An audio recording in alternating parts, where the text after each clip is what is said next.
We are live. uh,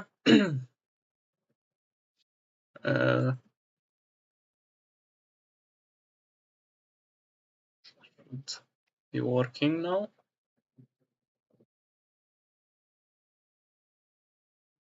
My neighbor is moving their apartment. Why not?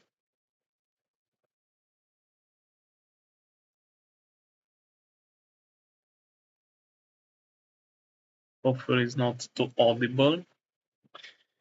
Today we're playing some Zenless. Zenless, yes. Zenless.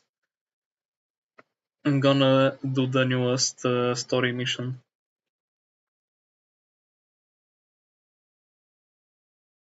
Because I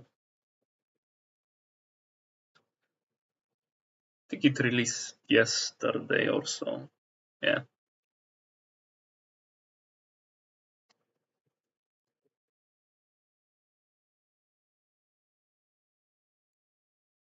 Okay. Let's switch the thingy.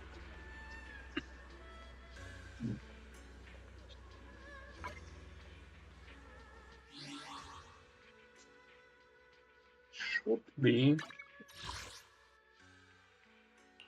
good, the volume, but I'll check. Should have done this before starting the stream, but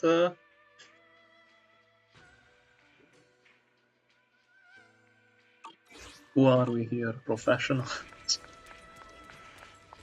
Alright. Stop. Go. Heard that a lot of languages have missing voice lines, so that's gonna be fun. That's not what I wanted to press.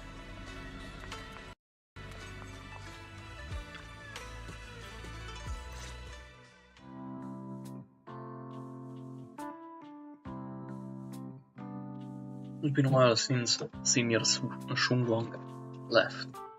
Click.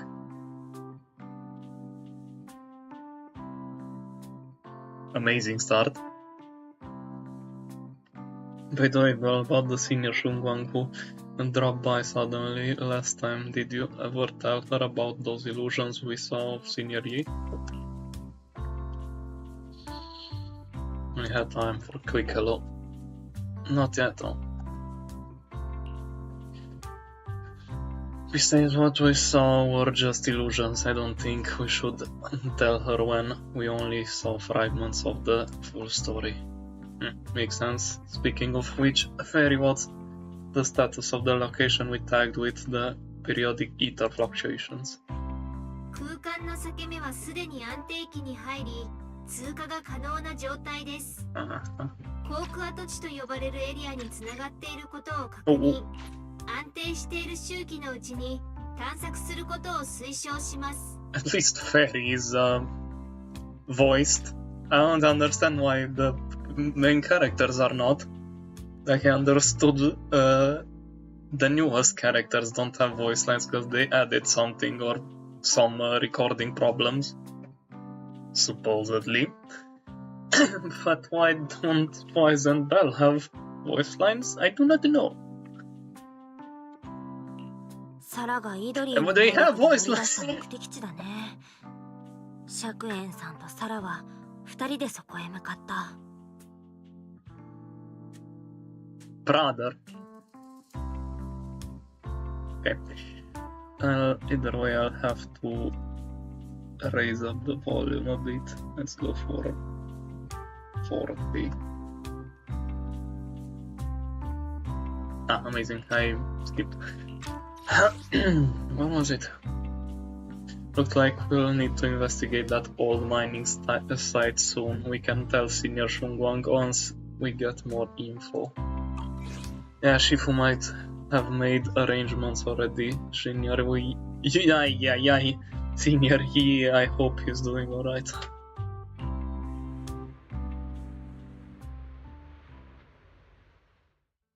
However, on that fateful evening when the exaltist overseer Mevorach, I don't know how to read that name, met her and a storm intertwining with the fate of the Yi siblings was already brewing in the depths of the Lemnian Hollow. 始まりの主、そんなものが本当に存在するとあなたは信じているのですか？その目で見たものが何よりの勝査ではないかしら。たとえ凡人だろうと異形の成就 Okay, に so 尽 I'm 力 not するの putting な it on ら auto because I won't get them. The creator knew your nightmare, knew your fears. They even know that side of you that you've been so carefully hiding. Why keep running from who you really are? あのお方は惜しみなく力をお貸しくださるわ。Try to read the unvoiced dialogue so it will not just black screen with text.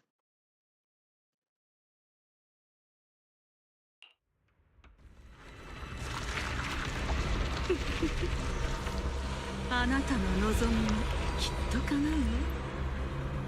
僕の望み。そう、あなたの内なる悪がずっと目を背けてきたもの。 I really hope that's how it's supposed to look. どんな代償を払ってでも阻止したい。ダメだ。それがもたらす最悪な結末。やめてくれ！こうならないことを望んでいるんでしょ。主から授かった権威ならあなたの恐れは一時消し去れる。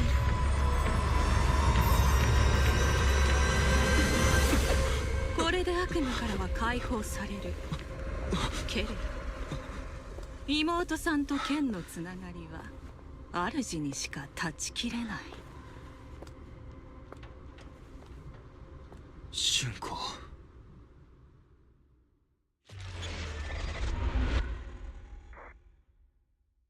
Jump right in the action.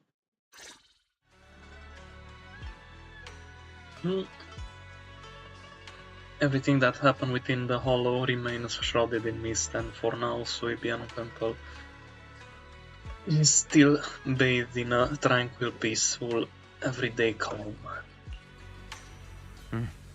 Perfect timing, Belle. Everyone from the temple went out with Bellion today to help the neighbors, so it's just us left inside the temple. I was about to ask you to help tidy up the guest room. Next time when Senior Shungwang comes by, we can ask if she'd like to stay over. Just then, some pretty lively laughter and chatter comes from the outer courtyard. Is everyone back already? That was quick. Should we go check it out? Go out and see what's happening.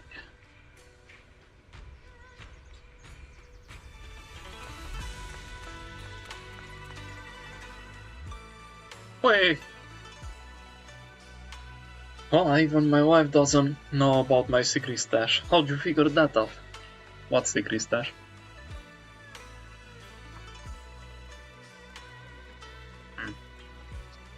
But there may be ups and downs, wishes come true in the end. Though there may be. That's basically saying I'll scrape by on my exams.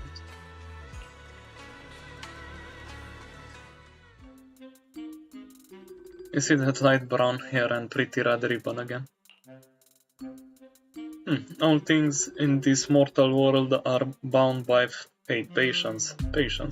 Let me peer into the secrets of heaven.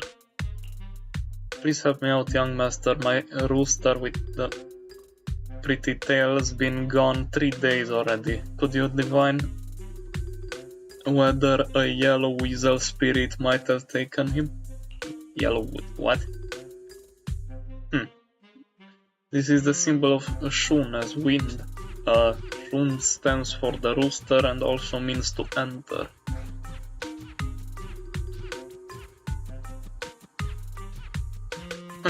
Did Senior Shunquan get here?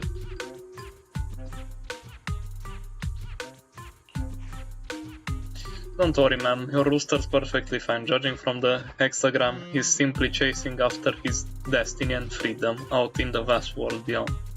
Ah, is that so? But he's already quite old. Huh? Now don't worry, the young master here knows her stuff. Don't let that young face fool you. She's got real skills. But of course.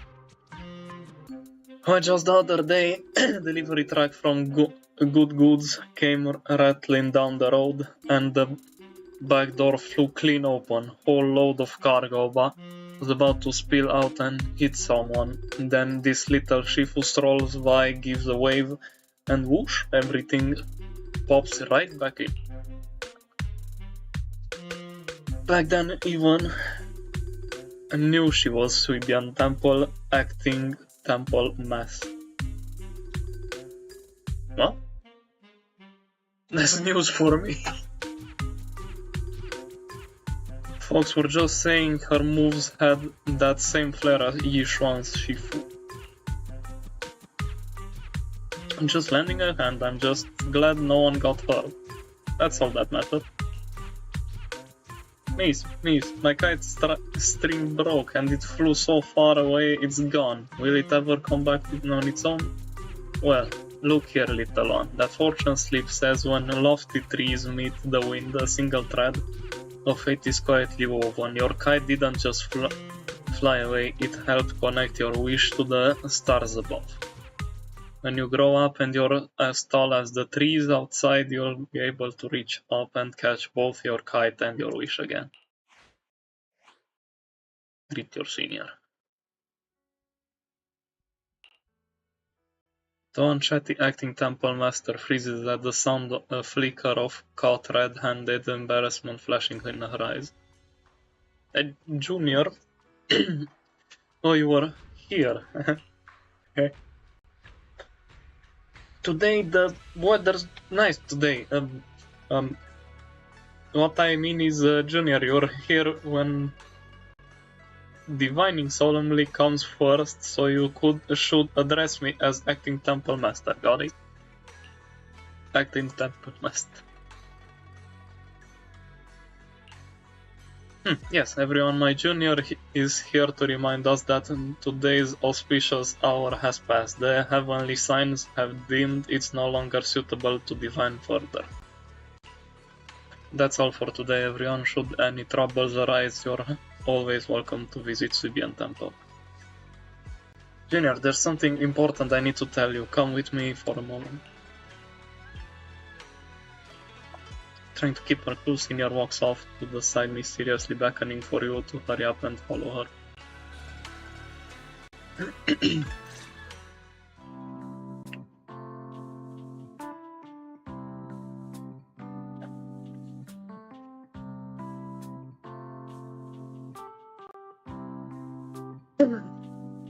I want my voices back. Phew. That was close. Almost blew our cover there. Thanks for playing along. Looks like Bellion's intel still needs some work. Acting Temple Master?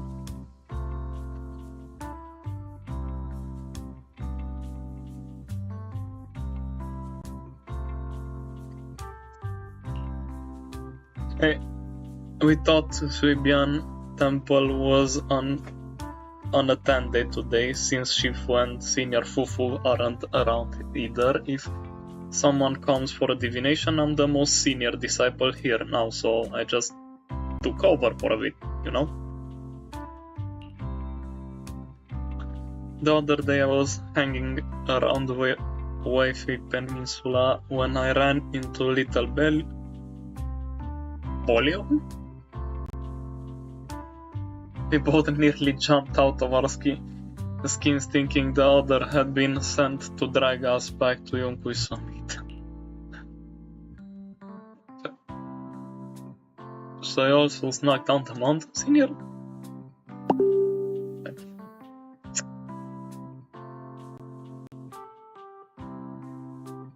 Okay, we need to... One sec. This off. It should be fine now. Last time we met was so brief that we didn't really get chat properly. Why did you sneak down the mountain, Senior? Well, for certain reasons, I'm not exactly allowed to leave Yunkai Summit as I please. Shifu had me in seclusion training for ages. It was so boring I could scream. Just after I came out of seclusion, I heard Shifu had head into the city for something important. My brother and Senior Fufu probably went with him too, right? Him?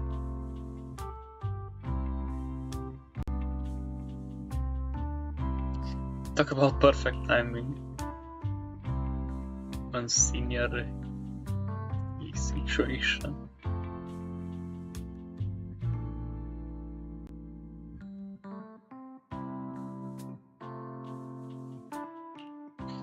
This the little...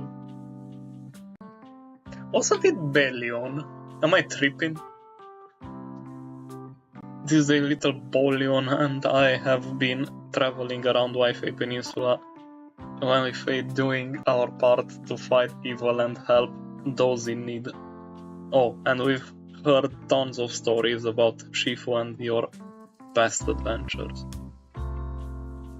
Stuff like foiling the Exaltis conspiracy, resolving crises in the Hollows. Just hearing it all got my blood pumping. But then my grand adventure hit a teeny tiny problem and I kinda ran out of adventure funds. I left in such a rush and didn't bring enough with me. もうどうしていいかわかんなくなってた時に私の目の前にひょこって現れたんだよね。そう、我が導きの後輩ちゃんが。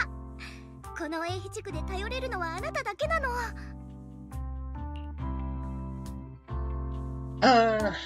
Two lines of dialogue.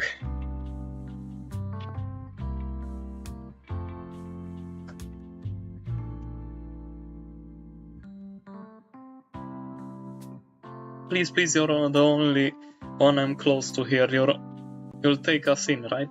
Pretty please. Or Bolion is another bank pool? I thought... Scythian Temple is also your home.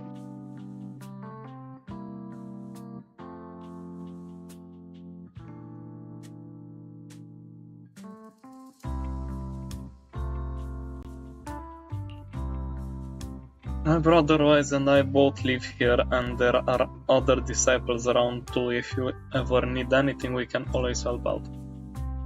Perfect. But now that you mention it, I do have one teeny tiny little favor to ask. A tiny favor? じゃあ、私に向かってとにかく春光先輩ってたくさん言って。Huh? ダメ？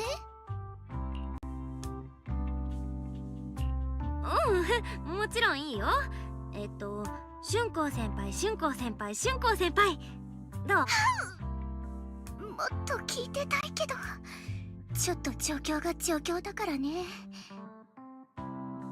じゃあ、名残惜しいけど、これからは私のこと先輩って呼ぶの禁止。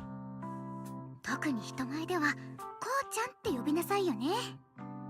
こっちもあなたのこと名前で呼ぶから。Afi.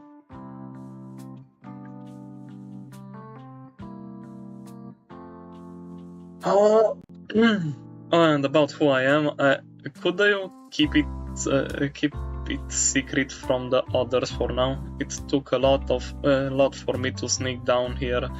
If word gets out, Shifu will know in no time and me direct right back to top the mountain.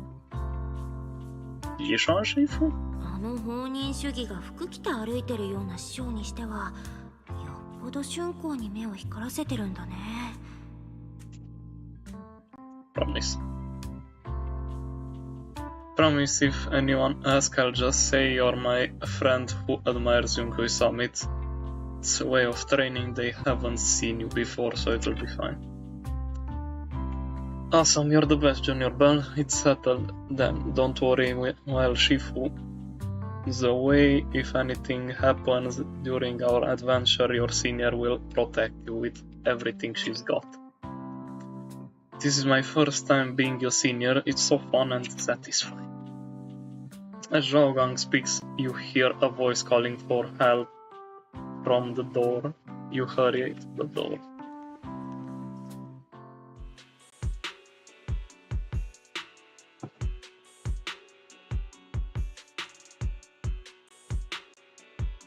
Hey Master, my name is Old Zhao. I'm a miner who lives not too far from here. Something's happened over at the old mining site.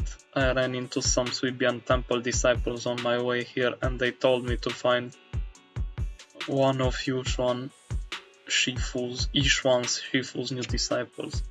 The old mining site, what happened?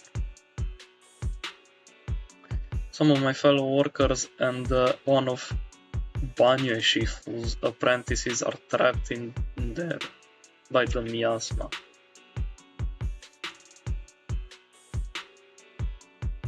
I don't know who else is disciple of Banyo.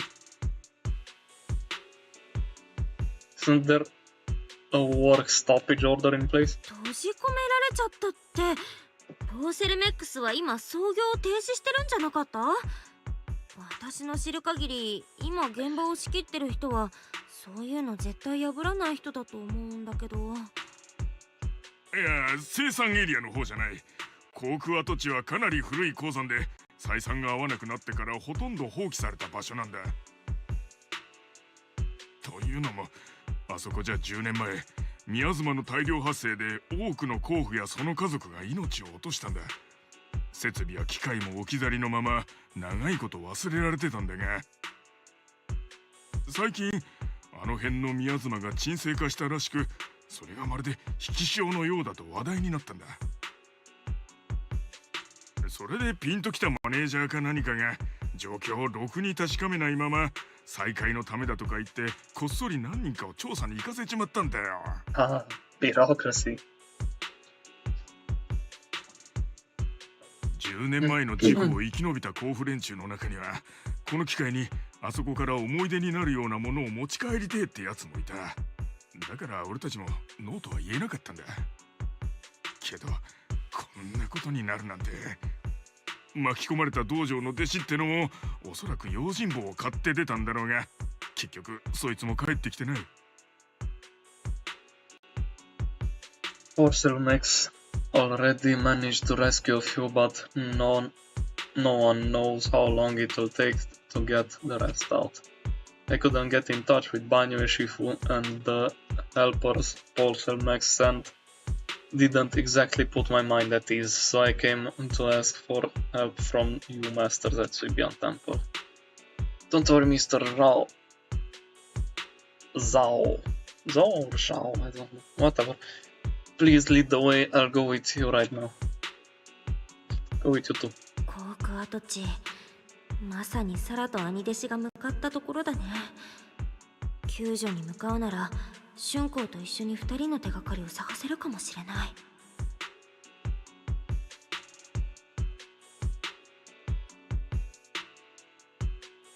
And me too, Zhao Gong. Mister, we've got a few things to discuss and prepare first.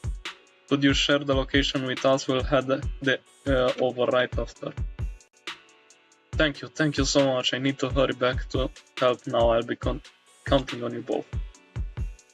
After leaving the details, the miner rushes off in a hurry. Well, you looked like you wanted to say something earlier. Saving a few people trapped in the hollow is piece of cake for me. Trust me, I can handle it alone. You stay here and keep Swibian Temple safe. I'll be quick in and out, promise.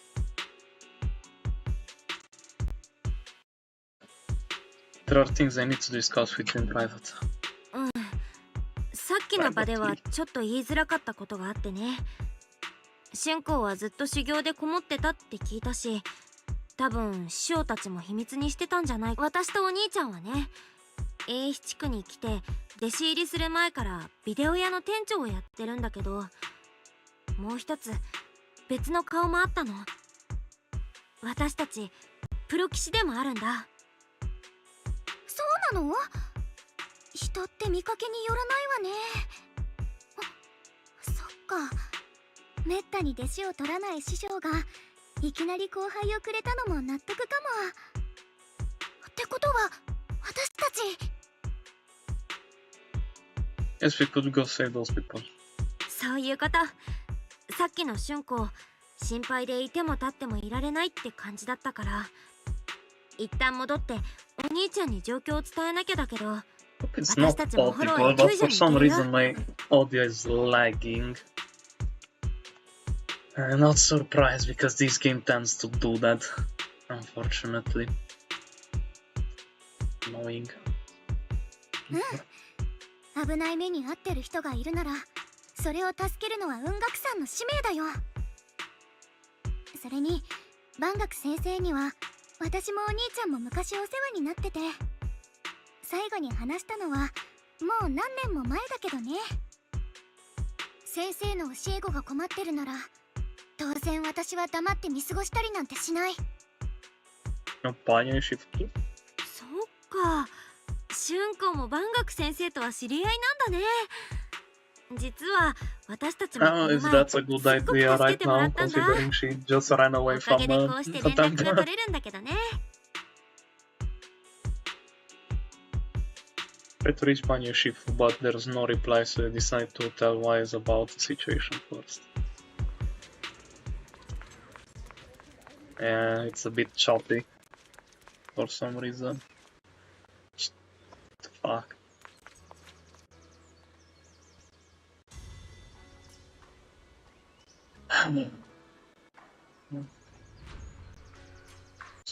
Oh, wrong thing. Let's see if I can resolve something. Stuff.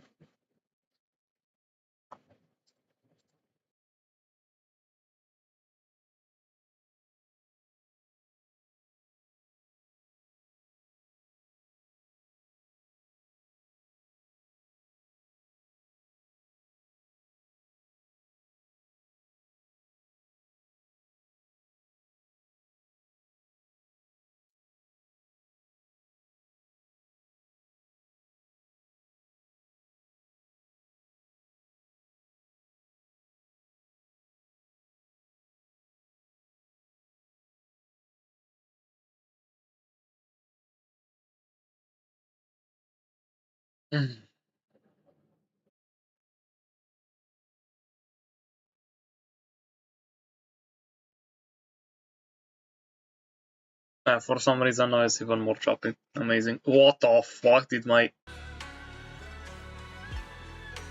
Okay. No, it's back.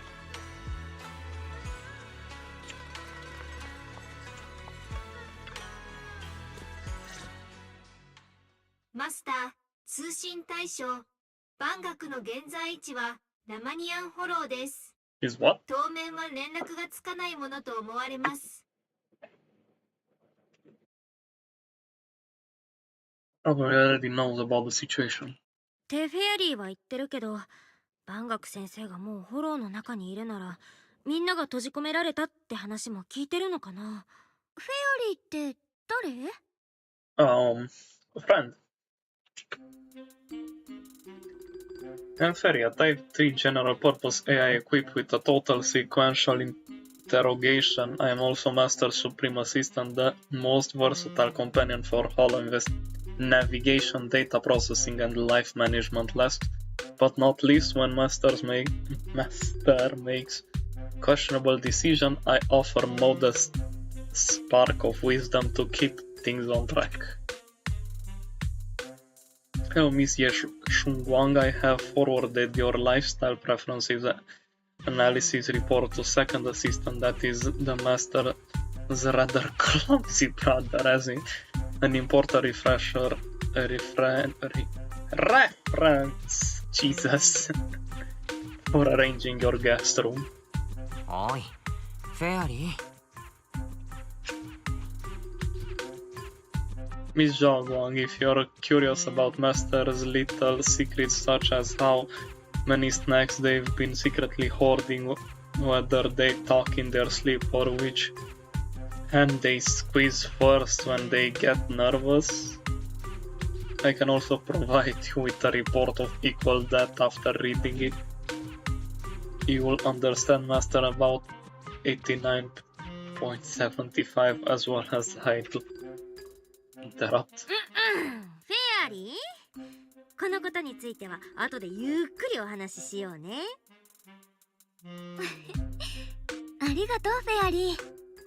でも私、リンのことはゆっくりでも自分で知っていきたいから、その方がきっと楽しいし、フォローでの救出作業とお部屋のことは頼りにしてるわね。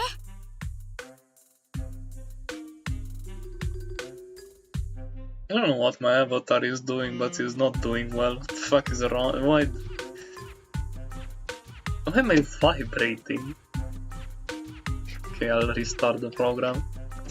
Why is everything going to shit when I'm trying to stream?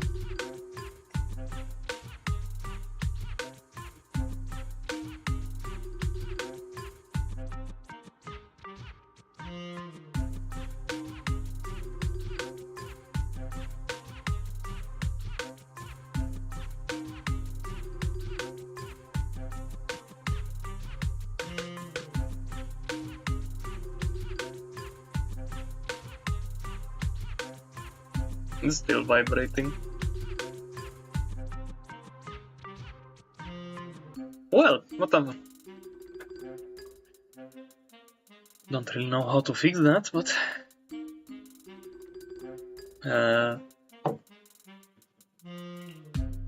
Understood, Mizra Guang. I respect your spirit of discovery and I look forward to building a peaceful life at Suibian Temple with you. つくづく気の利く人工知能だよ。さて、本題に戻ろうか。リンは先に春光先輩とフォローへ入った。HDD の調整は僕が今すぐ済ませるよ。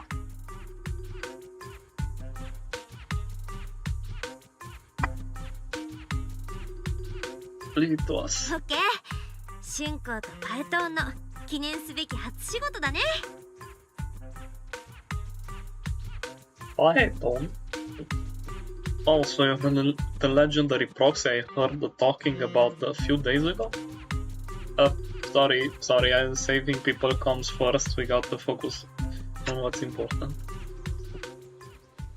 Ferry has a preliminary grasp of the situation there. Some people from Porcel Max have been rescued, but their manager, one of the miners and Banya Shifu's disciple are still missing. The Zhaogang else is ready. Do you want to start the whole rescue now? Let's go.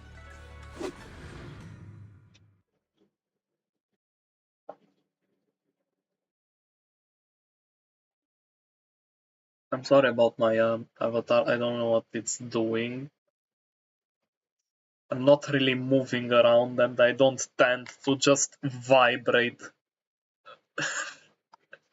vigorously while existing and doing nothing, so that's not me.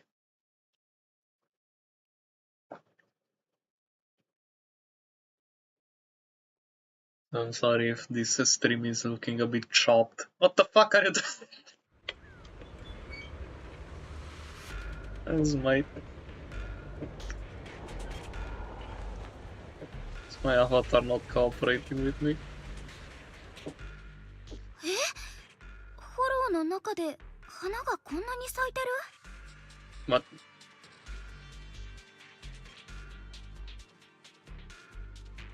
I feel like I've seen these flowers before. この花、前にも見たことある気がする。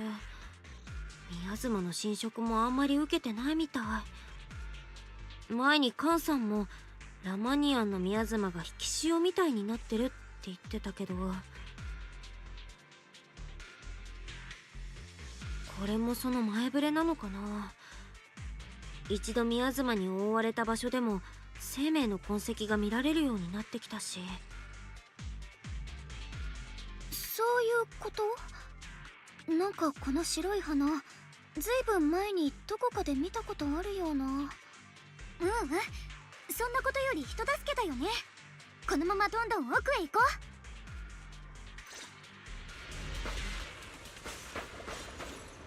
口が塞がれてる。崩壊の方で障害物を消そう。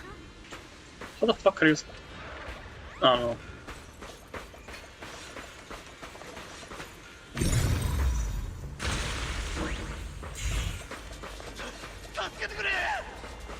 Ai. 助けを呼ぶ声があっち。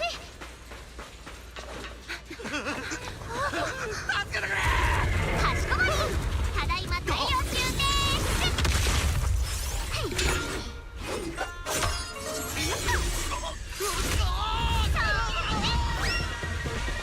The fuck?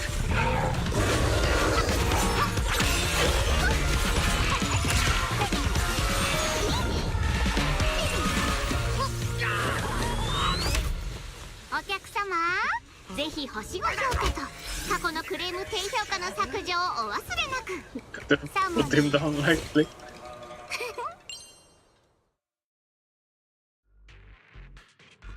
おい、本当に俺を安全に送り届けてくれるんだろうな。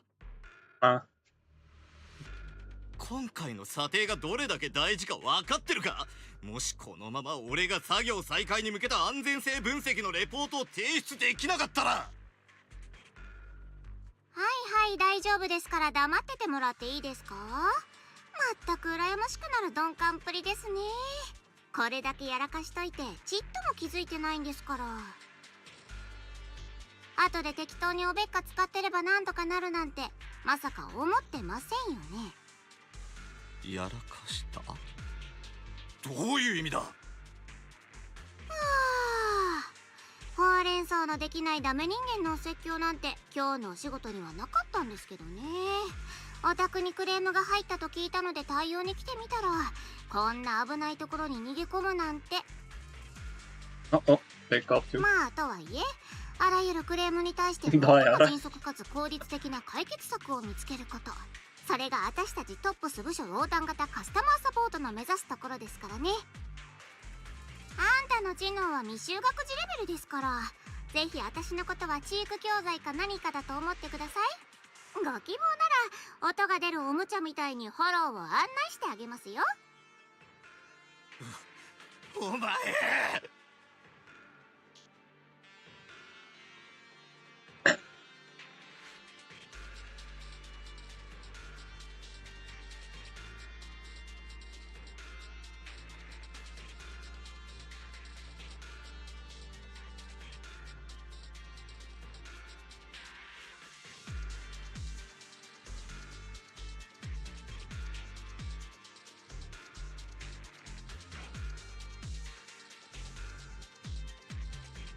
Trust Department Customer Service Center? ダイアリンだ。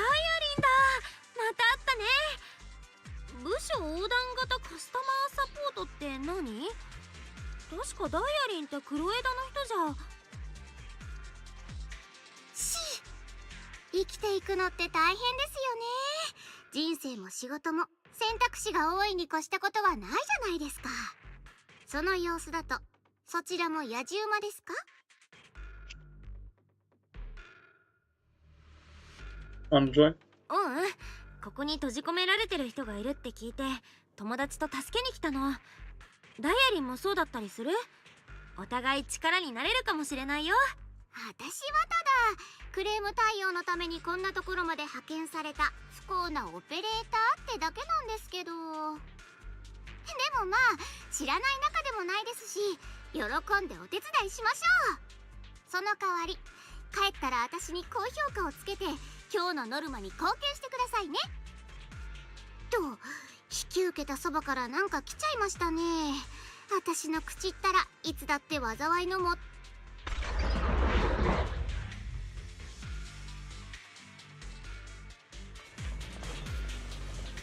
I have to play with 自分 Diamond. のオペレーターに Ah, shit. 重たい。 Ah.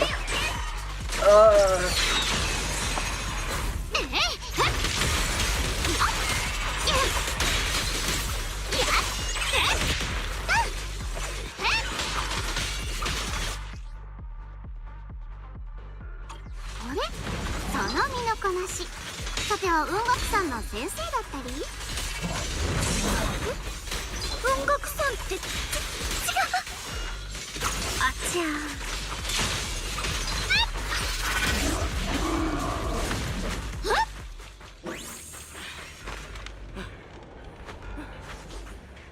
Hi. This is awful. Since you're the rescue team, get me out of here first. Later. Are there any more survivors ahead? How am I supposed to know? Just get me out here first. My whole body hurts so bad. You organize this startup event or whatever it is and you don't know how many people there are? Good question. I've arranged for someone to escort you out. If you keep trying to mess around, I can't guarantee the coordinates I will leave will be accurate. There's also a miner and a young man. Saving lives comes first. Hey, I'm not playing a PowerPoint presentation anymore.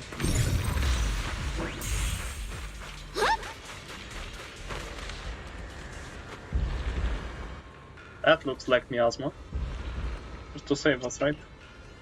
I'm fine, I'm not badly hurt, but you need to help that young man quickly. Where? Right there, look down, you will see. A kind-hearted disciple from Banyashi whose martial arts school came with us, doing his best to keep us safe. He tried to help me, but ended up getting stuck at the bottom of this cliff. The miasma is so thick down there, I don't dare go any lower. All I can do is wait here. I'll find a way. Thank you, I'll leave it all to you guys.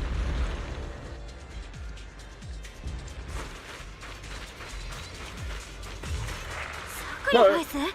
三小会はもう壊滅したはずなのに。三小会ですか？防衛軍が一網打尽にしたって聞きましたけど、まだ生き残りがいたんですね。よくないですよね、いい加減なお仕事って。私が思ってるよりずっとここは賑やかな場所みたいです。そこのあなた、早く白状しなさいよ。ここで何をしようとしてたの？何？まだ小っぱではないか。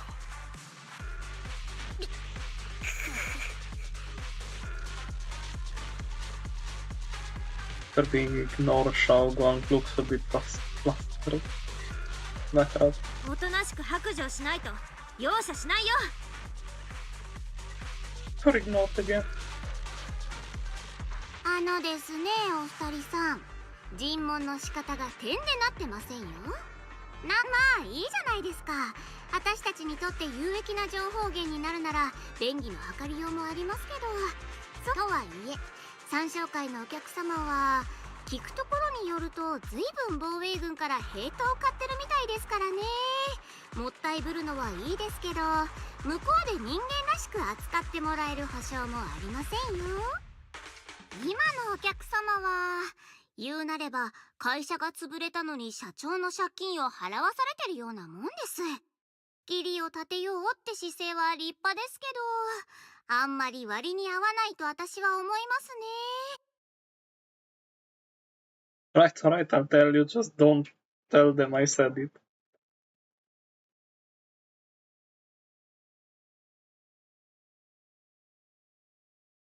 Getting all ready to die a minute ago.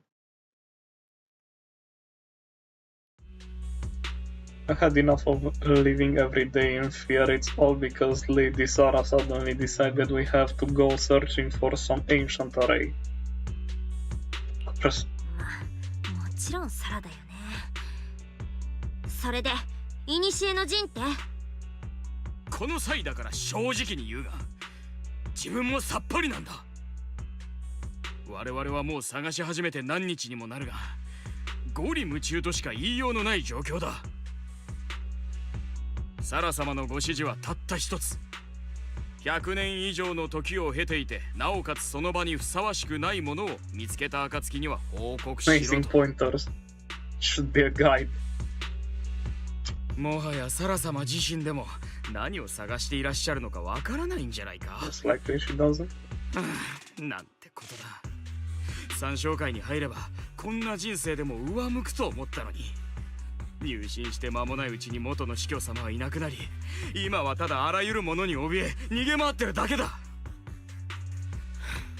防衛軍に引き渡された方がマシかもしれない。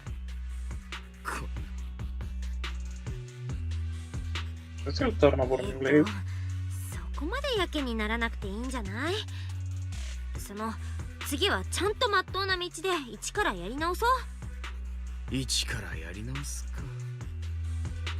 サラ様のおかげで元に戻れたサクリファイスたちなら文字通りそうすることもできるかもしれんが。Hey, what?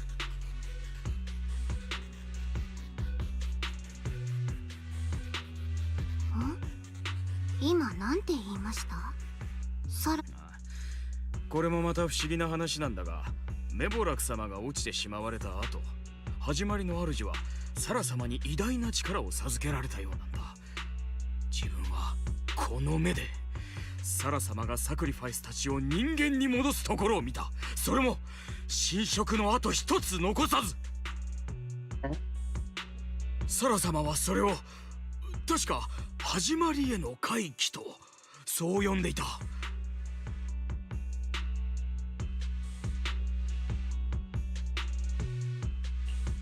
前に幻の中で釈円さんはサラが悪夢を取り除いてくれたって言ってたけど、それも同じ力の仕業なのかな。あまりに深淵すぎて自分のような存在には到底理解ができない。 You get paid to 始まりの主の権威を継承してからというもの、サラ様の行動はますます奇妙になっていった。もはやあのお方と行動を共にしているの didn't も know them. あの陰気そうな Notice 男だけで。 Donations.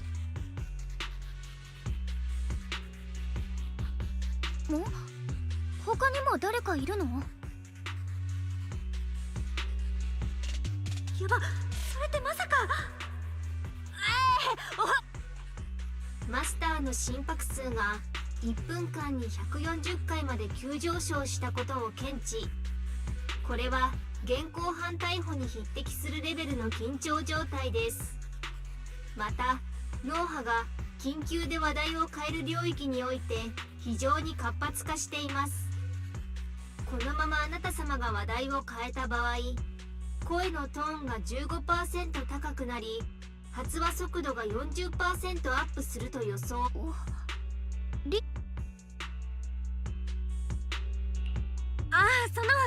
助けないといけない人まだいるし、とりあえずこの人は拘束しとかな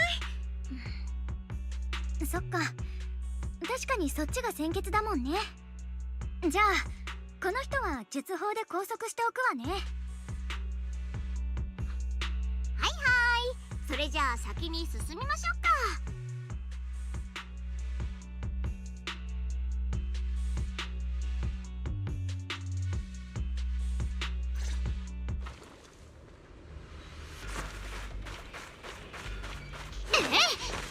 There. 瓦礫で道が塞がれてる。こんな大きな瓦礫。ちょっとまずは辺りを調べてみましょうか。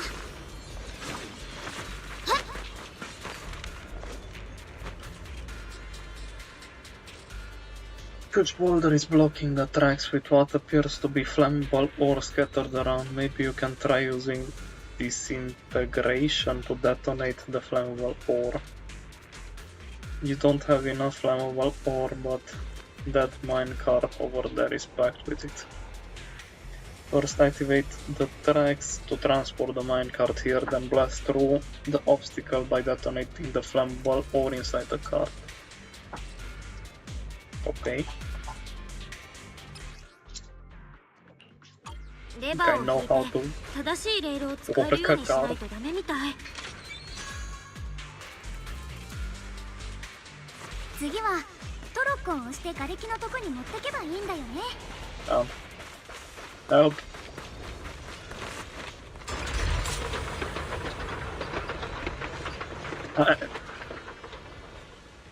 I tapped the Lux too, I guess.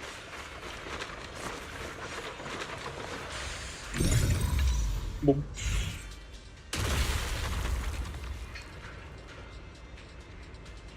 さっきの閉じ込められてた人は多分この中ですね。それじゃあもう一回崩壊の法を使ってみよう。 The rank is pointing.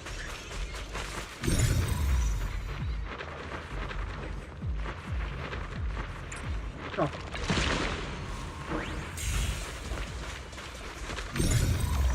Can I pump it?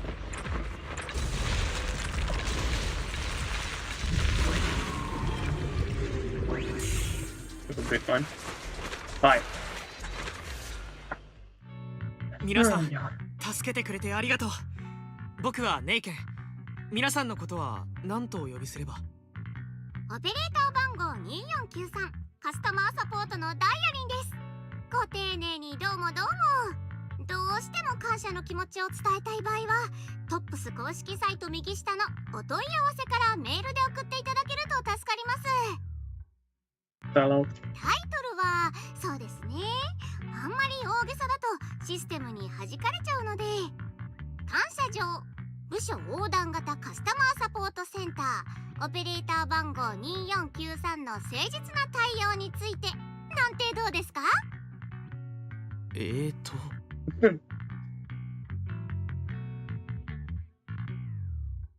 ？Nice to joke 気 around. にしないで。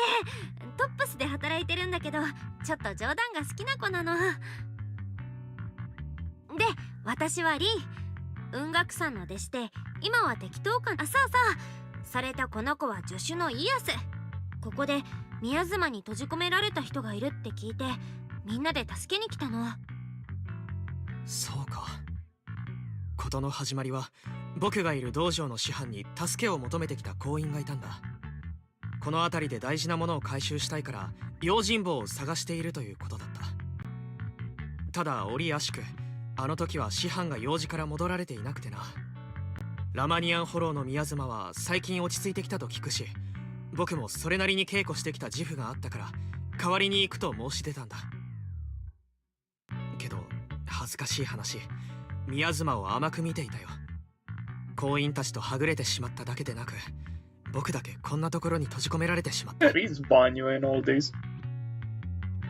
Where bro disappeared? 道場の師範ってもしかして万学先生のこと？いかにも。皆さんも師範のことを。私たちみんな万学先生とは何かと縁があるの。この前だって私と友達がトラブルにあった時すごく助けになってくれたし。そうか、それはまさに縁だな。ただホローの中は移ろいやすい。皆さんくれぐれも気をつけてくれ。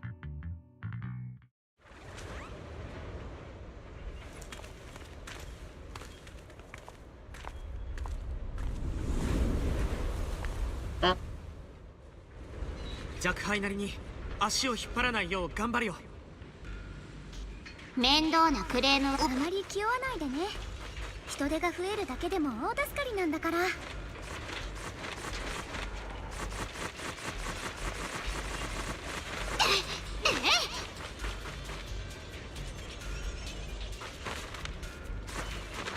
ですか、しつこいやつ。カスタマーサポートにとっておさぼりタイムは貴重なんですよ。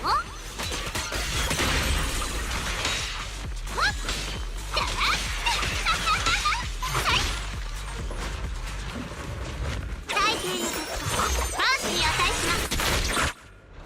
What the fuck? キリがないですね。まとめて解決です。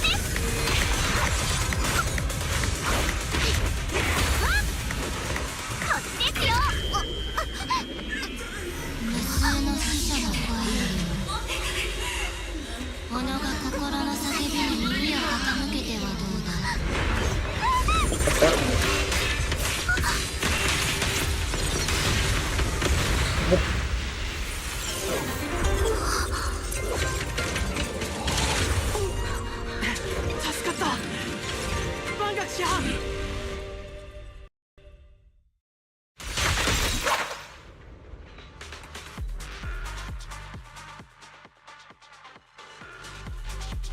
おお、バニュエトライル。万学先生ナイスタイミング。ほんとヒーローみたい。一心不乱最善知者、この万学がここにおる。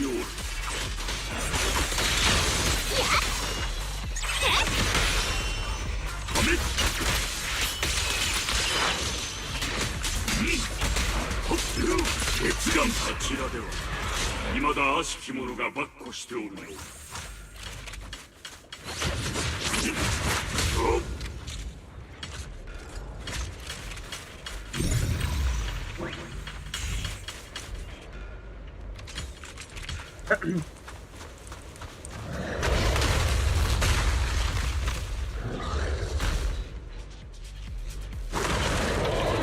まだいた。取るに足らぬ。お主らは身を守ることに集中せよ。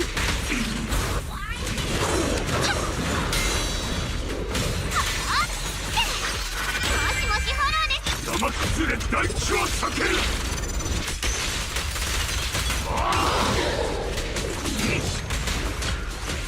神地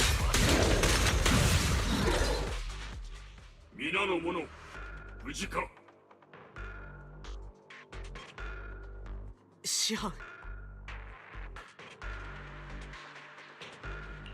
万学先生来てくれてありがとう。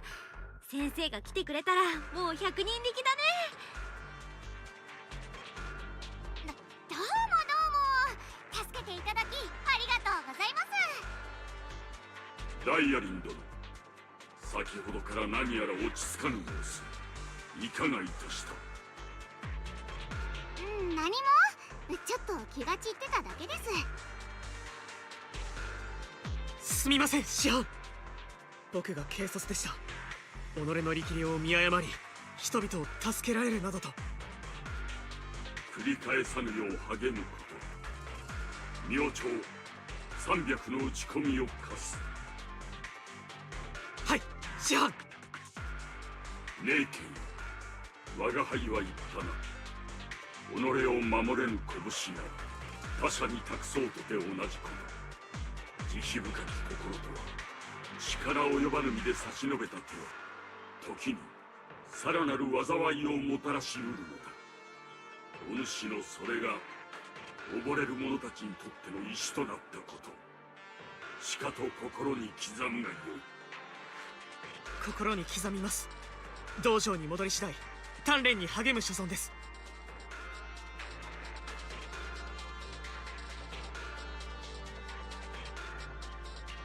万学先生って普段は謙虚で優しいけど教え子にはちゃんと厳しく指導するんだね。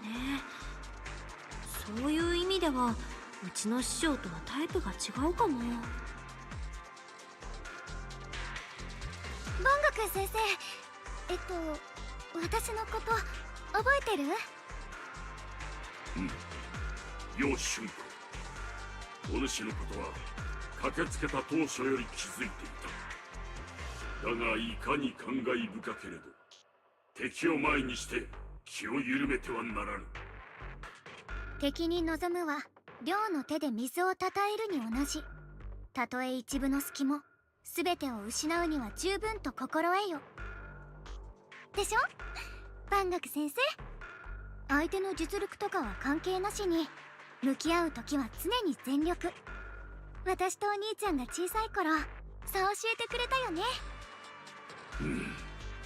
あれからもう随分になる。背丈こそ伸びたようだがお主の心は赤実のまま変わらず澄み切っているよ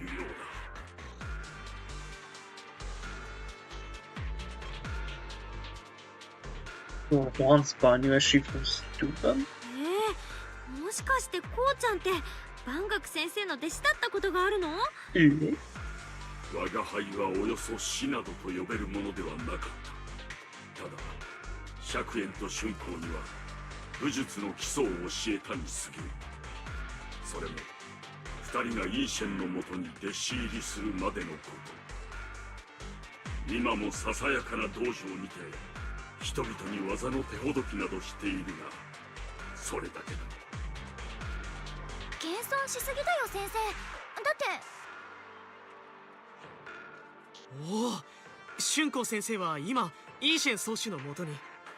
彼女をいただく雲岳山には才ある者が集うと聞く。尊敬の限りだ。音楽さんですか。実は一緒に戦ってた時から気になってたんですよ。面白そうなものを背負ってるなって。音楽さんの楊春光さん。もしかしなくてもその大きな鞘に封印されてるのってかの有名な生命剣だったりしませんか？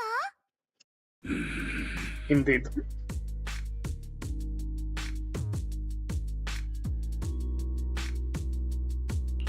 生命剣？そんな、じゃあ春光は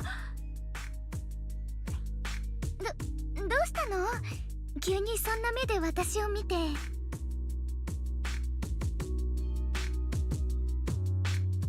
She once told me about the Chin Sword series. 生命剣の代償は師匠から聞いてたから、もう結構戦っちゃったけど体はなんともない。ごめんね、私春光がそんなもの背負ってるって知ってたら人助けに行こうなんて気軽に。いやいや、落ち着いてって。ほら見てよ、私はなんともないでしょ。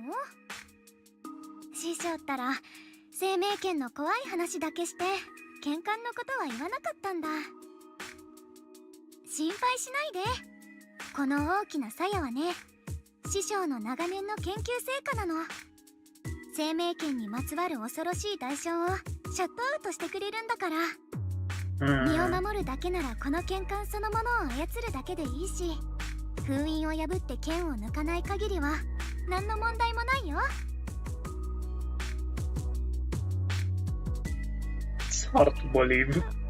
本当に本当？ほら、信じられないなら万学先生にも聞いてみて。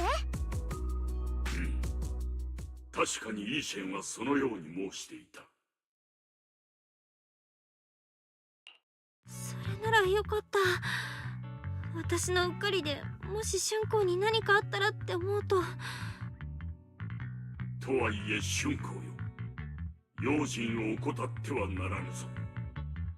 大丈夫大丈夫、先生も安心してよね。師匠が私を何遍も山ごもりさせたのはこの剣冠の効果を確かなものにするためだから。そうそう、みんなには申し訳ないんだけど、私が永肥地区にいること、できれば他の人には内緒にしてもらえる？ She's looking for you. よもやお主、許しなく Right. 山を降りたのではあるまいな。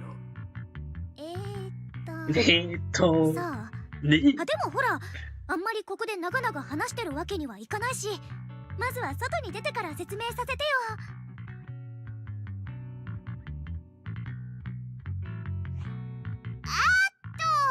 すいません、お話中。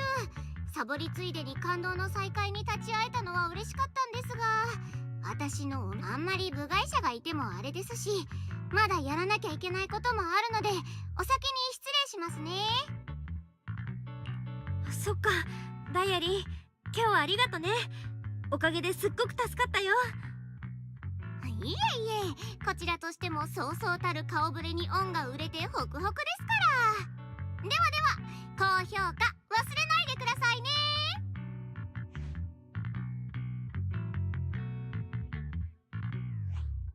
師範、救助を必要とする人々は全員助け出せました。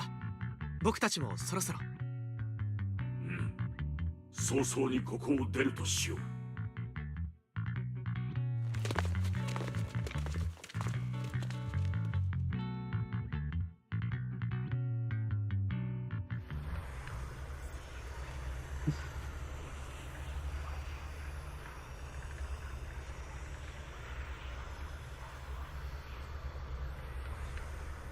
No, no, ladies, I'm begging you, have words. What?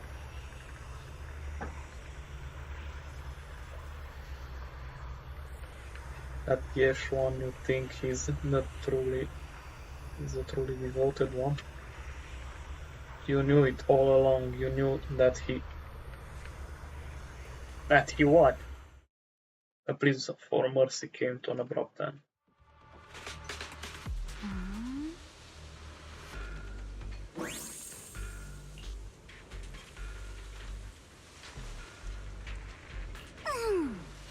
それじゃせっかちのお目付け役に会いに行きましょうか。Oh boy. Zao. どうだったダイヤちゃん。いい人を演じてみた感想は？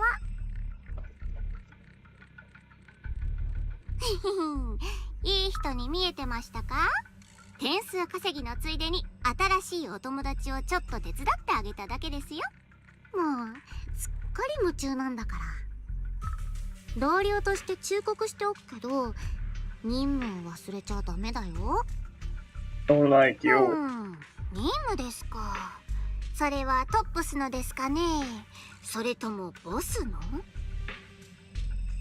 ダイヤちゃん、黒枝の採血官なら誰の意志に従うかなんて考えるまでもないよね。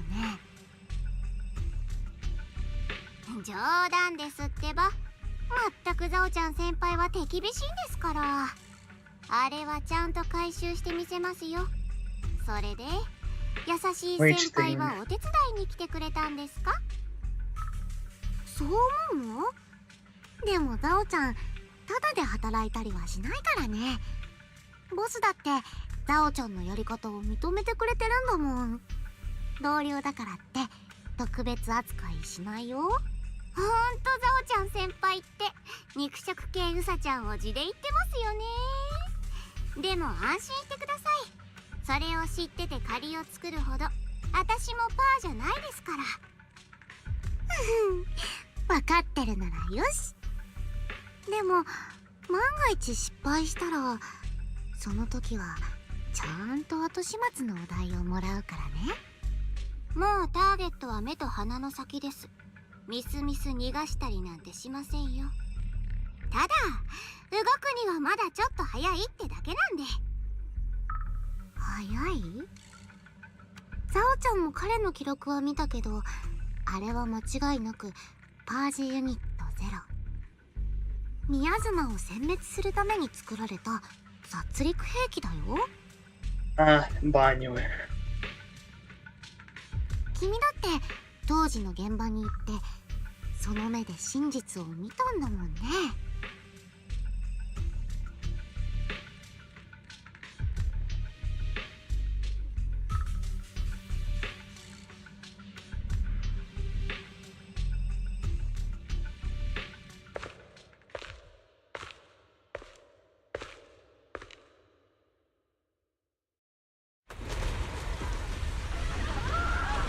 Grumble echoes with endless resentment and wailing in her ears.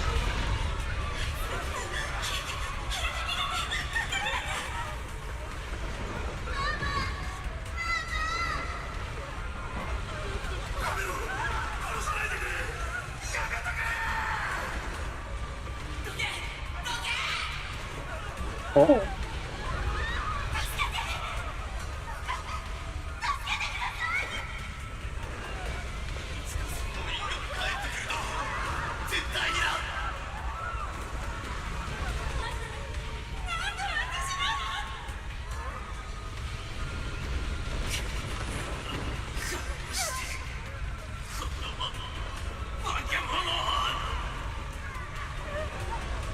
Pain screams pierce her eardrums like shards of glass scraping against her nerve. Blast erupts amidst the chaos, tinged with the smell of rust, and sharp curse crashes to the ground, gouging a searing hole in her mind. Thick viscous wails flow forward, and the held words severed by slaughter like barbed anchors drive deep into the listener's eardrum. When she closes her eyes, the voices of the dead clamp around her throat, turning into bruises that coil and spread until the sole listener seems to taste the blood in her own throat. drawing herself away from recent memories, she lifts her eyes again, and coldness that once swirled in their gaze is gone. 安心してください。先輩が取ってきてくれた情報は正確そのものですよ。ただ確認を要する面倒事が一つ増えちゃったんですよね。面倒事？ザオちゃん先輩は聞いてないですか？さっきフォローの中でなんか変な声がしたのを。フォローの中で死んじゃった人の声がするってやつ？ダイヤちゃんのお箱だし、黒枝の情報網に貢献してるってことは否定しないけど。Both will use anyone as long as it benefits Krampus, and I've got no objection to that, but tell me, are you showing off your ability in front of me right now? 違いますって。まったく傷つきますね。私はこんなにザオちゃん先輩が大好きなのに。自分の声だったんです。自分の声？あ？はい。だから面白いなーって思ったんですよね。フォローで変な声が聞こえるのは日常茶飯事ですけど、自分のは初めてですもん。もしかして私とっくに死んじゃってるんですかね。自分でもそのことを忘れてるだけの幽霊だったりして。ダイヤちゃん、任務中だよ。つまんない冗談言ってる場合じゃないんだから。事情は分かったけど、だからって任務の最終工程はおろそかにしないでね。一応今の話はザオちゃんも気に。もちろんですよ。そうそう、私が助けたポーセルメックスのアホですけど。ダイヤちゃんがタイミングよく登場できたのはあのおバカさんのおかげだけどね。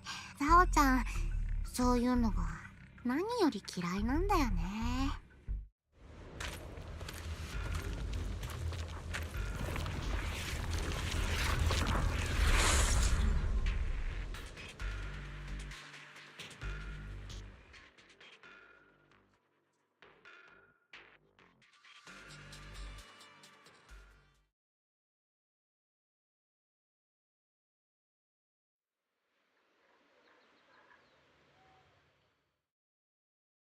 Leaving the hollow with Banyu and Shifu, and the other Zhao Guang tells them everything that had happened.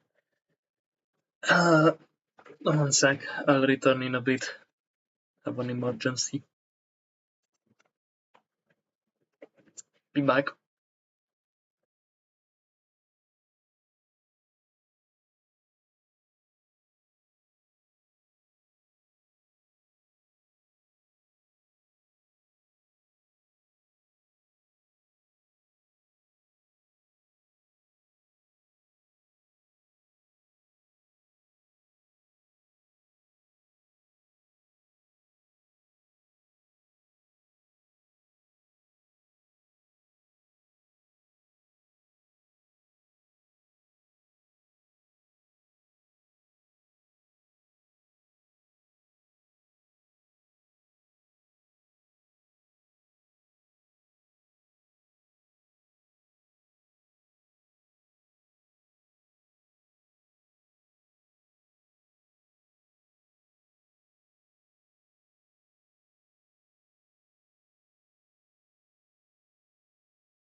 back. Apologies for the delay. To do something real quick. Okay, let's go back. Continuing this. Where's my ash? Let's continue then. I managed to finish training in seclusion only to find out that Shifu, my brother, Senior Pufu, and Senior Pong were all away from the temple. I was so bored. それに上気兵には何年も戻ってなかったし、いい機会かなって思ったの。ね、先生なら分かってくれるでしょ。さようか。お主がここにいること、イーシェンにはしばらく伏せておこう。本当？ただし、軽々しく危うきに近づいてはならぬ。生命権の力もまた乱れに振るうことを禁ずる。釈縁の捜索には必ずこの万学を伴うこと、これらが条件だ。約束する。やっぱり万学先生は頼りになるわね。それで捕まえた三将会の残党だけど、どうしようか。やはり防衛軍に引き渡すべきか、それとも。Continue questioning. その前にもう少しこっちでいろいろ聞いてみよっか。うん、私もあなたに聞きたいことがあるんだよね。Not Senior He's whereabouts.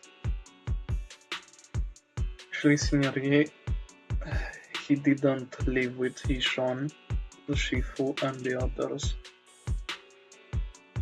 You tell Zhao Gong about.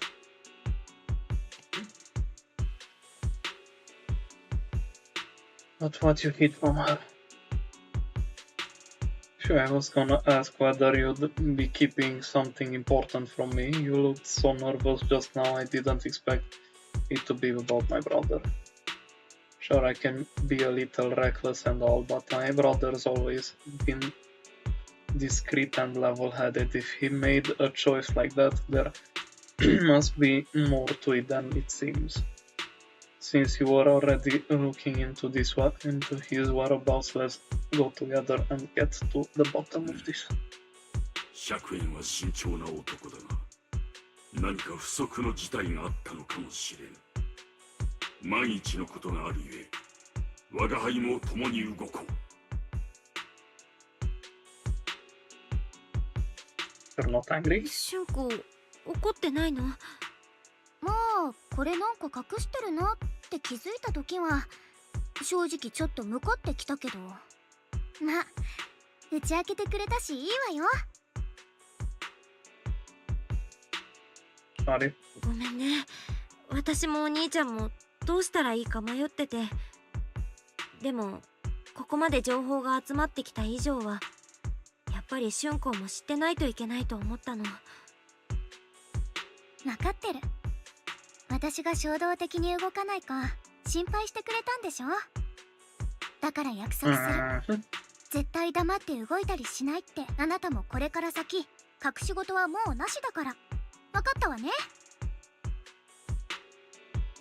あれ？約束する。嘘ついたら殴っていいよ。約束よ。指切り厳満。じゃあ。Outgoing expression returns to normal as she turns to the captured exaltist. ねえあなた、さっき言ってたサラとずっと一緒にいたって人、お兄ちゃん。ああ、確かそんな名前だった。よそから収支買いしてきたくせに、サラ様はあの男誰よりも信頼してるみたいだった。収支買い。その理由は知ってる？もちろん。始まりの主に謁見するために決まってるだろ。そう。それで古の陣とやらを探してた理由は何？それ以外にもやってたことはある？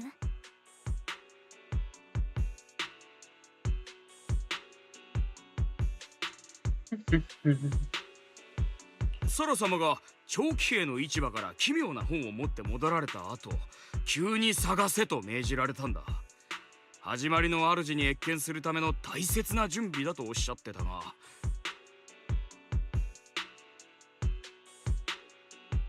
それ以外のことは自分にわかるわけないだろう。そんな高い地位にいるように見えるか？地道にここまでやってきたつもりだったが、かつての敵にすら劣る扱いとはな。お兄ちゃん、どうして三将会なんかと。なんだか危ないことに手を貸して。あるいは三将会の残党を討つべくイーシェンと密かに一計を案じているのではあるまいか。そうだとしたら、あの師匠が弟子たちに内緒にしとくはずないもの。それかイーシェン先生にも知られてはいけない理由があったとか。前に幻で見た時ね、釈園さんは誰かを救いたいって言ってたの。それが悪夢にうなされてたこととも関係あるみたいで、英七区に来てからうまく寝つけないって話も聞いてるし。春光は何か心当たりある？悪夢？お兄ちゃん、また悪い夢を見たの？やっぱり私が。春光、辛い記憶を思い出しちゃったみたい。私も小耳に挟んだだけだし、どこまでが本当かは分かんないから、もっと確実な手がかりを追ってこ。サラが工事市場に行ったんなら、そこから始めてみるのがいいと思う。それなら明日の詳しい調査には僕も同行していいだろうか。ぜひ今日の恩返しをさせてほしい。三将会の残党も責任を持って防衛軍に引き渡しておく。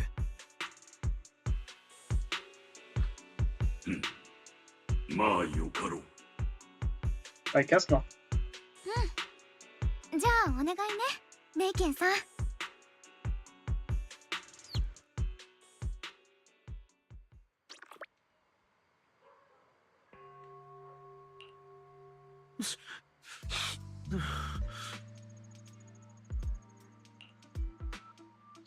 Let me go, just who are you? Are you one of Lady Sarah's people? Did she send you to help me? You are played like a fool. Did you really think she cared for you? Played? What's that supposed to mean? That woman, she's obsessed with the creator. There's no way you can trust her. Looks smart on the surface, but might just be another pawn being played like a fiddle. I don't think that person will succeed either. They seem to be living for others to not worth my sympathy.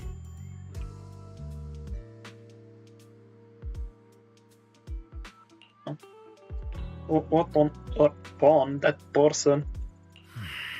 Someone who actually thinks I'm worth trusting.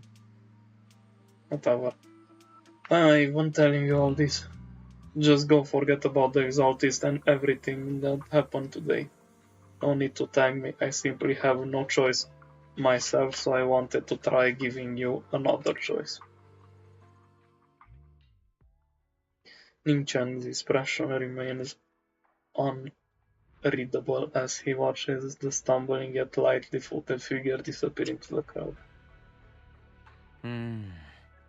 Over at Suibian Temple, after a day of communication, everything has finally settled into silence. So Banyu Shifu and Zhao Guang knew each other from way back when.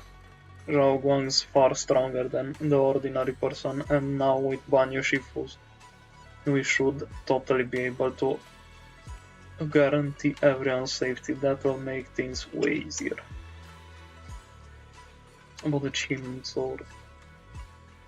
I get you're worried about, I mean, look at what happened to Yishan, Shifu's sister, and all those sword masters that came before, having your memories, senses, and even your life drained away. That's way too heavy of a heavier price to pay.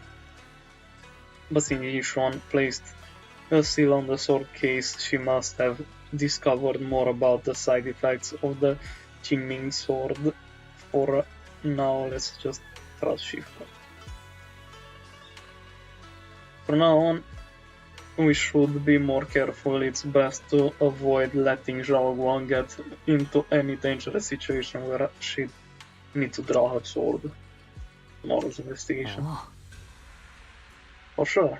Alright, Zhao Guang's west room is all set up. We referenced Fairy's lifestyle preferences and analysis report, and the other seniors at the temple helped up a lot, along with Belion and Bolion. Oh, so there are two of them. Go and check on Zhao Guang. When we first came to Xidian Temple, Senior Yi and the other disciples were super sweet to us. Now it's our turn to treat Zhao Guang.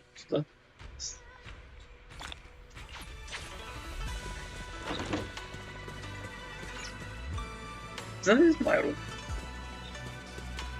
Oh no, what? Okay. Amazing!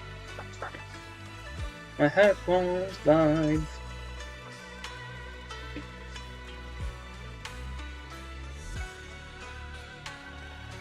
Opa.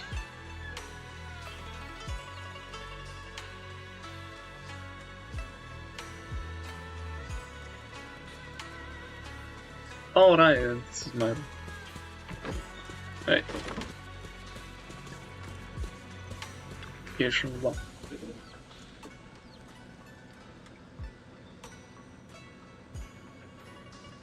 I'm pitching to perfect the place. Hope you like it, Zhao Guang.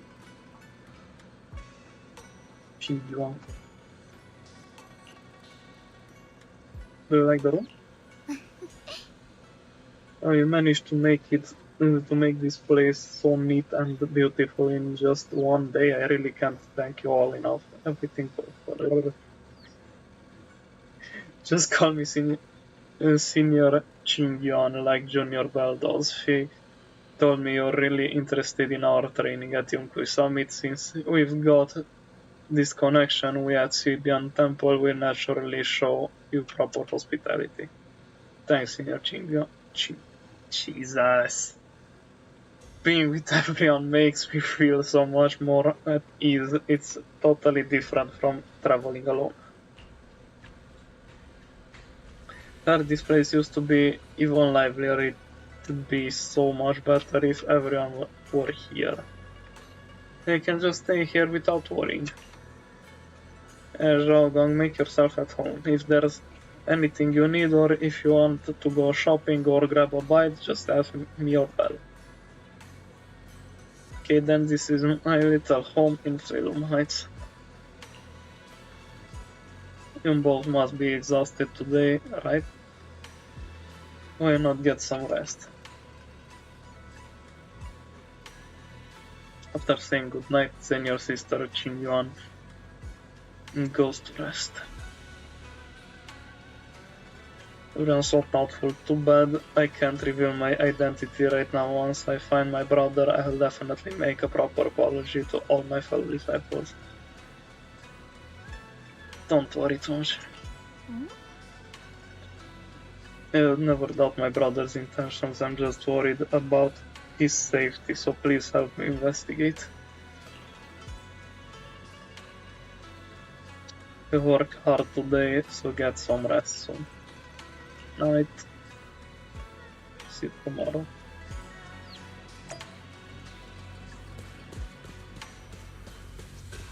This kill's a bit goofy. Did Zhao Guang like the room? Said everything's good. Looks like Fairy also prepared some casual clothes for Zhao Guang on your behalf. When the right opportunity comes, you should ask Zhao Guang to try them and see if she likes them. Thank you, Fairy. Alright, but first we need to find out where Senior Yi is. Sarah went to Porcelain Market, and since it's got something to do with the ancient tomes. Maybe you and Zhaogan can go to the antique shop tomorrow and ask around. So curious about that ancient tome anyway. Let's leave it for tomorrow. Time to get some rest. It's late, you should go sleeping.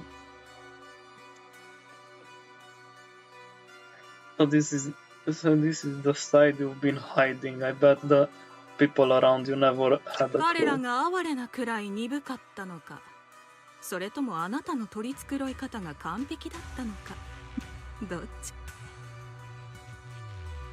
Facing Sarah's gaze, Shiyuan walks out from the shadows, his expression calm. この力のことを彼らに隠すつもりはありませんでした。ただ打ち明けるべき瞬間が訪れなかっただけです。Still wearing the Sweepian Temple colors, just a bit darker. She's a bit funny. 以来、あの悪夢に縛られる時間が増すにつれ、この姿も一層はっきりと顕在するようになった。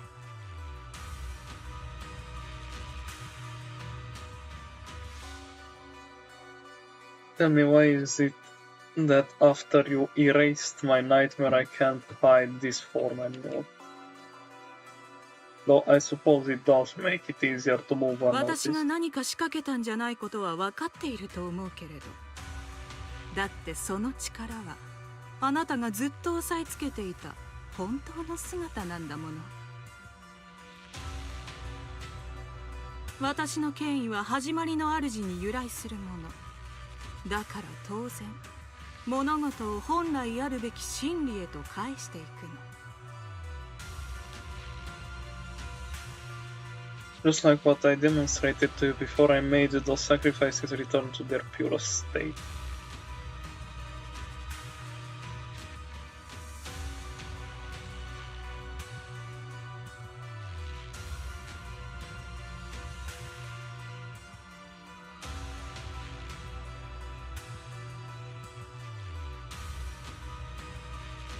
たとえ彼らが記憶や目的さえ持たない平凡で哀れな放浪者だったとしてもね。そろそろ分かってほしいわね。私の目的は意味なく何もかもを壊して回ることじゃないって。主はあなたの苦しみを知り、あなたの才を憐れんだ。あなたたち兄弟の力はあなたが思っている以上に近いのかもしれない。近いですか。あの剣に選ばれたのが僕であればどれほど良かったか。いいお兄さんだこと。けど妹さんがあの剣に選ばれたからには、彼女もまた本当の姿を抑え込んでいるのでしょうね。そして剣は彼女を蝕み続け、いずれあの子を冷たい歯のきらめきへと変えてしまう。始まりの主は違うわ。その力は奪うものではなく与えるもの。必ずあの剣と妹さんとのつながりを断って真の自由を取り戻してくれるでしょう。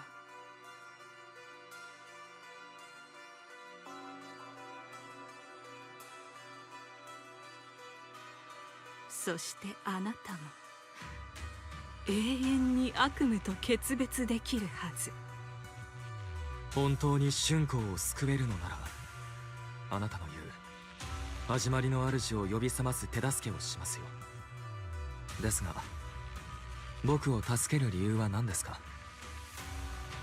こう言い換えましょうか。もう何度も答えたでしょ。真なる安息の地のため、そして永劫に揺らぐことなく不変の秩序を取り戻すためよ。ずいぶん前に読んだ始まりの主のお言葉は今でも一言一句そらんじることができる。人間は己のいる檻を秩序と誇るが、彼らの法は砂の城である。潮が満ちれば崩れ、溶けてゆくものに過ぎない。彼らの道理は風吹けば散る雲の巣に似て、彼らの存続は蛍火のごとく、触れれば消えるほどに脆い。しかし始まりの主がひとたび呼びかければ、もはや死はなく、争いの種は土の中に消える。もはや衰退はなく、時間の矢は歩みを止める。もはや悲しみ、そのご降誕の時、言い争う者の舌は固まり、剣を振るう者の腕は宙に浮き、貪欲な者の心は水絶対と永遠と不動。すべては超絶のうちに凝集する。生と死、愛と憎しみ、権力の移り変わりに文明の隆盛。この世にはフォローがなくても、混乱と無秩序は骨を食らう宇治のように蔓延している。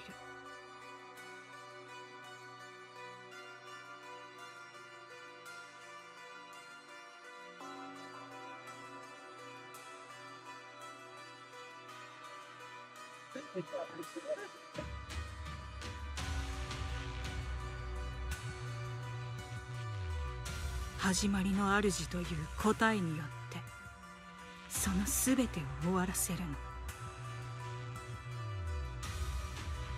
Legit, I wasn't paying attention to the text.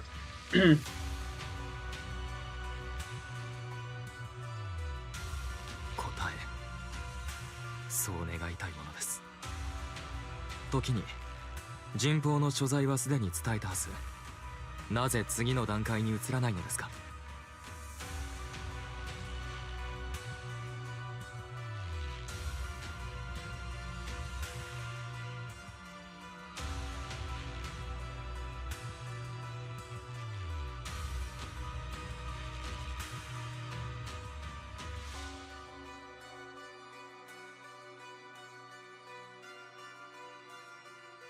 もうすぐよ。しばらく待っていなさい。あのサクリファイス、完璧なる継承者がこの一帯を守っているのがわかる？始まりの主を呼び覚ます浄化の儀式は万全でなければならない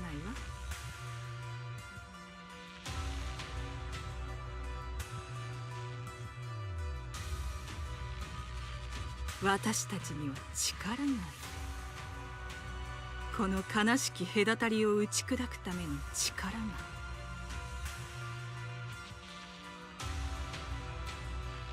始まりの主のお言葉と私の渇望が共鳴しているのがはっきりと感じられるわ。偉大にして冷徹、そして完璧なご意志が私たちのそばに。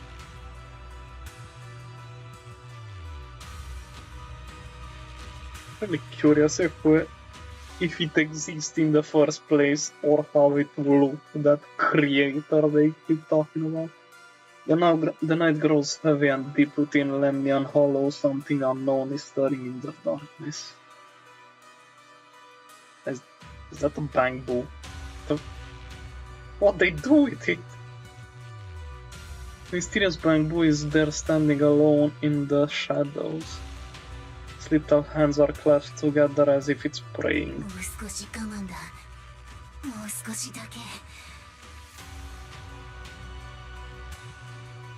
Why is it talking? No. I don't like.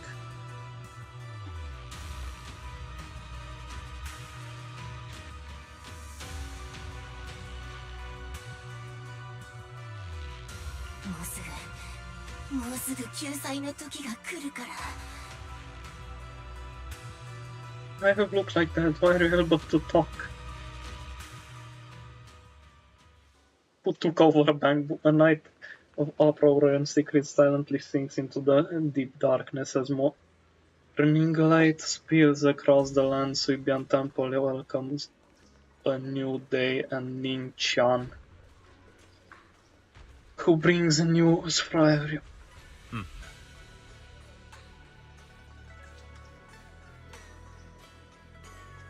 Went to Porcelain Market this morning to ask around. Ginger from the antique shop said he remembers seeing that woman in red. She bought a severely damaged ancient tome. Brought. Fuck. Ginger saying she wanted to restore it. An ancient tome. What kind of ancient tome was it? Not sure. Ginger said that since the ancient tome was severely damaged, it was a difficult job, so he recommended it to one of his old customers who's obsessed with collecting antique books. Barganier Biao. Can't read this name. I got his address so we can try our luck and pay him a visit, but Ginger also said he's met some trouble lately and might not be in the best mood.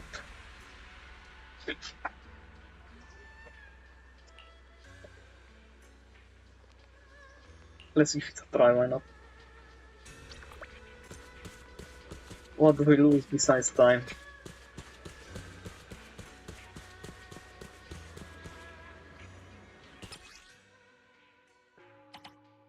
Prefer to play with my thingy, but it's gonna change it again regardless, so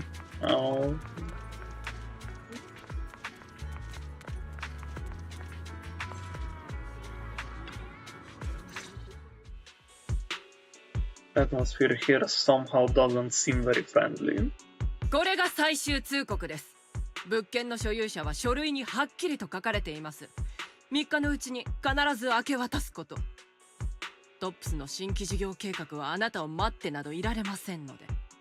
親子3代にわたって受け継いできた俺の家だぞ。それがあんたらのだと。この書類だって偽物に決まっとろうが。時代は論より証拠です。いいですか？3日以内にこのガラクタをどこかへやってください。さもないと私たちがお手つそうなれば今ほど穏やかには済まないでしょうね。ここはブルドーザーで更地にします。あなたの大切なカビた本の山ごと。こ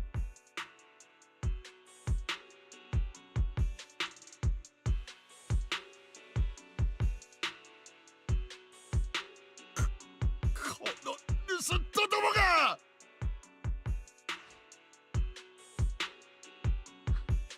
ビャオおじさん、大丈夫かだと。ああ、絶好調だとも。こちとらたったの3日ぽっちで何十年と集めたお宝をどっかにやらにゃならんのだ。It's about to at a time like this. すみません。こんな時に少しだけ聞きたいことがあるんですけど、骨董屋さんが古書修復なくなった。全部なくなった。どいつもこいつも本目当てだったんだ。全部持ってかれちまったんだよ。What was written in the town? Do you still remember? その本にどんなことが書かれてたか知りたいんです。どんな些細なことでも。それか取りに来た人がいたんならどんな人でどこに行ったかとか。どこに行ったかだと。どこへ行こうと次期本たちには帰る場所もなくなるんじゃい。知ったことか。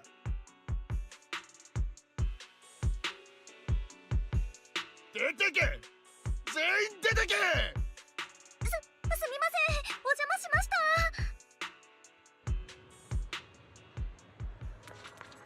Damn.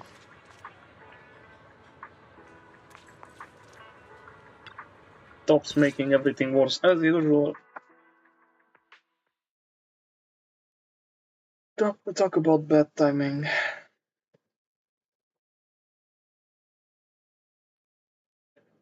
Bargainer Biao's pretty beside himself with anger. Doubt he's in the mood to answer any of our questions. Maybe let me try talking to him alone first to help him calm down. It might take a bit longer, so I apologize for making everyone wait. おやおや、奇遇ですね。また人生の分岐点で迷子になっちゃってる感じですか？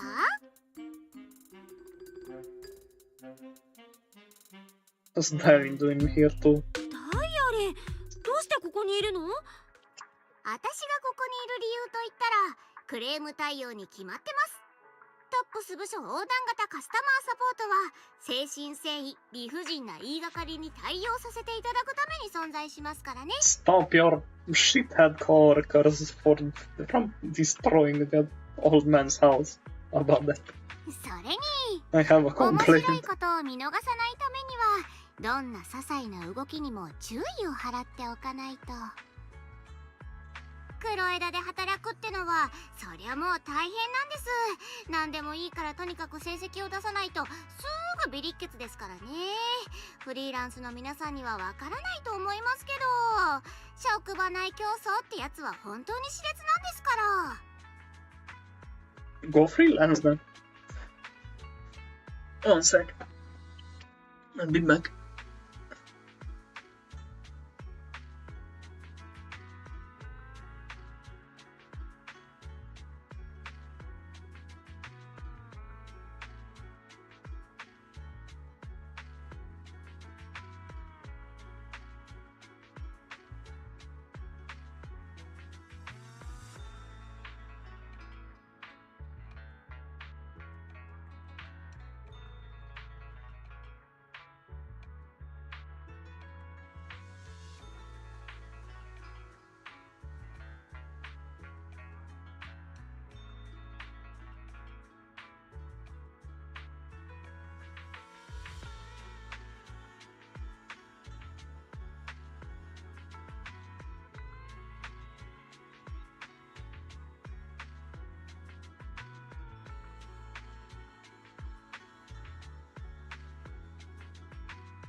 I'm back.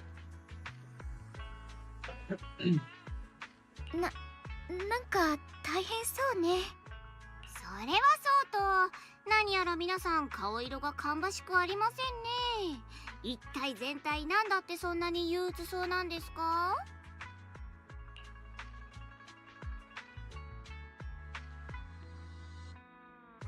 なんということでしょう。皆さん今日も今日とて運がいいですね。実はこのダイヤリン、全く同じ件のために派遣されてきたんです。そうと決まれば、どうしましょうかね。ちょっとお時間もらっても？無論だ。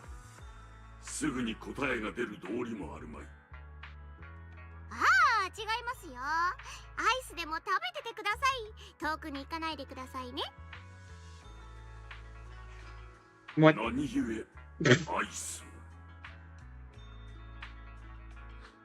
を。すごい自信だな。Everyone is still exchanging glances by the time Darling quickly returns, waving something in her hands.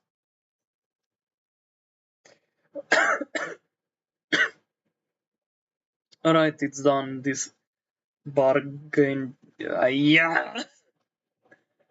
Bio is quite the interesting fellow. He couldn't possibly bear parting with that one-of-a-kind book, so instead he gave Sarah a replica. Turns out his cleverness has made things quite convenient for us. What? Cryptic ancient tome. Heavy, worn, and mysterious ancient tome with pages stuck together from moisture damage. Its edges are tattered, inner page is torn, making many crucial sections hard to decipher. From what's just barely legible, the tome appears to document unverified mystified legends about a race related to absorbing miasma and suppressing evil. Okay. How did you manage to get that out of him? すっごいね、ダイアリー。あんなに怒り心頭だったビャウおじさん相手にどうやってここまでこぎつけたの？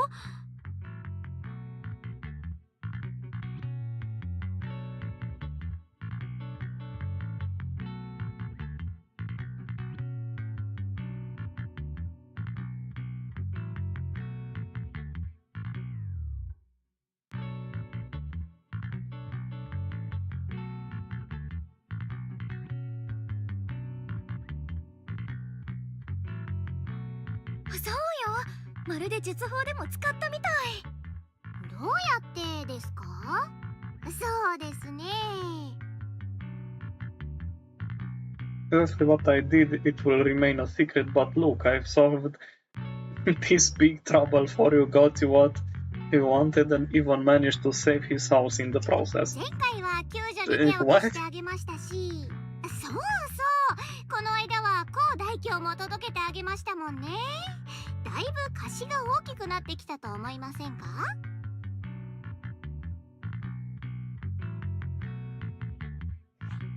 しかり、この恩、いかにして報いるべきか。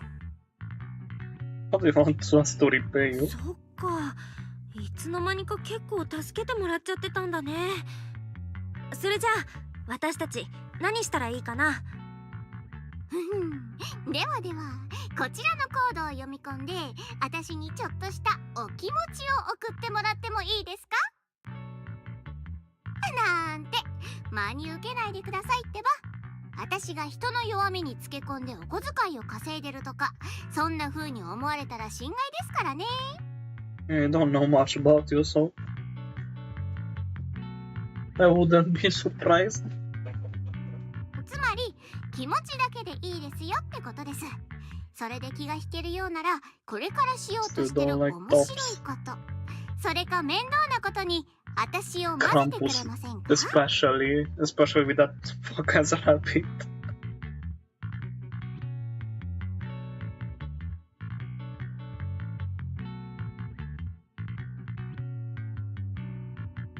That's it. たったそれだけでいいの？はい、それだけです。今日ここにいる親切な小市民が私でよかったですね。これがザオちゃん先輩だったら、とにかく交渉成立ですかね。Deal. いいよいいよ、交渉成立。ありがとうダイアリー、あなたったら本当にいい人ね。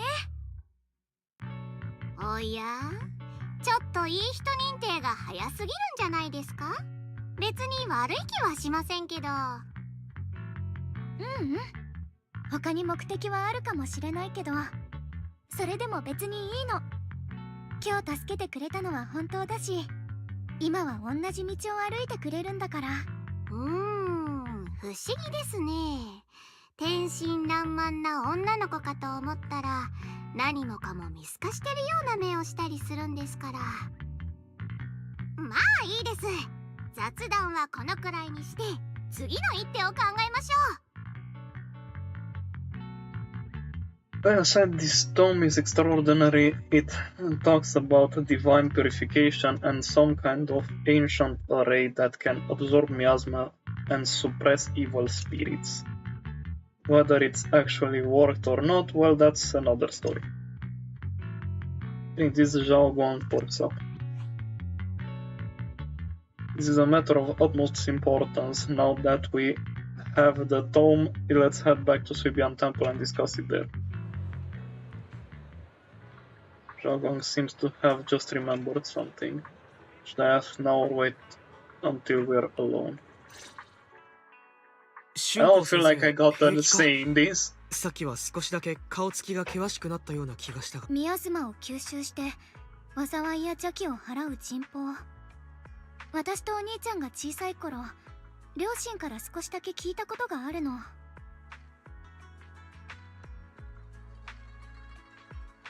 He hasn't heard mentioned them before.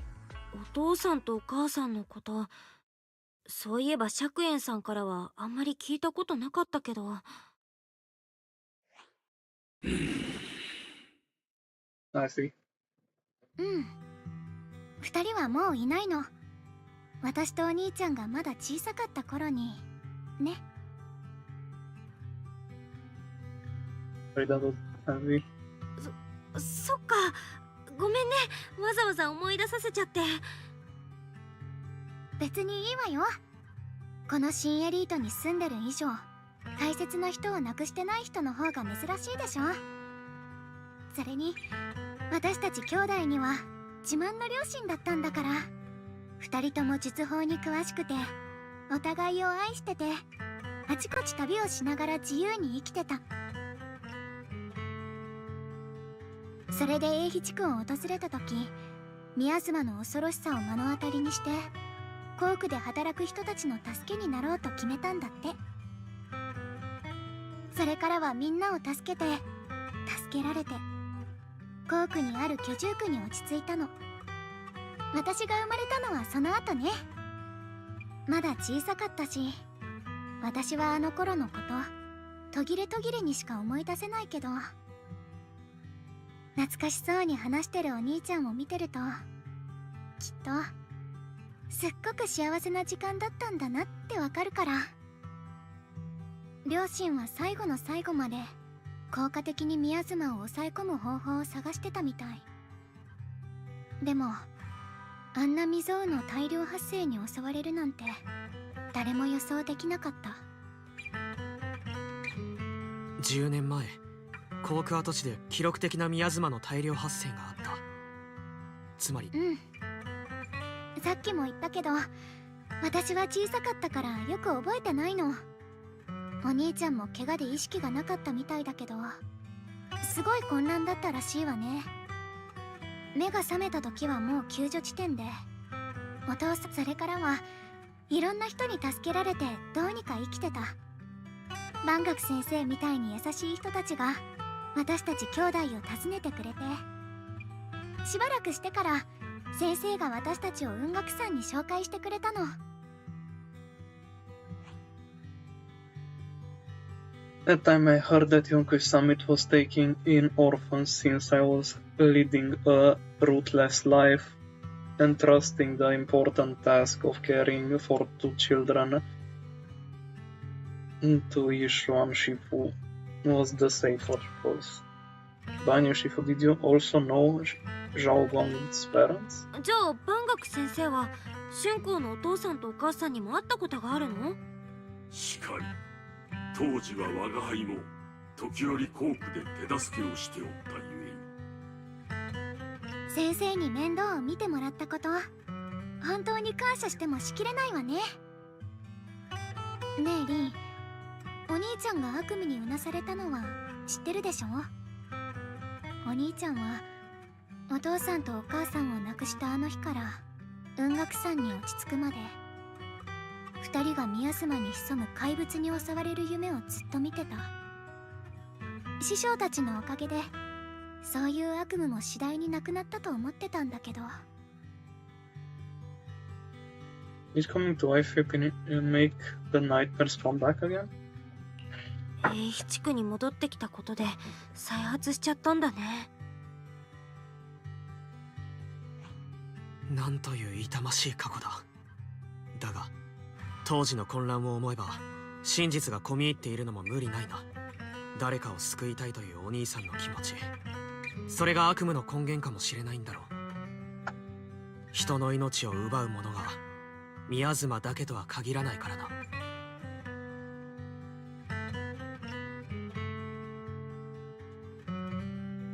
それはどういう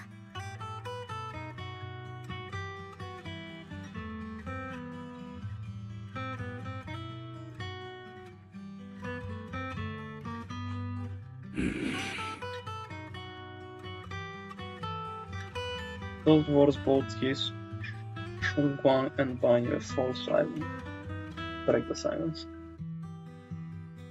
Dwelling on the past is getting too heavy, it's getting late. Let's head back to discuss our next target. そうよね。ごめん、両親のことになるとつい。お兄ちゃんの居場所を突き止めるのが先だもの。行きましょう。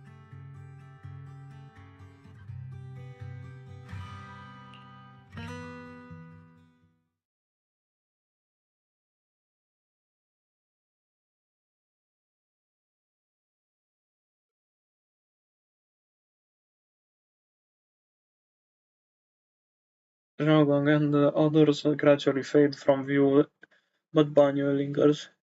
It isn't just the miasma that can lead to people's death, seemingly casual words, yet the cries of the past ring in his ears once more. お願いです。どうか頼まれてください。僕たちの子供はまだこんなにも幼い。この子たちが大人になるところを見届けてあげたかった。でも寂しい思いをせず大きくなってほしいんです。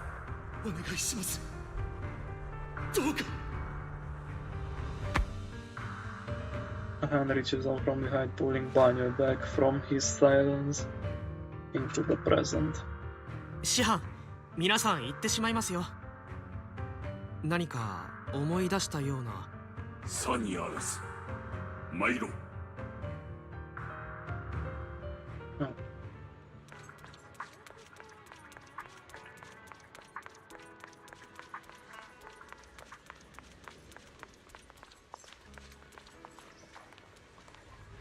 Should avoid Bellion.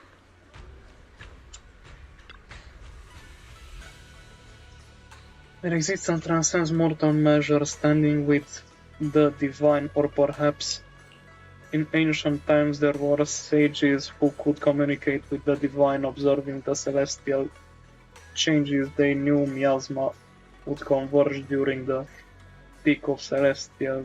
They built this array, gathering and purifying the miasma to restore the world to. With the array complete, though the evil is subdued, yet to summon desire to a power array core willing sacrifice as the key sincerely. Though we leave this method if descends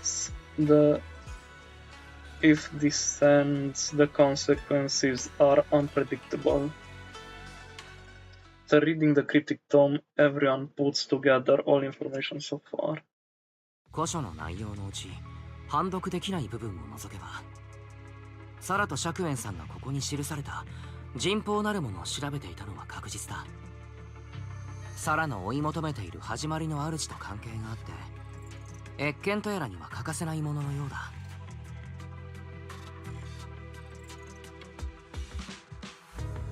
The array purpose is to suppress miasma. でも肝心の人宝の効果はミヤズマを吸収することなんだよね。今まで人の命なんて何とも思ってこなかった三小会とその神様にしてはなんからしくないよね。サラはその人宝がコーク跡地にあると考え、残党を動員して探させている。春光先生、かつてあそこで暮らしていたなら何か心当たりはないだろうか。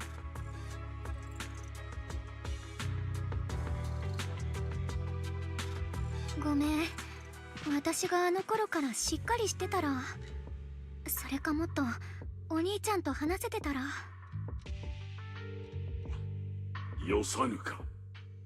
我が輩もこの幾とせ炎の深くに異変を感じ探索を試みてきた。とはいえ案ずるな。見つからぬのなら何度でも赴くまでのこと。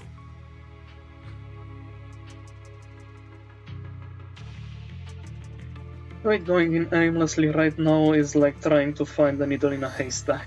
しゅんこちゃん、10年前の航空跡地を生き延びた誰かで最近もまだ連絡を取り合ってる人っていませんSo you think we should reach out to the people from back then about the array? Makes sense, I was too young to remember. But maybe someone else still does. ただ私自身、雲岳山に入門して生命権を継承してからは属性との関わりも減っちゃって、それを過去と向き合わない言い訳にしてたとこもあるし。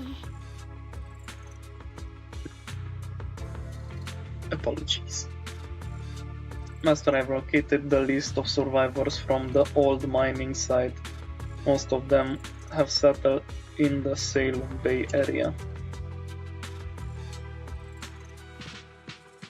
We found some survivor, maybe they have more information.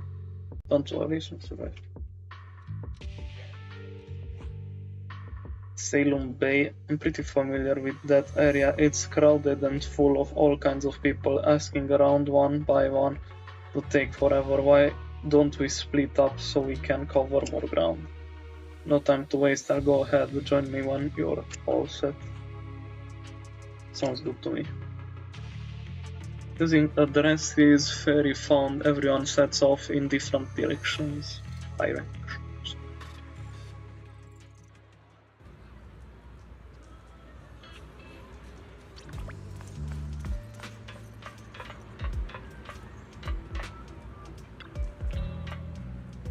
And they also changed my outfit. Things have changed so much. Back when my brother and I had to stay here, this place was just a haphazard mess of makeshift shelters. Now it feels like a proper settlement. The past fades like dust. Been years since.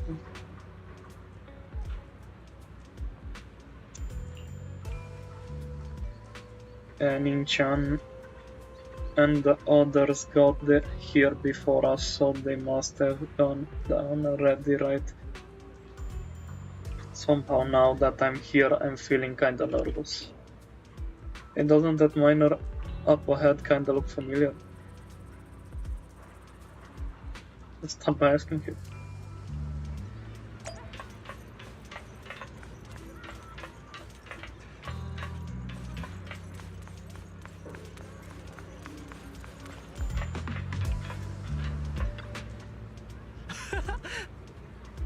It's you guys, the ones who saved me. We're getting better? Much better, thanks to you and your friends. I was just thinking about how to thank you all, and here you are. Don't worry about it.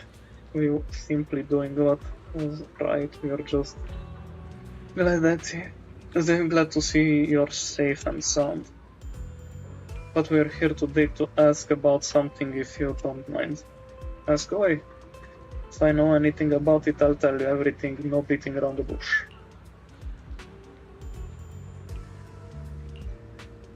Array divine deities, why is this always?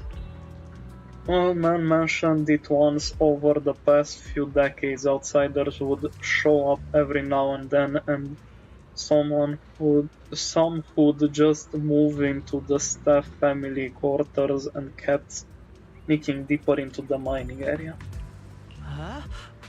They were always asking the old-timers at the mine about stuff from way back when. Seems like they're digging for info about some mystical arrays or whatever. Did they find anything? Just remember there was this guy who spoke real nice and the woman who was always smiling. They even helped treat my old man's illness. They were good people. Once they even said something about making progress on whatever they were doing. And then, well, then everything went south, didn't it? All those things they tried probably didn't work out.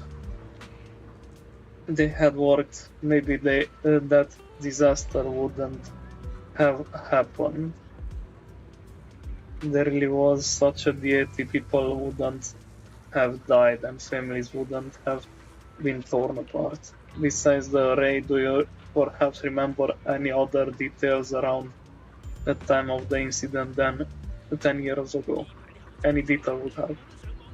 Other details, there is something I remember recently.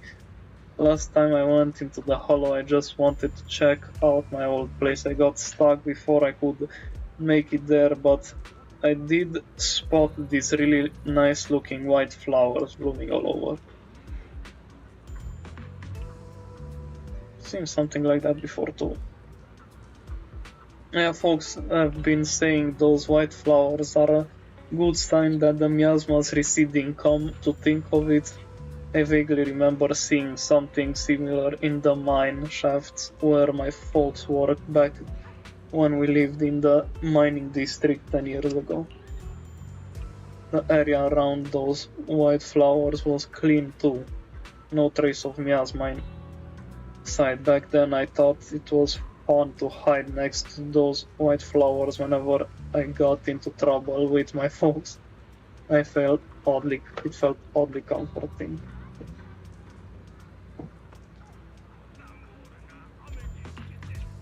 Pretty much all there is to it. After that, the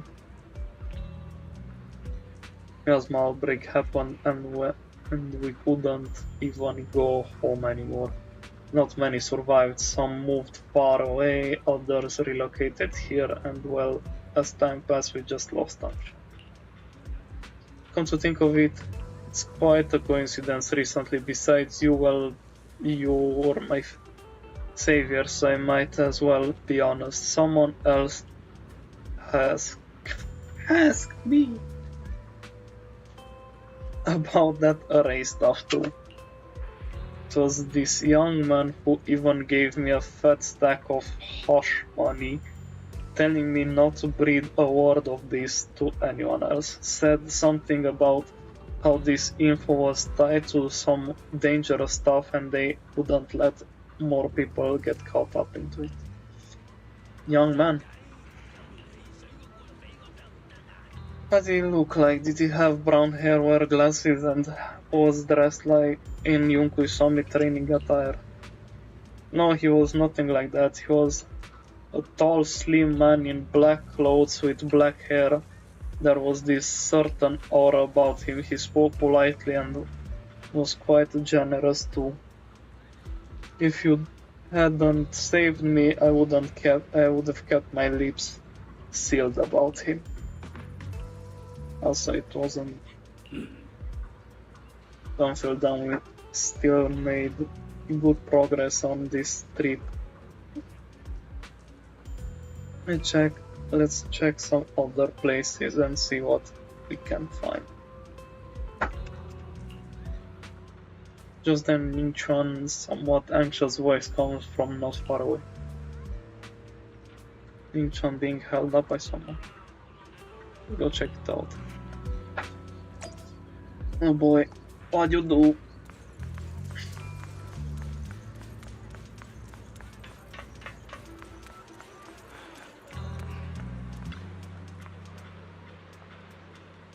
I have important matters to attend. Please stop pestering me. Phony fortune teller. Hey there, don't leave. Friend, I just said I see darkness clouding your vision. There's some terrible malignance locked between those brows of yours. If these great master's calculations are correct, you must have lost a close family member. This weighs heavily on your heart, and if left unresolved, great misfortune may befall you. Luckily, you've met for just 5,000 Dannies. Jesus! For just a mortgage, I could fix it up. You... What the hell are you talking about? Get out of here.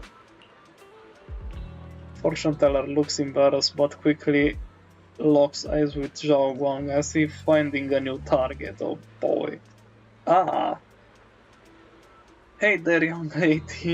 You have a most spiritual aura. Come, let me read your fortune. We can work out a good price if it's fate that we met. This a terrible omen. The stars have fallen, the moon is broken, your path is fraught with peril. barely a glimmer of light to be seen in the dark. My lady, you may face a great calamity soon. To overcome this tribulation, you need nonsense. This acting needs some work.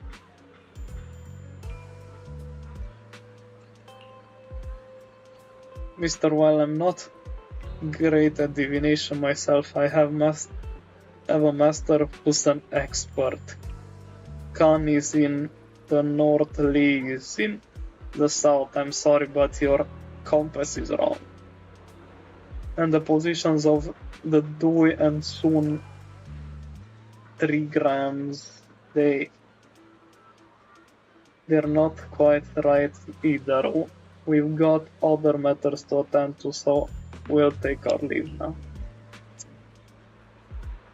Why do I keep running into tough nuts and experts these days? That guy the other day saw right through me too. Even little girls aren't so easy to fool anymore. Bro, you're seeing this in front of them. This kid's getting harder and harder to pull off. Brother! The fortune teller grows frustrated with the embarrassment recalling that tall, dignified young man in black from the other day.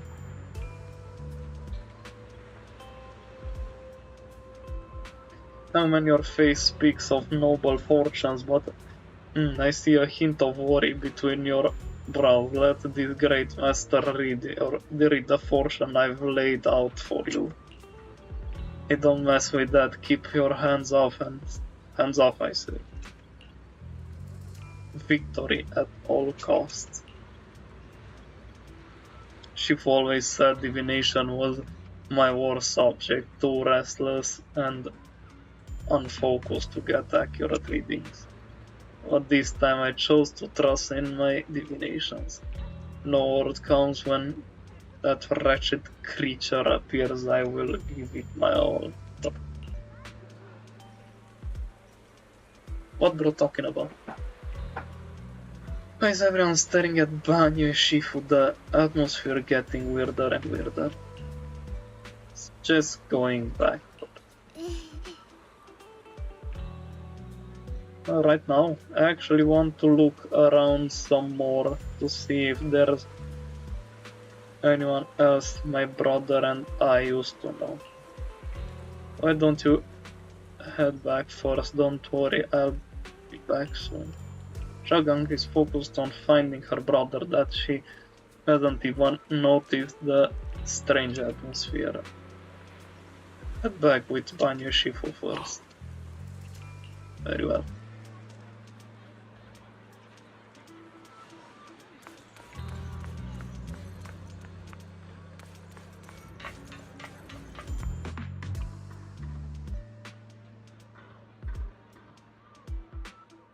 Huh? Release that heap of scrap. Ashu must have been blind back then, bringing that thing back from the hollow and treating it like a person.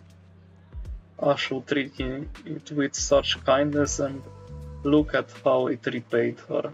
Just standing by and watching her die, no wonder. They said it was a killing machine before that thing. It's got no heart. I mean, it didn't even that forbidden fruit test or poor Ashu saved such a thing and brought it back, and now she's gone and her only brother, no one's heard from him here.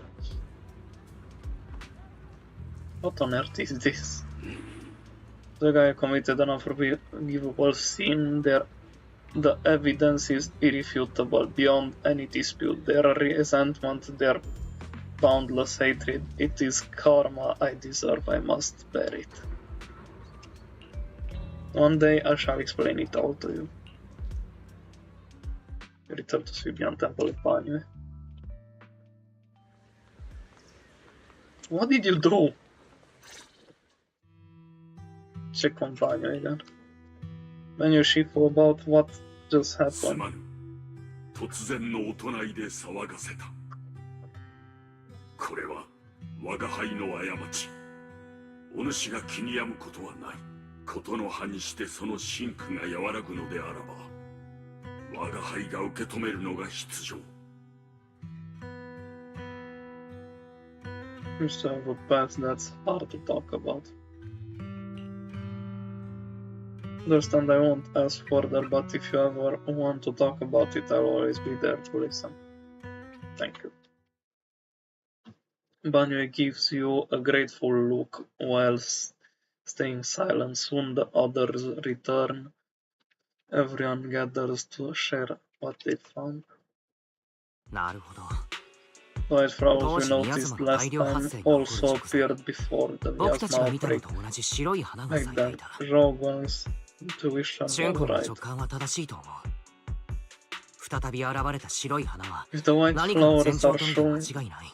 Why am I reading this? They have voice now. それに例の人痘のことも繰り返し話に出てきたね。生存者にも覚えている人がいるのなら実在している可能性が高まったと見ていいだろう。ですね。サラの探してる動機が一日一善のためかはさておき、当時航空跡地にあったっていう居住区にはとりあえず行ってみないと。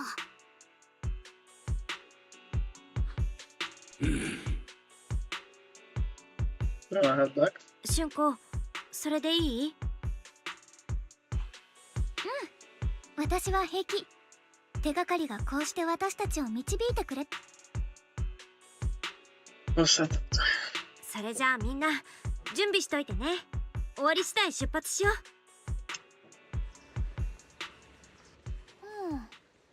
う。No, yes.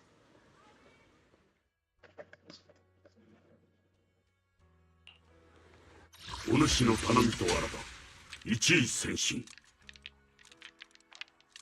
You can play with them only, why not?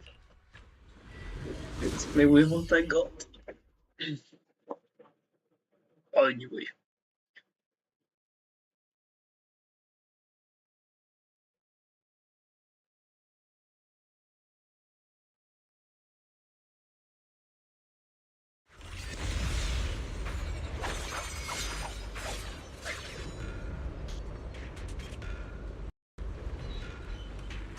う。ルート設定完了。目的地航空跡地居住区。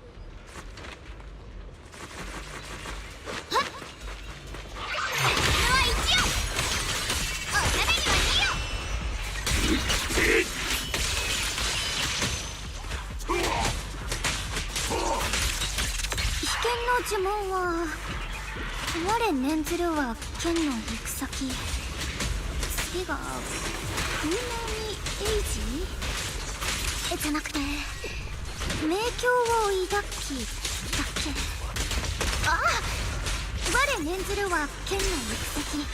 迷境を抱き生命を制す。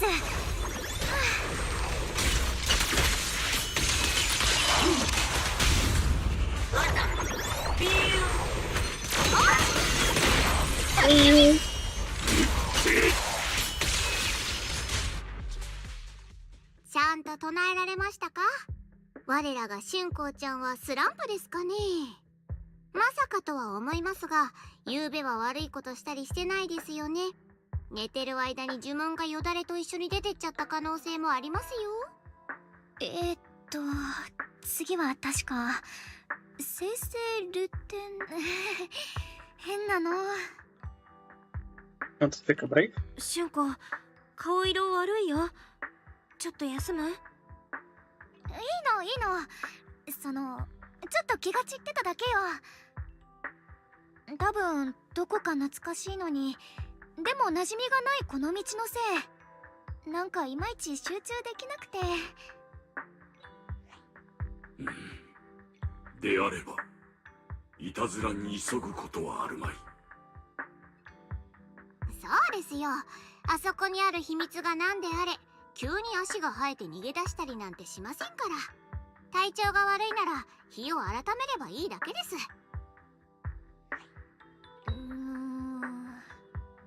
生成ルテン、生命よ、我を導け。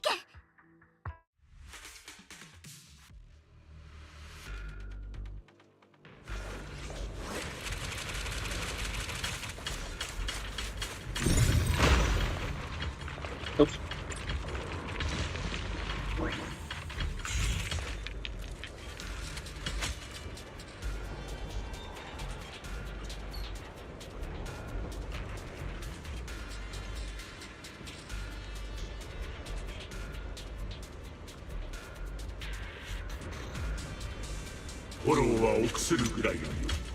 されど退く理由にはならぬ。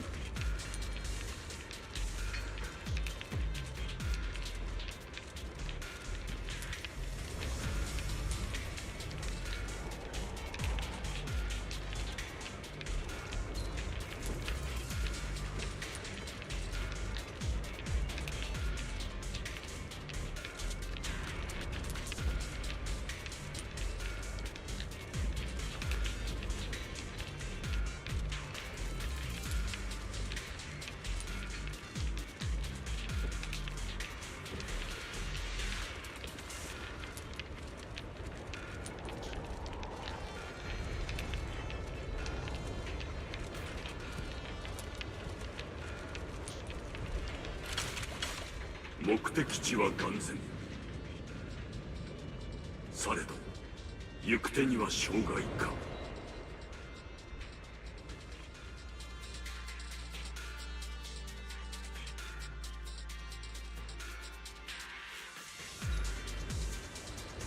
すべての邪悪はこの万学が滅してくれる。What? No.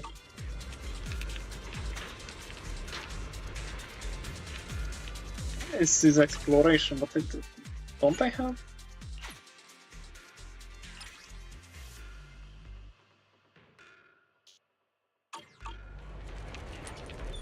I have something.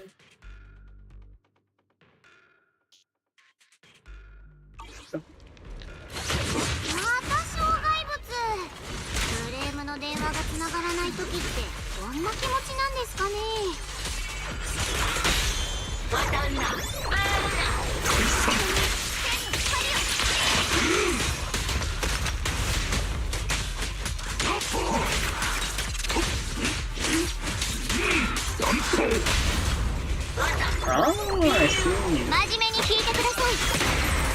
キャッチアップします。戦争タッチ。ジルワ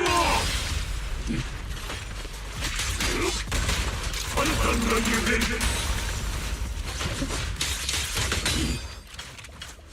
さあ、心のままに。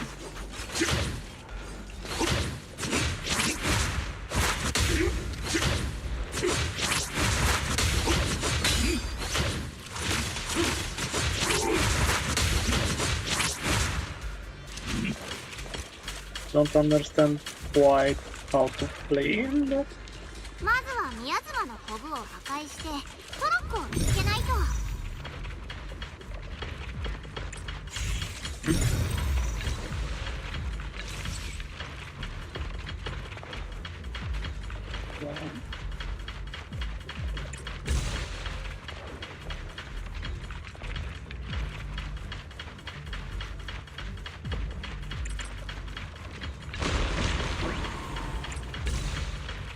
That all? Yep.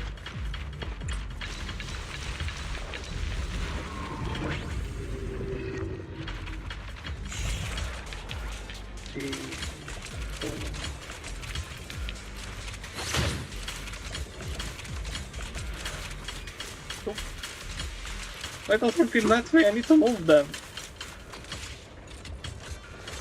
This minecart track looks more complex than last time.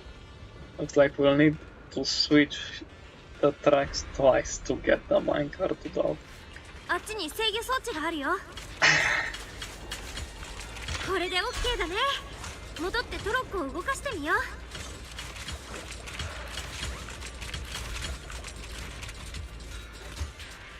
I need to bring it there then. かなり年季が入ってるのにまだちゃんと動くんだね。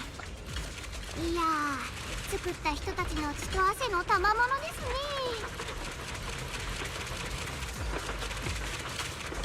再び軌道を変えねばならんようだ。よーし、これでトロッコが軌道に乗りますよ。Fine, we're doing the wrong 急 display. に黙り込んじゃってどうしたんですか？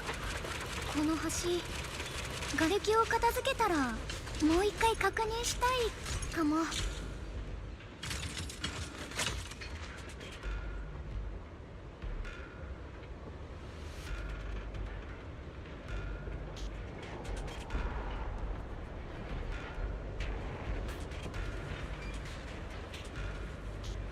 フォローは臆するぐらいがよい。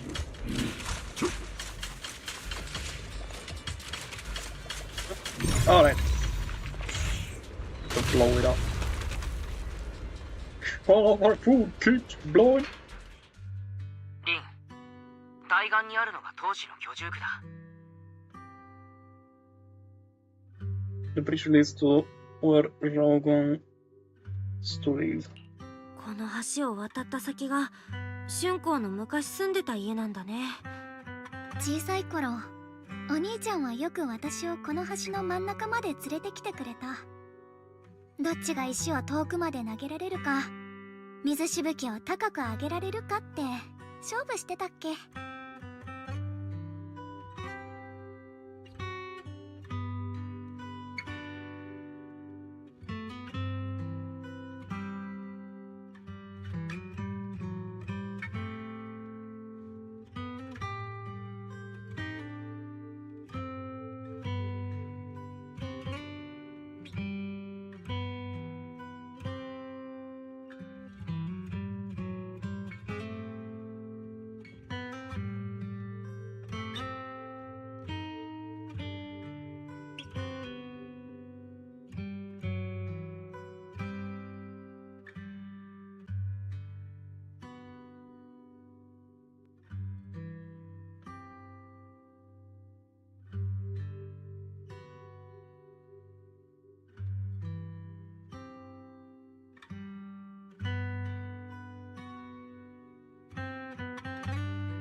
お兄ちゃんはいつも手加減してくれたと思うけどね。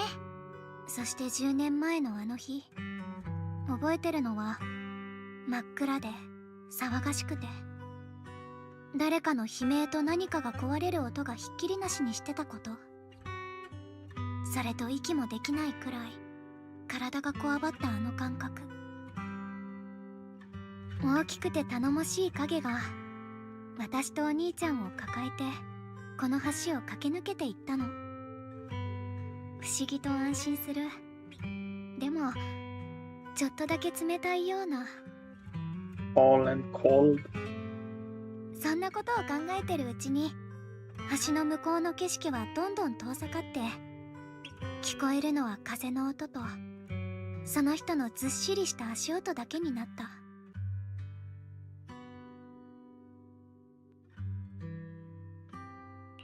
それが春光たちを助けてくれた人なんだね。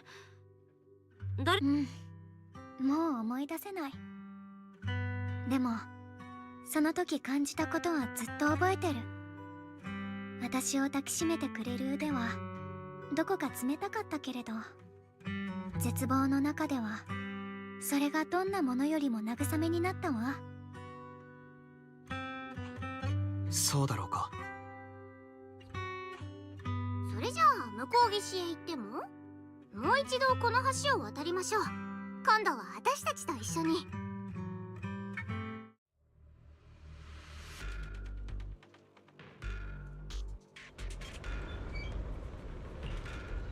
Be back 1 second.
back. Continue.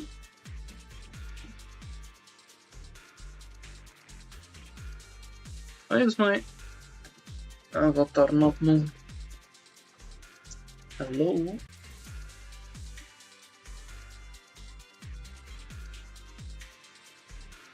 It's moving now.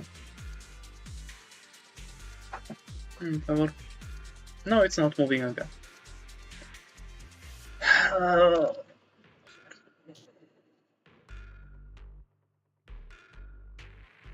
What? I think it's too dark in my room, so it doesn't catch. Let's see. Make a bit of light.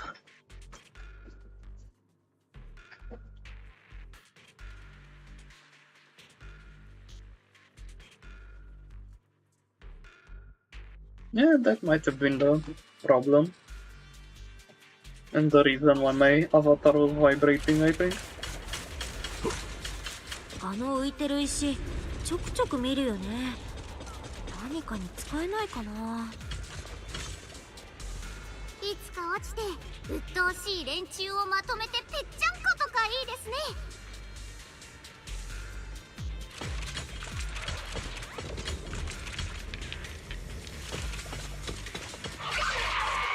鉄くずに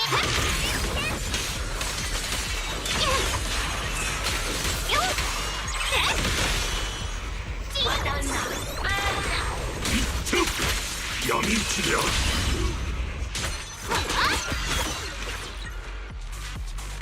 しもーし、これがあんたのマットですよ。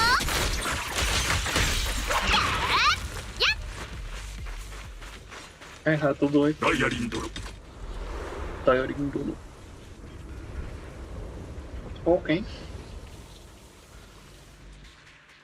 Just realized that these people were living in the hollow, basically.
There seem to be more white flowers here compared to everywhere else repeatedly.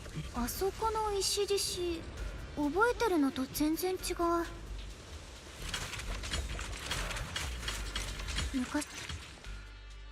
この10年であの像は随分侵食されてしまった。時の流れというのは残酷だな。割れた窓を吹き抜ける風の音もどこか泣いているみたいだ。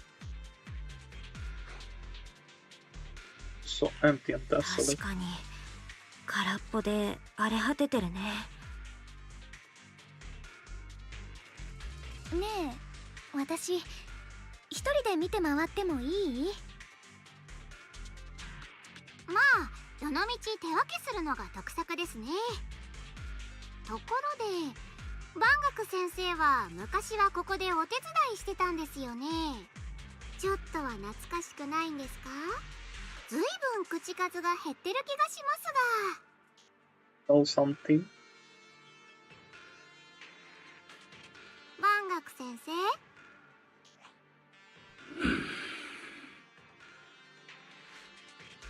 Daniel remains silent, seemingly deep in thought.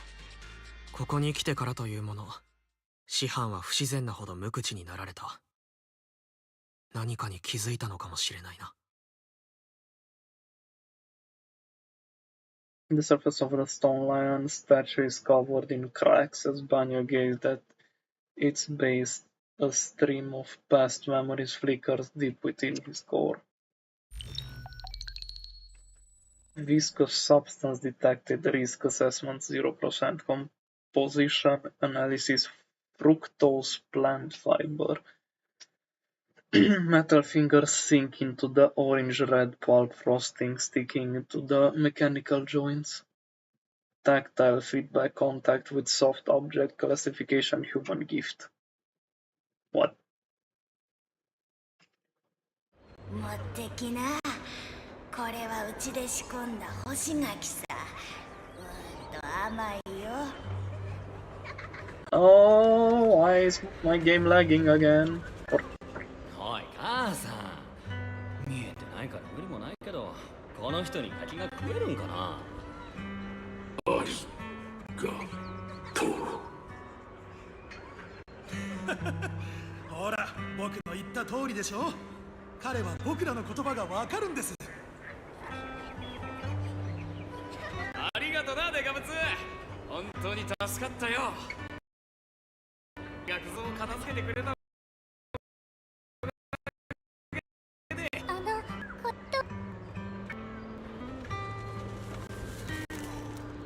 A pale wildflower is suddenly wedged into the joints of the mechanical arm.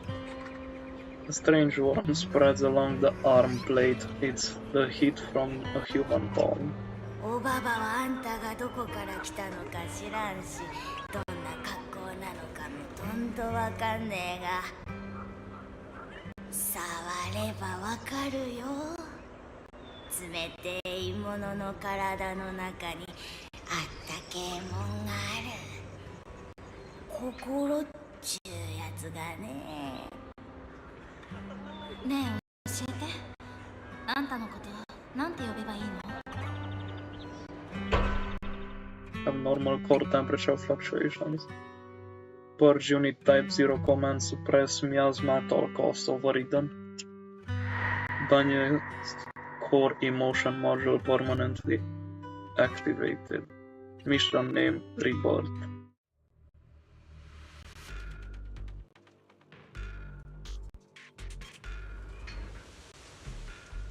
Jesus.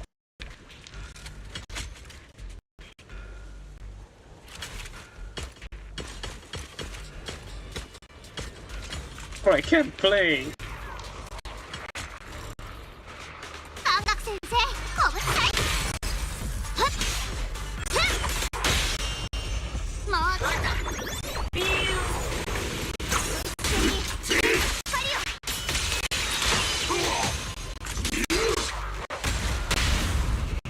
攻めよ。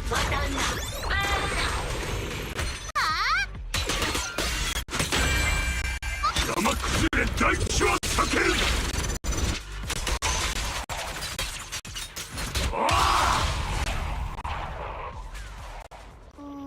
You guys like the PowerPoint presentation? Me too.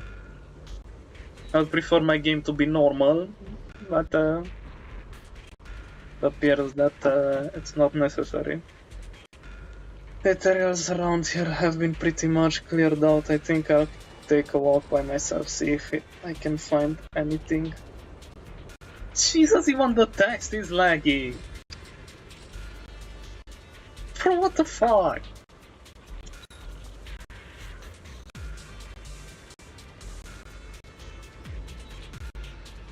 Let's split up and do some investigation. Maybe we'll find something.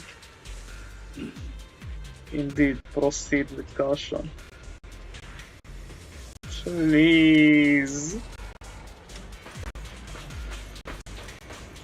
John.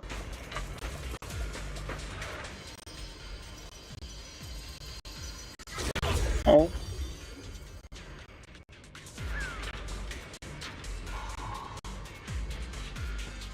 This way of descent that you speak of from your words, it sounds like not just anyone can pave it. That silhouette. She won. Of course, only the devout one who completely surrenders body and soul, anchoring themselves solely to the to their supreme will can sense their presence and invoke their descent. You're beating around the bush. Don't tell me you still don't trust me. I helped you locate the ray, so you should give me more concrete details.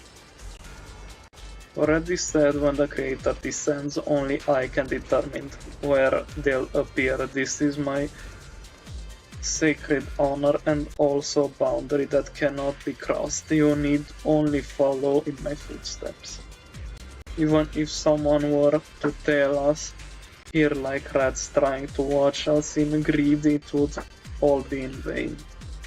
If you go any further, you won't be able to hide that side of yourself anymore. Better face who you really are, Yishuan.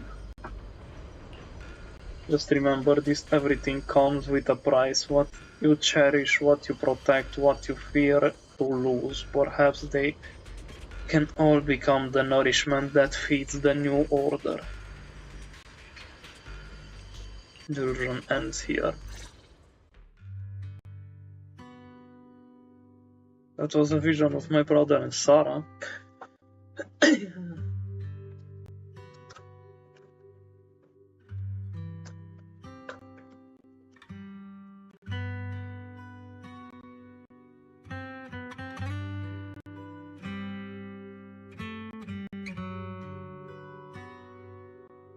It's not even that I don't understand.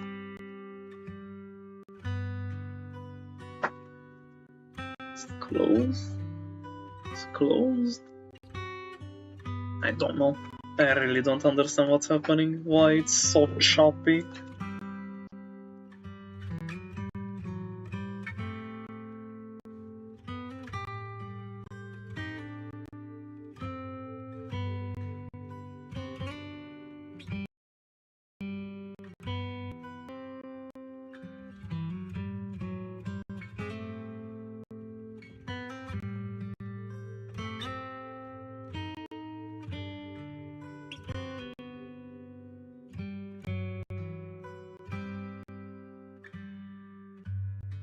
Game restart required. Okay, so I can't do anything.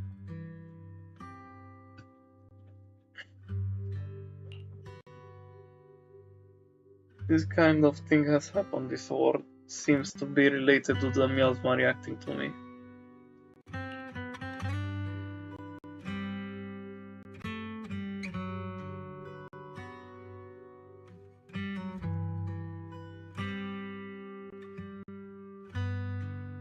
His defense is a recreation of the past, judging by where the vision appeared and what they said. The ray is most likely somewhere beyond that door.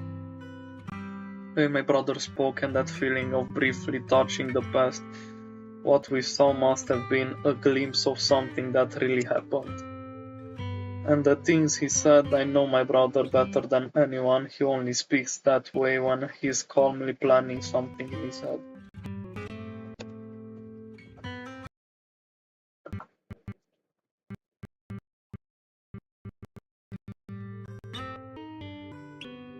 There's no concrete evidence yet, but I think we can at least rule out the worst case scenario.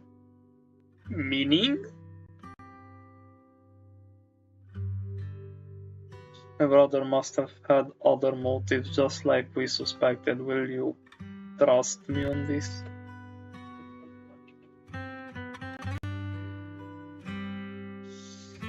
I trust you and I trust the Senior Yato. But both of them are Senior Yato. I trust your judgment, John. That's what I answered. They went through this door. This door. Zhaobang pushed the door, but it wouldn't budge. It seems to be blocked. 鍵がかかってるみたい。あれ、どうやって開けるんだっけ？確かおじの誰かすらよ秘密の鍵をかけたんだけど、年長の子がその仕掛けを盗み聞きしてたんだよね。Rogan, did you remember something? 俊子、何か思い出したの？もうこんなに時間が経ったし、あの時は何もかもめちゃくちゃだったから、大したことは覚えてないかなって思ってたけど、いざここに来てみたら、あっさり思い出しちゃったわ。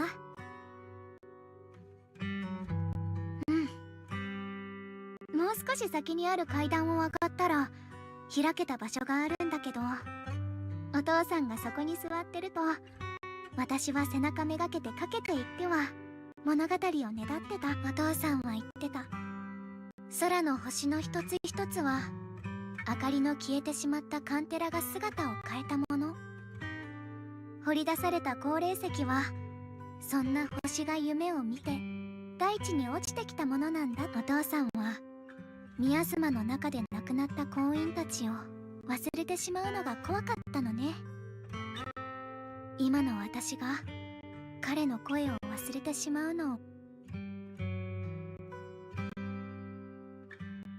We know now that my brother and Sarah went beyond this door, but I don't want to break it or anything around it.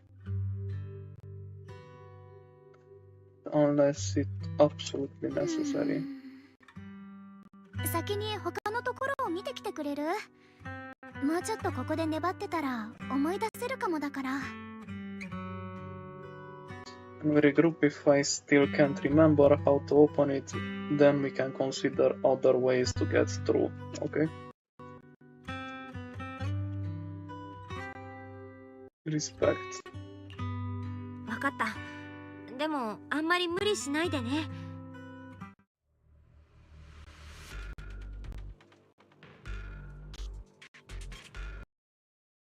Can my game become normal again, please? Please! Come on! Why is it so choppy?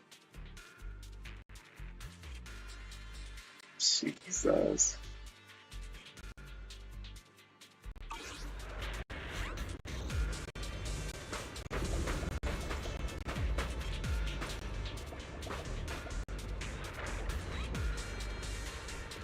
A corner with a strange vibe. Some of the building ruins and wall sections are unusually smooth, unlike natural breaks. The scratches look more like they were carved by some kind of sharp winged teeth.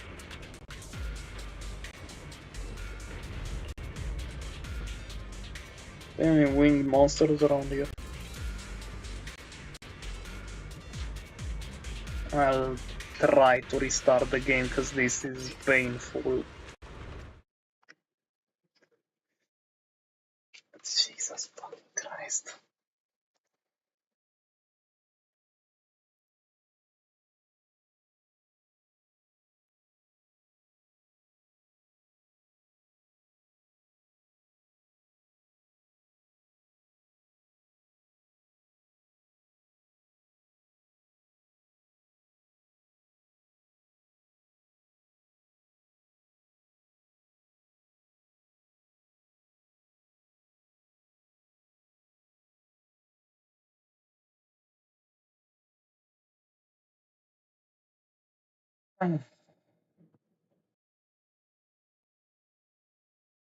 It annoys me that watering was choppy at times too, but it was one frame drop and then it became normal, other than the plugin shitting itself.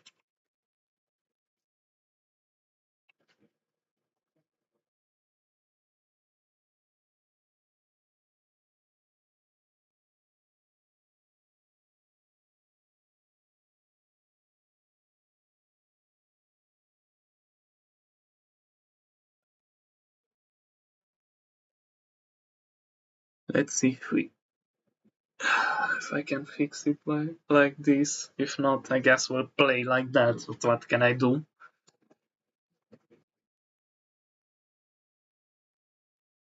I fear we're close to the end of the story.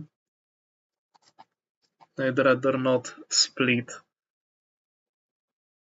in one and oopsie. Split the story into one of 3 hours and one of 1 minute. I'm exaggerating, but still. Let's see.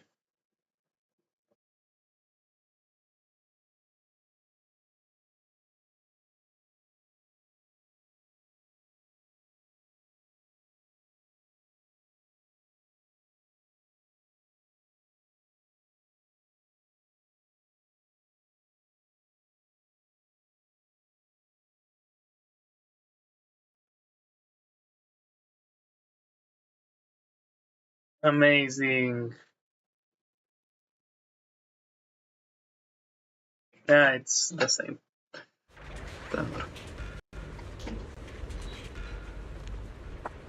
Can't really do anything about it at this point. Holy shit!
This happened too in the previous story, but like the lag, I mean.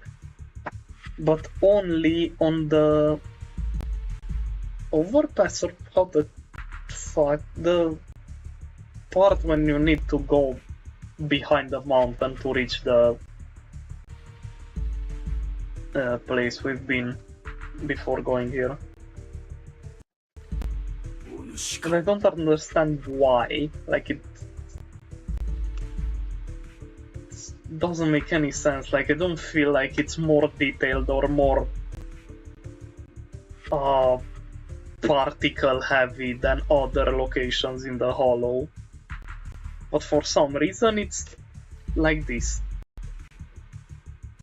What's wrong? 万学先生、どうしたの?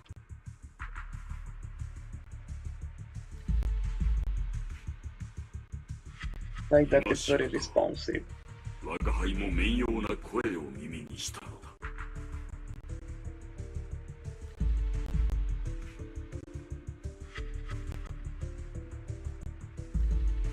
Don't Dylin mentioned before? それってダイアリンも言ってたやつ？また聞こえたってことはよっぽどおかしなことが起きてるのかな。この壁の向こうに尋常ならざる宮妻を知覚できる。その声は密かに忍び寄り心を惑わす。お主も用心することだ。不可思議なことはそれだけではない。かように宮妻の気配が強い場所なれど、白き花の咲く場所に近づけば心触が和らぐようなのだ。Right. 言われてみたら確かにそうかも。やっぱラマニアンの宮妻に起きてる引き潮はおかしいよ。宮妻がみんな白い花に導かれて同じ方向へ収束してるみたい。I really hope it doesn't sound like this on the live too. So grating. After every word, static, static, static. Strange white flowers, weird voices, something's definitely off in this hollow jargon. And I have saw visions near the door of Sarah and Signory heading deeper inside. If our guess is right, the rate they were looking for should be in that same direction. In that case, it's too dangerous to just rush in blind. Let's wait for everyone to finish investigating, then regroup before deciding our next move.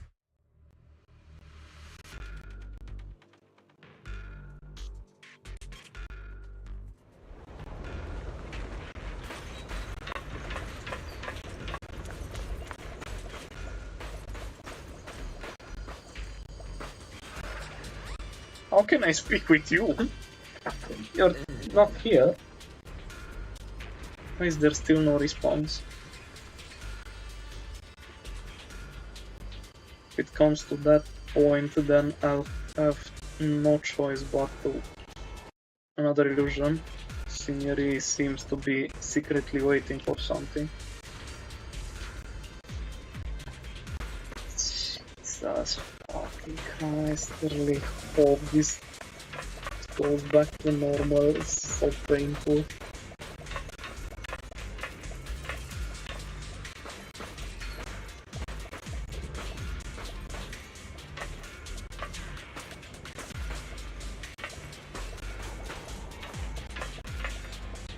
Till now it went well, like...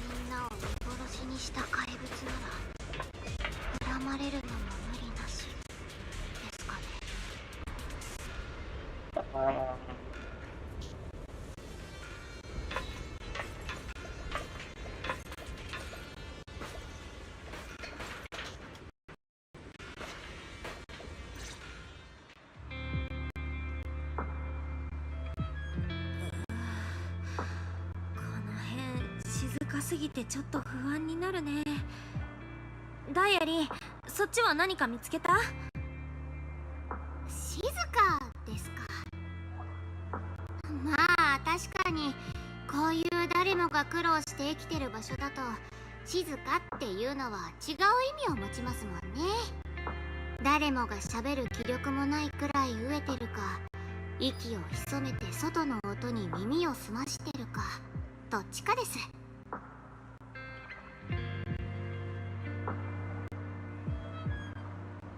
フォローに飲み込まれてなかったらこんな廃墟みたいな場所でも物音くらいはしたはずですが。Oh, so it wasn't in the hollow at the first, from the first time. Happy? 壁の中を走るネズミ、パイプから漏れた水滴、それと割れた窓から吹き込む風。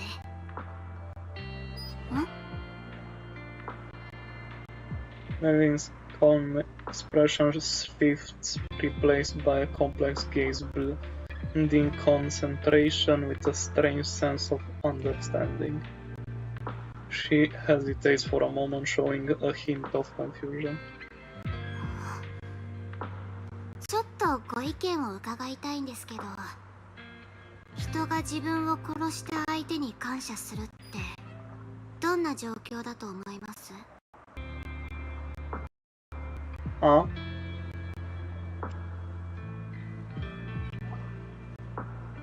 自分を殺した相手に感謝？ That what? ずいぶんヘビーな話だね。急にどうしたの？また何か聞こえたりした？まあまあ、ちょっと考えてみてくださいよ。先に質問したのはこっちなんですから。あ、うん。自分を殺した相手に感謝ね。例えば、それか復讐の終わりとか、誰かを殺した罪を背負ったまま生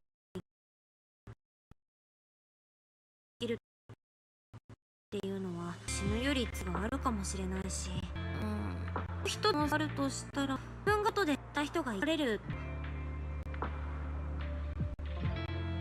自分が死ぬことで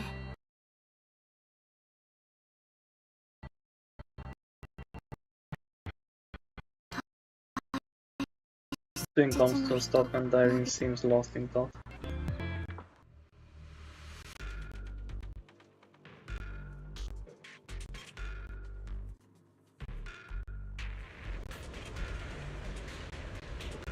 Please don't make me play like this.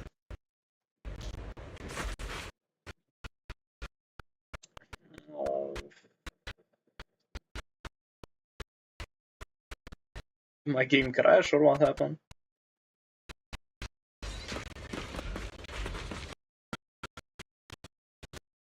No, but the way it's going, I wished it did. Even the plugin didn't catch up because... Oh boy.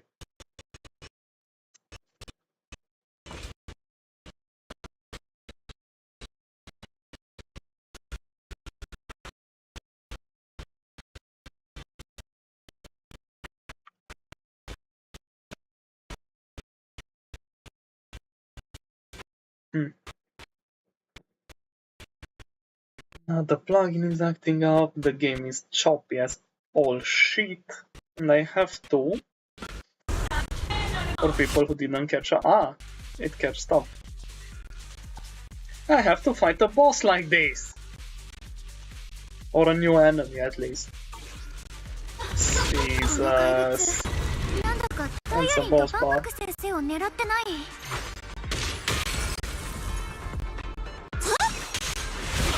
ダイヤリンド、ここは我が旗。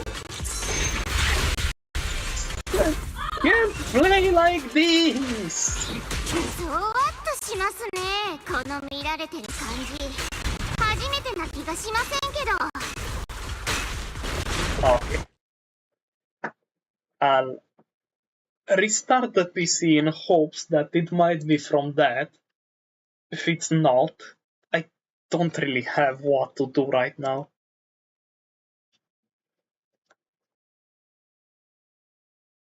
This is not normal.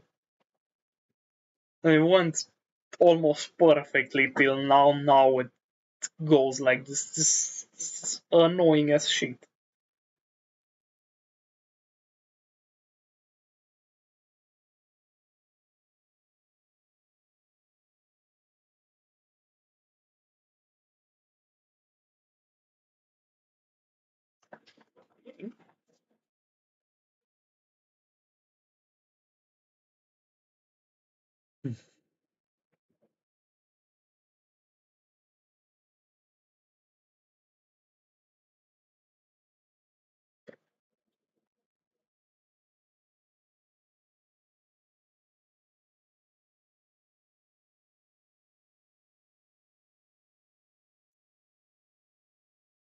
Fixes it. What can I do?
Those.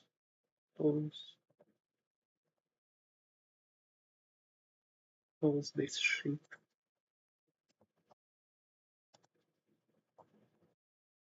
I didn't need it, I would have deleted it already.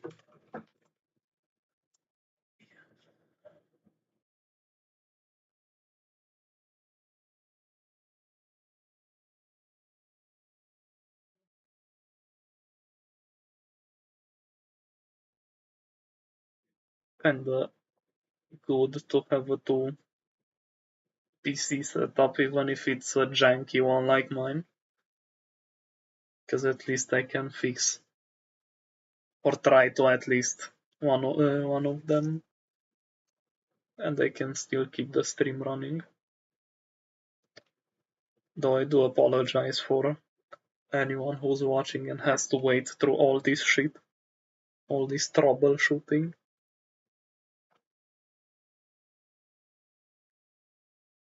But I would rather not fight a boss in one frame.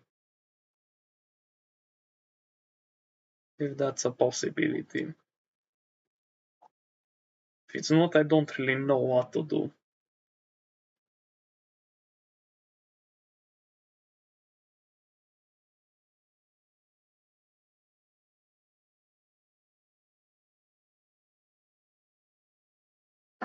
All I can say, I hope this fixed it.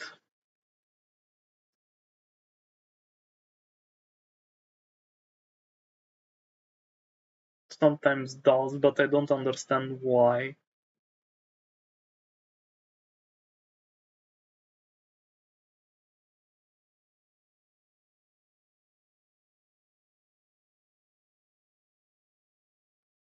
Because if I open any other game or something like that, it acts normal. But if I open the previous game, it continues like that.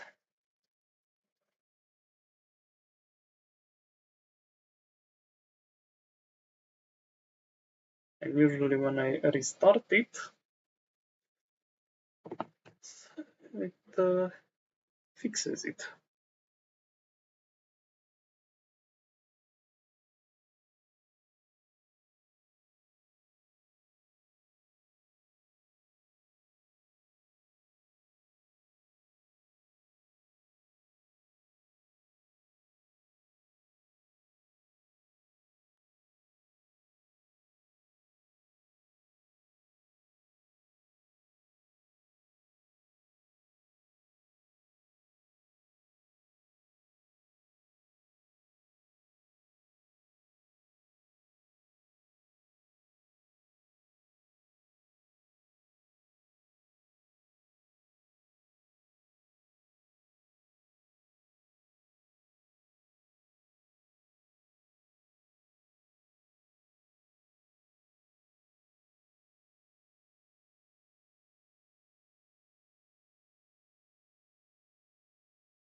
Okay. It seems like it's working now.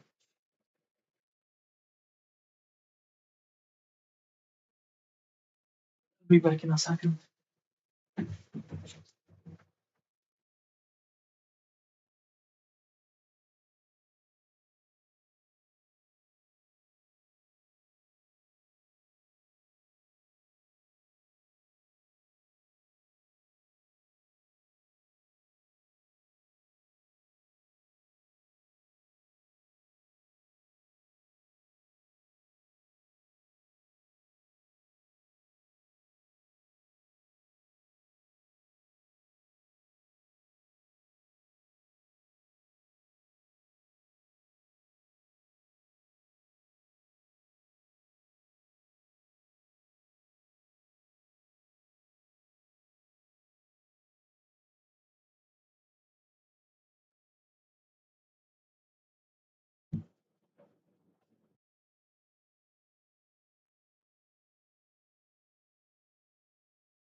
Holy shit.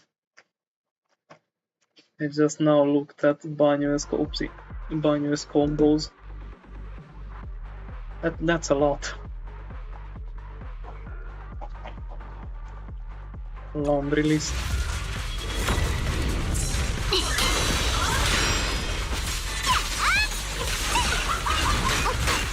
Oh.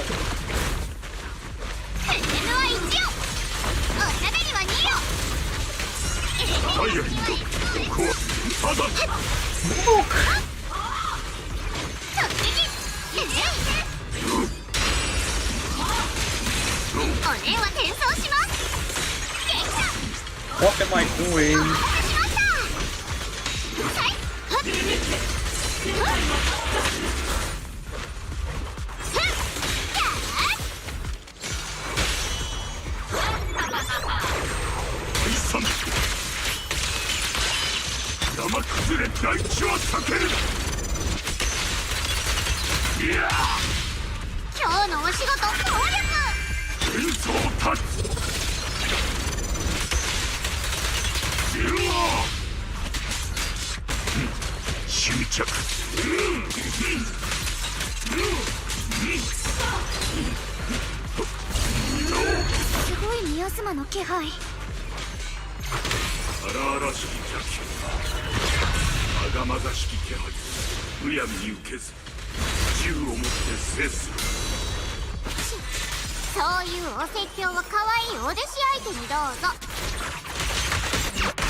Finally.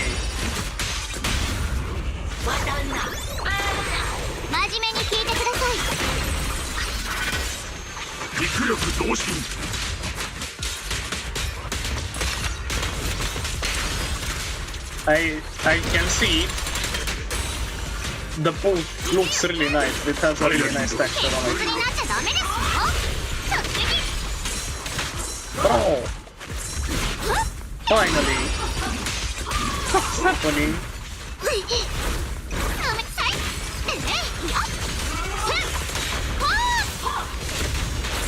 I feel like I'm clearly pressing it. Now I missed it, but...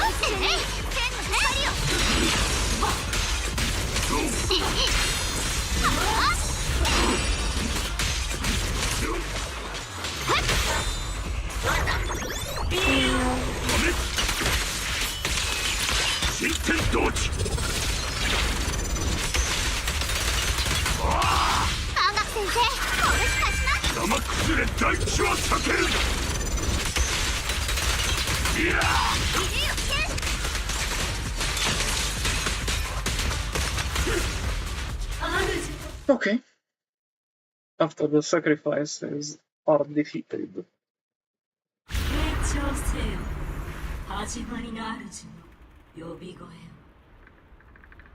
宮妻の気配が濃くなっておる。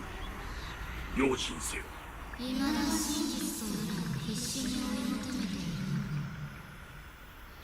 お化けみたいにコソコソして、とっとと出てきたらどうですか？忘れるな。かつてその幻を追いかけたこと。それはどんな赤裸々な嘘にお前を絶望させる。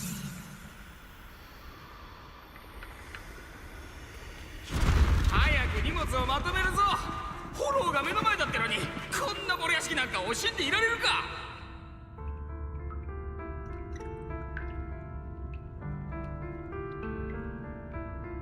何焦ってんのよ。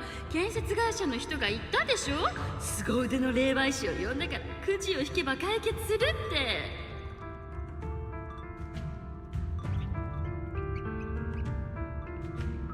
ほら、くじを引きに行くぞ。ファンさん、いつもあんたにくっついてるお荷物は？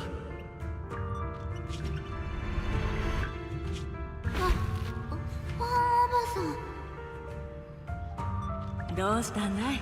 こんなとこに隠れて。まだ何も食べてないでしょ。みんなもう行ったわ。あんたがお腹を満たしたら私たちも行きましょうね。あの人たちが言ってるくじって何するの？ああ、怖がらなくていいわ。私がついたあんなの形だけのものさ。うちのダイアリンが心配することなんて何もないよ。木なんだって？釈明の器として一人生贄を差し出せば他は安泰だって約束するさ。どいつもこいつも我が身が可愛いだろうからくじ引きにしてやったん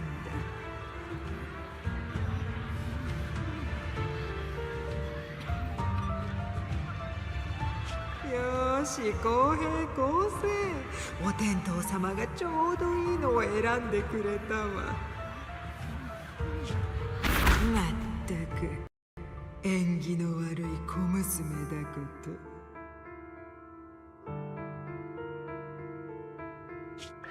おばさん、私は大丈夫だから。だから悲しい顔しないで。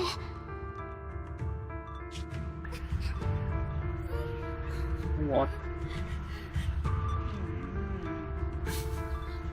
私が生きていたり、それだけなのに。どうして。もう終わりだ。今さら何をしてももう手遅れだ。ただ普通に暮らしたかった、それだけだわ。最後にお願いをするとしたら。願いですか。霊媒師さんがちゃんと私の死と引き換えに。こんな小サイクルもう何度行われてきたのか。みんな死んじまう。最初から避難すればよかった。自分にすがれば助かるなんてデタラメ信じるべきじゃなかったのよ。保険金詐欺の建設会社、それとくじ引きだなんて言った霊媒師、絶対に血で償わせてやる。くじ引きって嘘。みんな死んじゃうの？おばさん、ダメ。早く考えて。ダイアリーなんとか風呂から出てあの人に。こっちから逃げるぞ。この声をたどって絶対にここから出るんだ。絶対におばさんに伝えなきゃ。霊媒師と外から来た人たちはみんなを騙してるって。どうしてそんなことに。あのおばあさんはどこ？建設会社の人たちはどこよ。助けて。あのチビに当たりを引かせればいいって話だっただろうが。ファンさん、あんた発案者だろ。何か言ったらどうだ。身代わりが見つかったと思ってたのに。どうして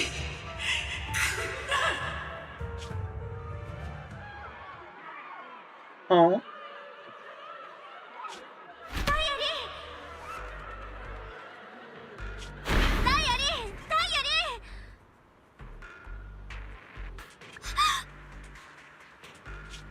大丈夫？何回呼びかけても反応がなくて。何があったの？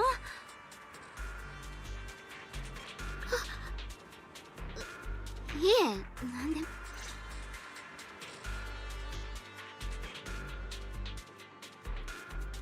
ダイアリー、万学先生、大丈夫？あのサクリファイスが消えた後、お二人とも石みたいに動かなくなったんだ。何と呼んでも反応がなかったから心配しました。あの声がまた聞こえたんだね。さよ。What did it say? なんて言ってた？人の心の隙につけ込む力を捧げようと迫る面妖な言葉だ。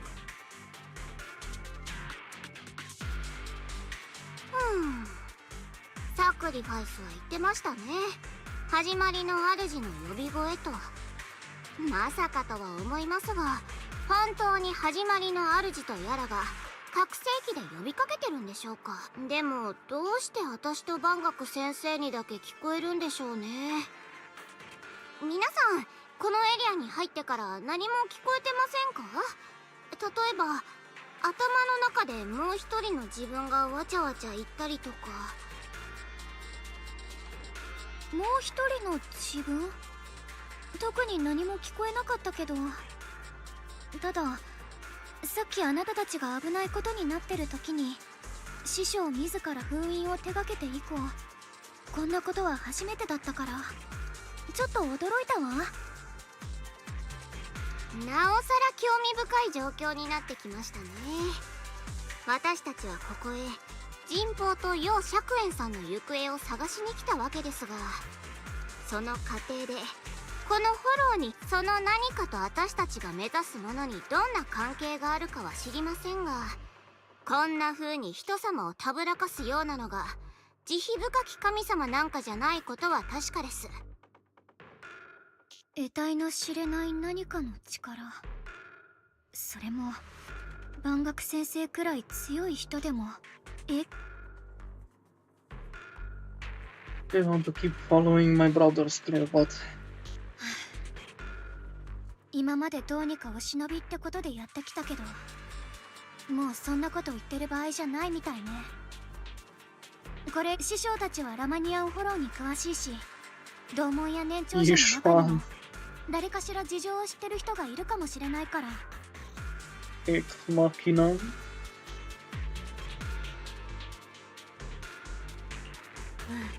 俊子、その判断は正しいと思うよ。壁の向こうは宮妻がまだあんなに濃いんだし、変な声がいつまた聞こえてくるかわからないもん。一旦外へ出よう。同感ですね。どこの誰とも知らないやつに頭の中まで入ってこられて、そろそろ本気で頭に来てますから。万学先生、いいよね。Vanya takes one last look at the sealed gate and departs.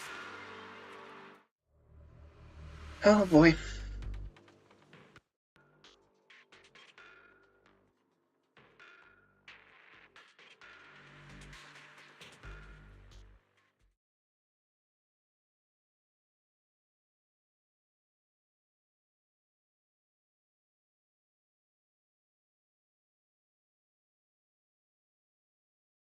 I don't hate this one, but you can tell me that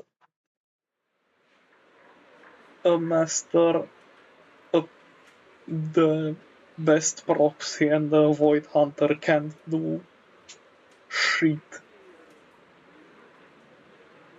and needs to get help every time something happens.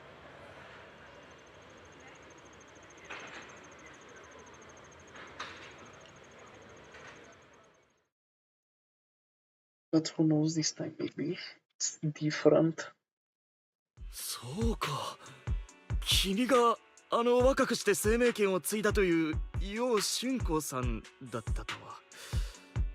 雲岳山の若き弟子たちの中でも一番の秀才とされ、いずれはうつろ狩りにもなりうる器だともっぱらの評判だ。秀才だなんてそんな。ごめんなさい。私ってば本当に自分勝手で警察でこんなことになるまで黙ってたこと、本当に申し訳なく思ってます。Apologize. 私からもごめんなさい。みんなにはもっと釈園さんの行方がはっきりしてから打ち明けるつもりだったんだけど、あの場所の宮妻があんなにおかしなことになってるなんて。今回調べてみて事態がどれだけ深刻か痛感した。Please trust me, though I don't have evidence to prove it. My brother must have had reasons for covering his tracks and for being seen alongside Sarah. I know he wouldn't betray us. 私はお兄ちゃんと一緒にここまで来た。誰よりもあの人のことをよく知ってる。素直で仲間思いで、私利私欲のために人を傷つけたり道を外れるような人じゃないって。大丈夫よこうちゃん。じゃなくて春光さん、兄弟子の人となりはここの誰もが知ってるもの。師匠にはもう連絡してあるわ。今は別のお勤めで手が離せないそうだけれど、そっちが済み次第すぐ駆けつけてくれるって。Also, how come when they actually need help, Yushwan is never here? あ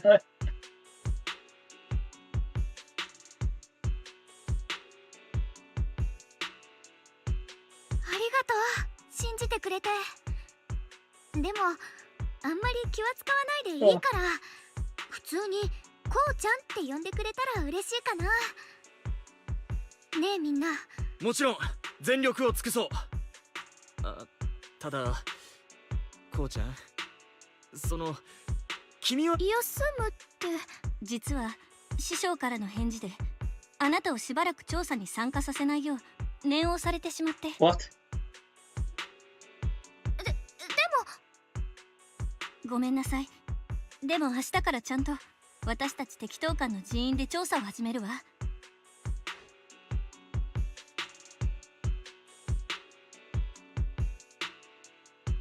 That Finyan leaves together with the other disciples. Zhao is left standing there, hands clasped tightly together, her expression clouded with helplessness. いつもこうなっちゃ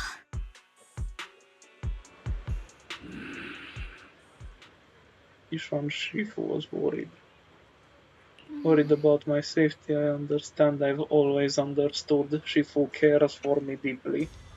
Even with Shifu's personally crafted seal on the sword case, she's constantly worried that the power of the Qiming sword might spiral out of control, worried that I might end up like her sister, High Preceptor Yijiang. But having to stay behind everyone, being kept safe, watching everyone else face danger while I can only wait is just... With that gloomy look on your face, you hardly seem like the Yishun one I know. Being able to face any situation with composure, isn't that the kind of person you are? Regan, you're too tense. After everything that happened today, what you need most right now is to get some proper rest and recharge. It's late, don't you want to say? It's Persona all over again.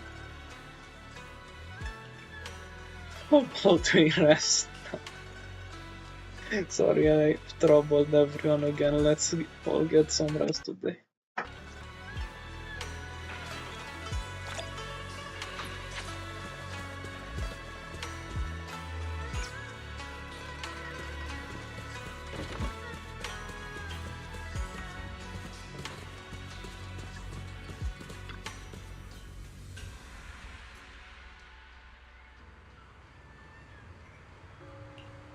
Under the cover of the night, there are still those who remain awake in Paling Heights. Eh?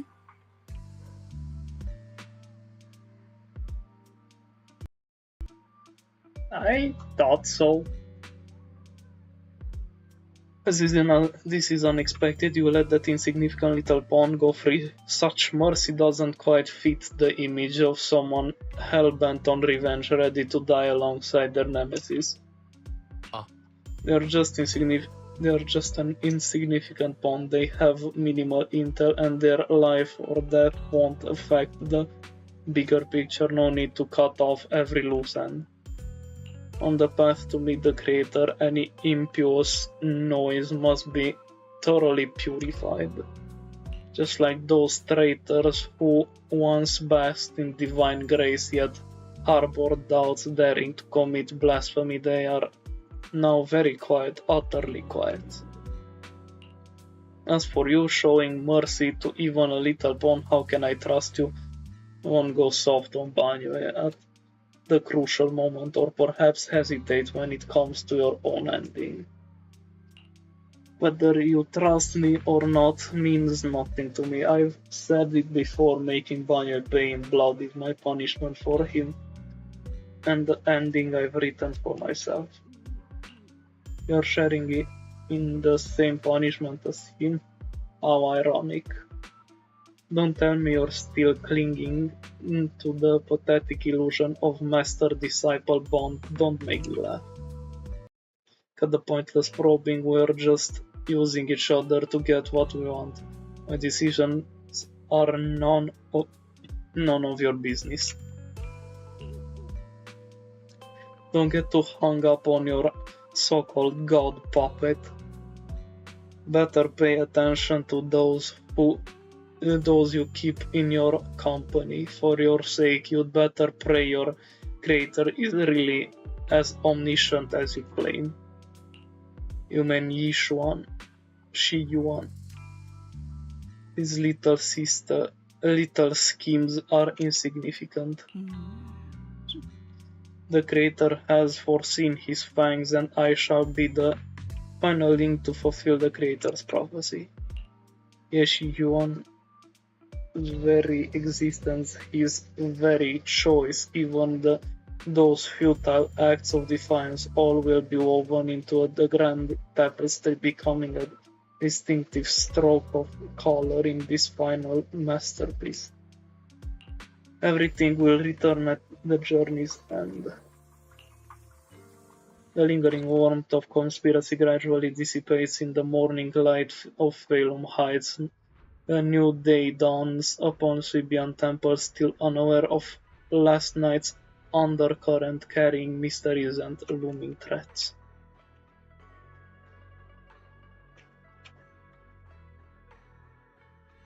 Since I'm awake, I should go check on Shogun. Is that Bolion bickering outside? Might as well check it out.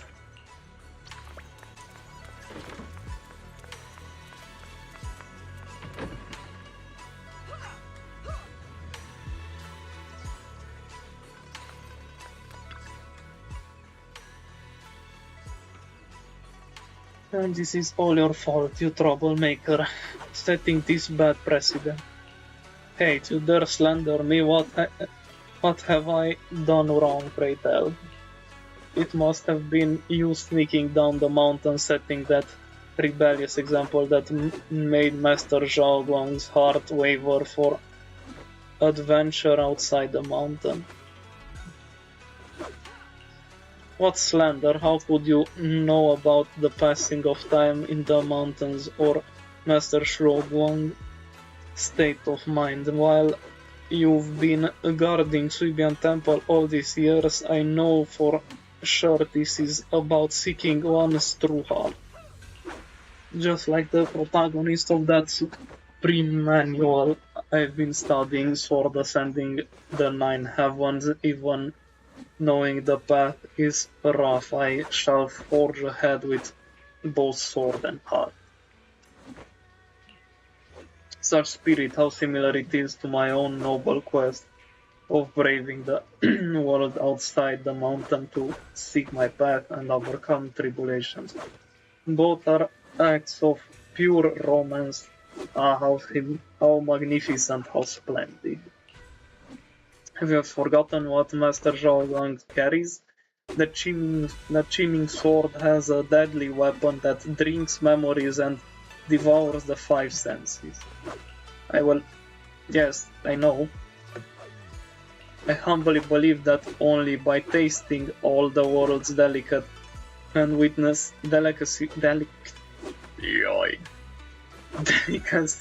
witnessing all of life's splendors can one achieve true enlightenment.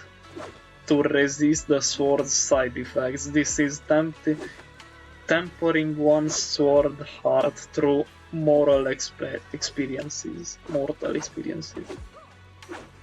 You never used to talk like this before. How many cultivation web novels did you read? You're so cheesy, it's making my bank book components get goosebumps. You, what do you know? This is called scholarly elegance. You weren't always so old-fashioned and long-winded. The two bamboo lock eyes glaring at each other and puffed up with anger, neither willing to back down. Better not interrupt, I should go find Zhao Guang instead. I find he's going. Funky orange tab. What? Oh my god, it's a scratch. The chunker.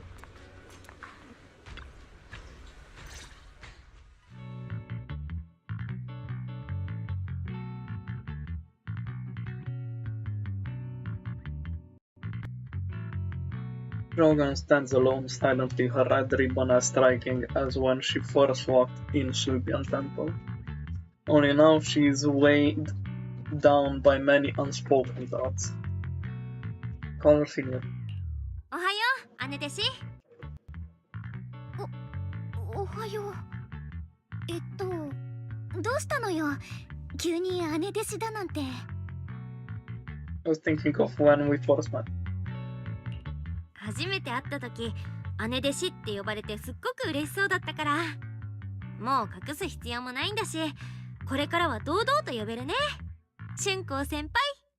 そうよね。ありがとう、リン。どういたしまして。Faint smile softens on Zhao Guang's face. Before Yishon Shifu gets here. 師匠が来るまではなるべく春子を一人にしない方がいいよね。一緒にいてあげよっと。Wanna go for a walk? The weather's really nice today. Wanna go walk with me? Come to think of it, I've never shown you around before. そうね。じゃあ案内はお願いするわ。We head out now? Need to prep anything? Alright, I prepared some casual clothes for Zhao Guang based on Fairy's lifestyle preferences analysis reports. Maybe I should persuade Zhao Guang to change into them now. Might help lift her mood. I'm changing something casual. Casual right now? After explaining to Zhao Guang, though she's a bit shy, she still nods gently and goes back to her room to change into the dress.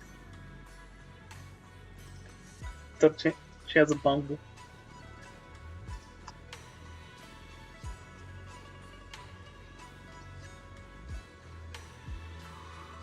I wish those became popular instead of the shit-ass Labubus. Labubu chocolate. After changing clothes, Zhao Guang's eyes hold a mix of sweet awkwardness and subtle hint of anticipation. That dress looks great on me. Really, that's a relief. I was worried it might seem too childish, not quite fitting for a senior.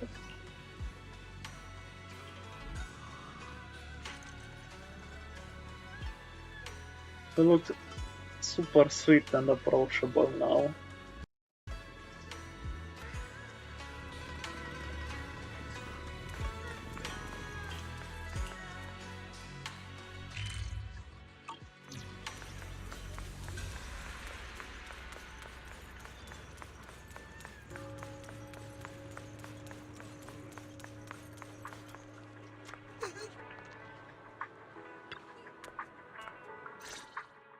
I'm guessing this is gonna be her skin. Yumcha scene. From the looks of it, it's a pretty big tea house. Wanna check it out? It's always packed. They've got all kinds of intel and food. The food is amazing. Wanna check it out? Yes, please. I've been to a banquet here before. ちょっと前にご縁があって、ここでパーティーに出席したことがあるんだ。ぶっちゃけちゃうけど、VIP 用のメニューより普段の方が断然美味しいんだから。え、それ本当Should have kept quiet. やば、聞こえちゃってたかな。こんにちは、フォンドーさん。最近のおすすめを教えてほしいな。いらっしゃい、常連さん。そちらの上品なお嬢さんはお友達ですか？見るからに2だね。新作の季節限定メニュー試してみる？なんか金木犀の香りがするような。Osman dus. ご名答。金木犀のケーキが焼き上がったばかりなの。その名も月ほのか。今朝摘んだばかりの金木犀をこれでもかと使ったお口の中でとろける一品ですよ。癖になること間違いなし。金木犀のケーキはね、いつだって特別な人のことを思い出させてくれるんだよ。パーティーでは出してない特別メニュー。数量限定だからお早めにね。Oh, she heard us. あはは、やっぱり聞こえちゃってた。金木犀のケーキ。リン、食べてみる？大切な人を思い出させてくれるお菓子か。俊子、きっと釈園さんのことを考えてるよね。食べよう。まだお店に入ってないのにすっごくいい香りがしてくるもん。今度話を立ってもいられなくなっちゃった。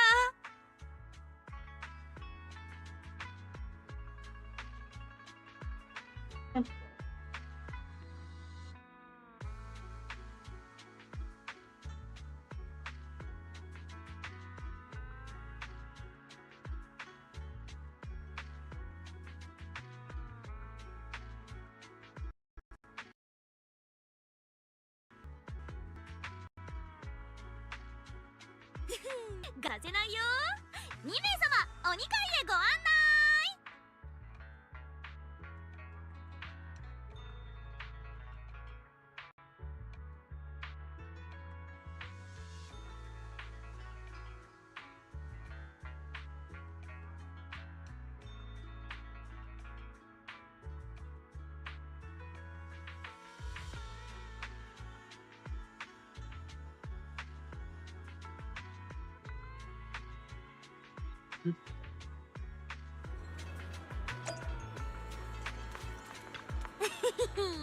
The second floor is bustling. What do you say? Wanna head up and check it out? Let's check out the second floor. 皆様、ここまで話したのはこっちこっち、早く見て見て。天地をも揺るがすその力は仏の狩りにも勝るとも劣らず、永飛地区の安寧を守護せんとする彼女はまさに仙人のごとし。しかし皆様はこう考えていませんか？かの広大な音楽さんをリーシェン先生が Storyteller's voice resonates through the air with powerful energy soon as the tale reaches its climax. But listening carefully, the contact the protagonist of this story happens to be Xiaoguang. This gentleman talking about me? Let's keep listening together. The storyteller recounts Xiaoguang's tales that Yunku shall meet with great relish, words flowing like a river as if they had been there to witness it all firsthand. That's an exaggeration. These storytellers making it sound so dramatic with all the embellishments. This is so embarrassing. I'm dying here. We should go. Alright, let's hurry and try those Mantos cakes. Sweetie mentioned they'll sell out if we wait too long. Come on, let's go. The storyteller is still up on stage talking up a storm, completely oblivious that the protagonist of his tale just ran off in panic.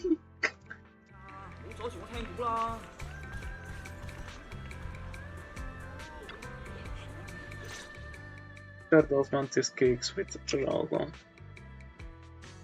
どう？美味しい？ The host here, I should be the one who's asking you. あ、私が聞こうと思ったのに。美味しいよね。甘くていい香りがするし、おまけにふわふわ。ほら、春光先輩、もっと食べなきゃ。これ、お茶がすっごく合うわね。一緒に食べると、さっきまではすごく甘かった口の中が、もう思い出せないくらいさっぱりするの。不思議。ねえ、一度思い出せなくなっちゃったことは、もうずっとそのままなのかな。なんていうか、お茶の底に沈んだ茶葉がもう浮かんでこないみたいに。 The depths of Zhaogan's eyes carry a mix of hope and anxiety, very hard to read. What is it that you're trying to say? その例えで言うなら、沈んだ茶葉はコップをかき混ぜたらまた浮かんでくるでしょ。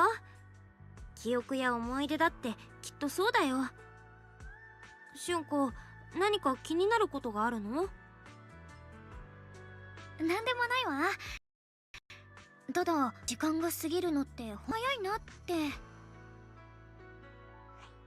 お客さん、月ほのかはお気に召した？初めて来てくれたんだし、お店のサービスで何かあったら遠慮なく言ってね。どうぞありがとう、フォンド。すっごく美味しかったわよ。上品な甘さで金木犀の香りとお米の風味がどっちも感じられたもの。おお、なんて的確なレビュー。お客さん、やっぱり通だね。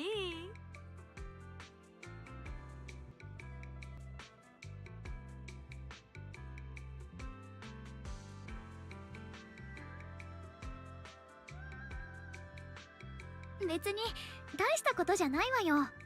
自分でもたまにお菓子を作るから。あくまで勘だけど、このあん、蜂蜜につけた金木犀の他に加熱した白玉粉も入ってるでしょ。もちもち具合がそんな感じだわ。それに後味の爽やかな果実の酸味は金柑の皮。すごい、大正解。白玉粉を入れるともっちりしつつコシが出るの。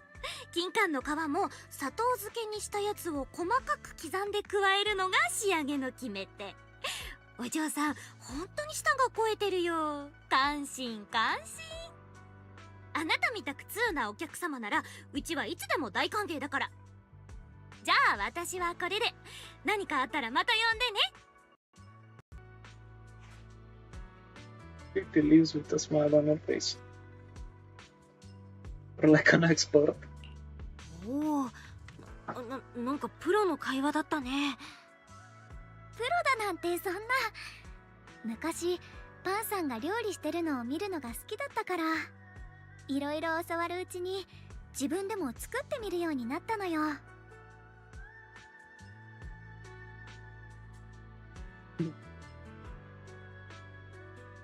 でも最初の頃は本当にうまくいかなくて、お兄ちゃんも師匠も風姉さんもパンさんもみんな一回は私の犠牲者になったわ。お兄ちゃんなんて春光の料理も修行のうちとか、精神が鍛えられるとか好き放題言ってくれちゃってたわね。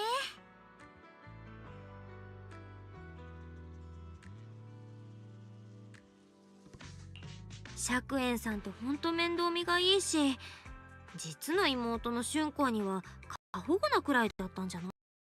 そうだよ。お兄ちゃんは小さい頃から何かにつけて私をかばってくれた。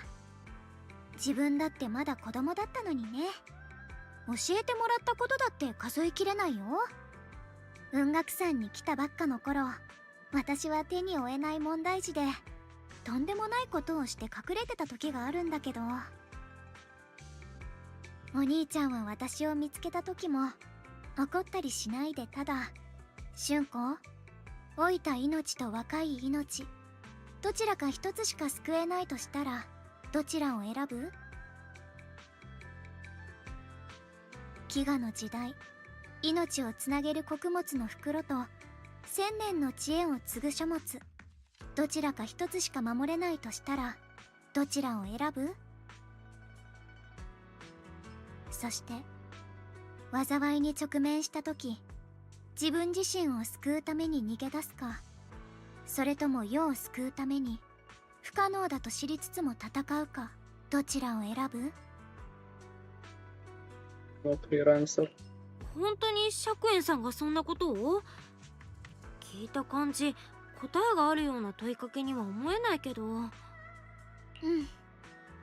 せその時の私には何も言えなかった。なんだか悔しくて、どうしてそんな残酷なことを聞くんだろうって気持ちと。でもそんな私にお兄ちゃんは言った。正解を言い当てるための問いじゃない。考える中、父さんとお母さんもよくお兄ちゃんに言い聞かせてたみたい。本当に難しいのは選択したその後、何もかも手に入る選択肢なんてそうそうない。でも選ばなきゃいけない時が来たら勇気を出して選ぶ。ちゃんとあの時はよくわからなかった。今でもちゃんとわかってるかは自信ないけどね。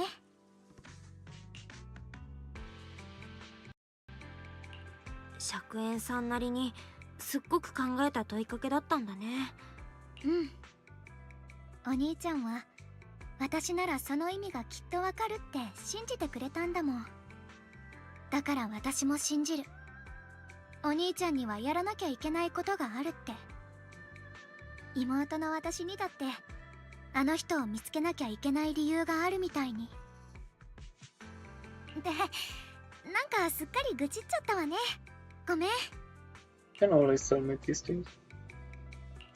いいのいいの、いつでも話してくれていいからね。妹弟子をもっと頼って。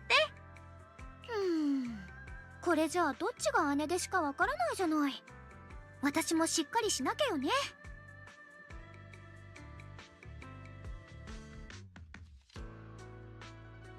ちょっと肩の力を抜いて明るい話をしましょう。最近はみんなすごく頑張ってくれてるわよね。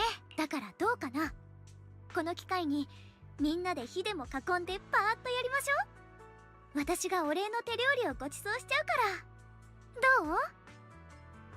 Great idea. うわ、楽しそう。春光の手料理なんてみんな絶対喜ぶよ。じゃあダイヤリンと万学先生、それとネイケンさんは私から誘っとくね。ソンタオ先輩たちも戻ってきたら知らせなきゃ。やっとみんなにお礼ができるわ。Have a suspicion. The Zhao Guang and you leave Yuncha seem preparing to head back to Sridian Temple. Oh, they're back. Okay, never mind. Looks like we've got new intel. Come on, let's check. Let's go check it out.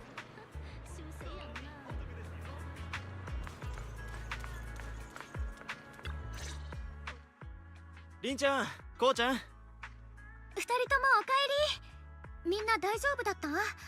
それと調査は進んだの？安心しろ、全員無事だよ。途中で少し手間取ったけど、それなりにみんな本当にお疲れ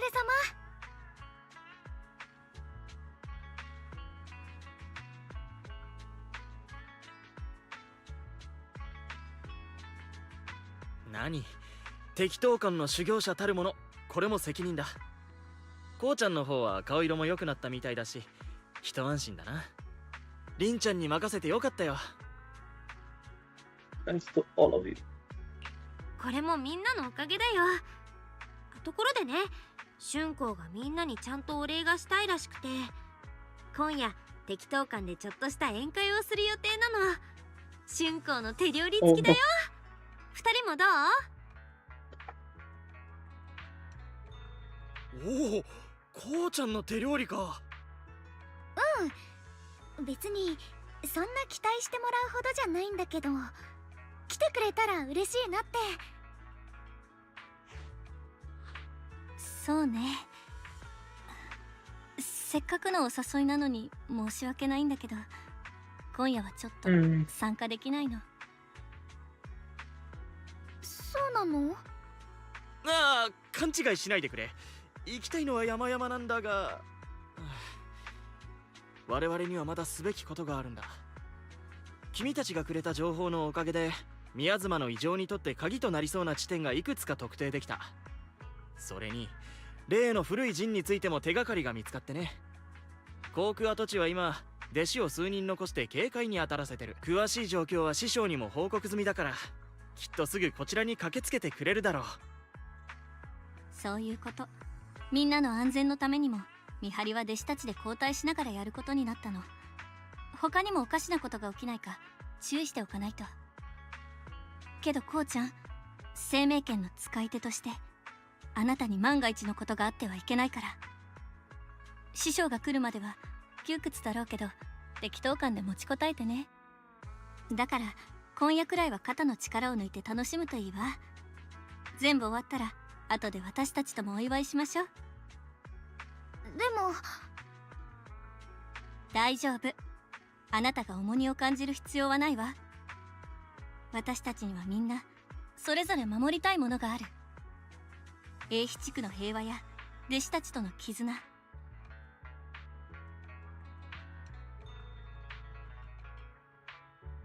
そのためにもあなたには無事でいてほしいの。あなたを守ることはみんなの未来を守ることでもある。わかった。じゃあ俺たちと獅子王は交代に行ってくるからまたな。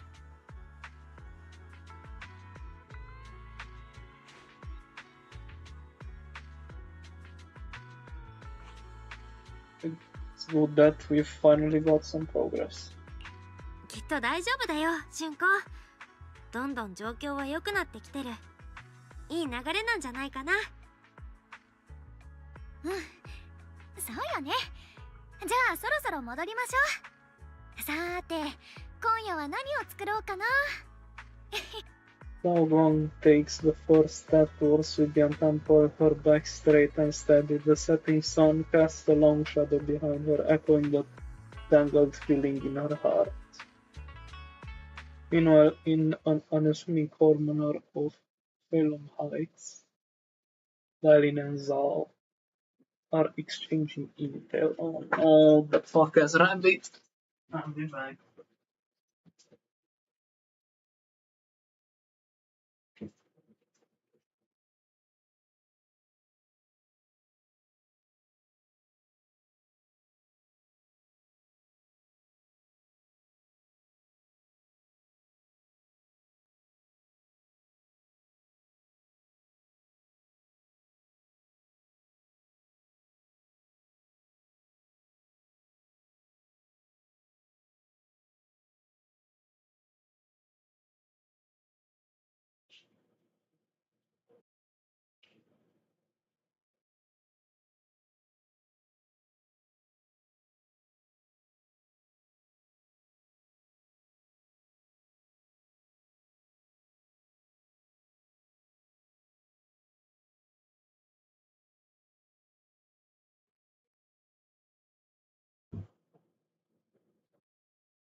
I'm back.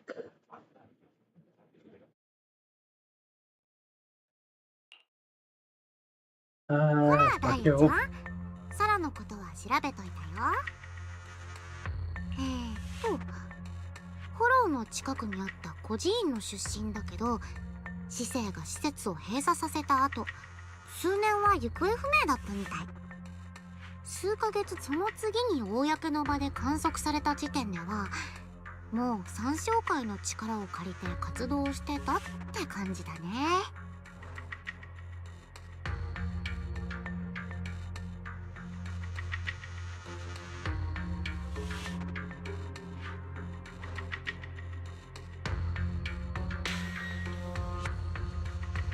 数年行方不明だったってとこ気になりますね。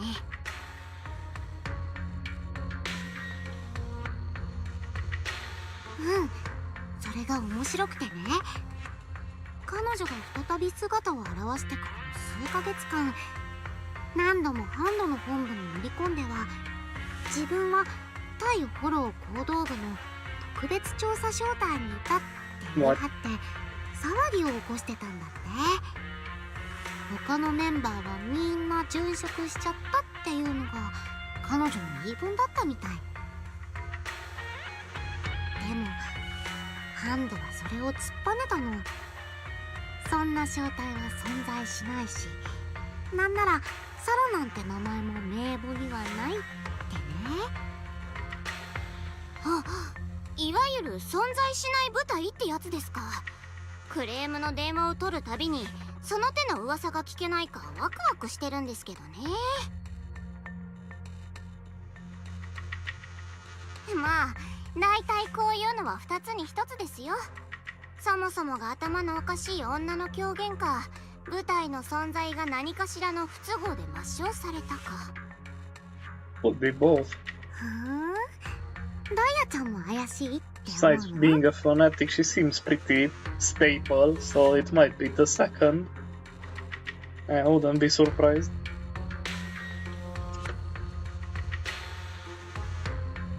It's just a guess, and I wouldn't dare spread anything like slander against the city administration. Besides, this information doesn't really help us with what we're trying to find out.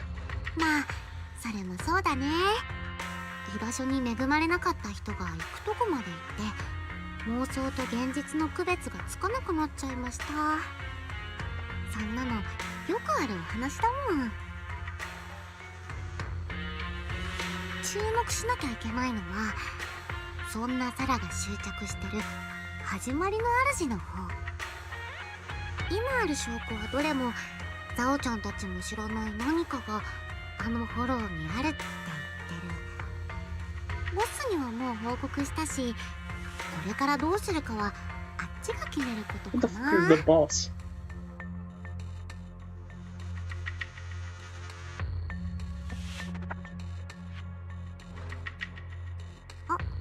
そうそう、これもダイヤちゃんに言っとかなきゃ。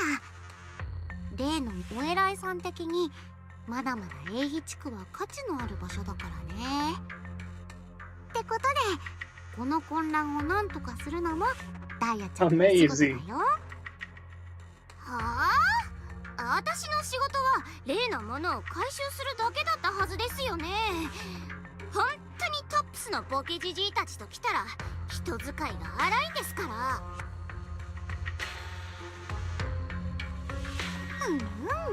どういたしまして。それと例の古書にあった人宝だけど、宮妻を鎮める手段として100年以上は遡れる由緒あるものみたいだよ。陣の中心部に大量のエーテルエネルギーをつぎ込めば宮妻を吸収する。でもほとんどの人が知らない罠があって、封印するエーテリアスが逃げ出さないように陣を開いた人もろとも結界に閉じ込めないといけないんだよね。誰が陣を開く鍵になるにせよ、その人は基本的に生贄ってこと。ひょっとしてサラは楊釈炎をその鍵にするつもりでは？彼の両親も過去にあの人宝について調べてたわけですし、知識なら妹さんよりも豊富なはずです。ありえない話じゃないと思うわ。だからこの件、ダイヤちゃんの任務といい感じにくっつけられると思うんだよね。まあとっくに気づいてるかもだけど。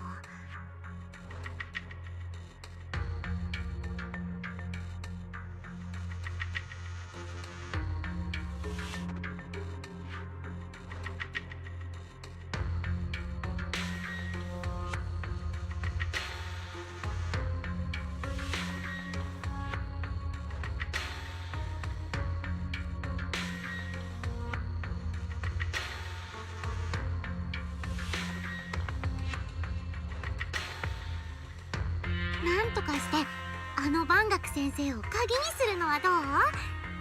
宮妻は沈められるし、知能構造体のエネルギーも消耗させられて一石二鳥。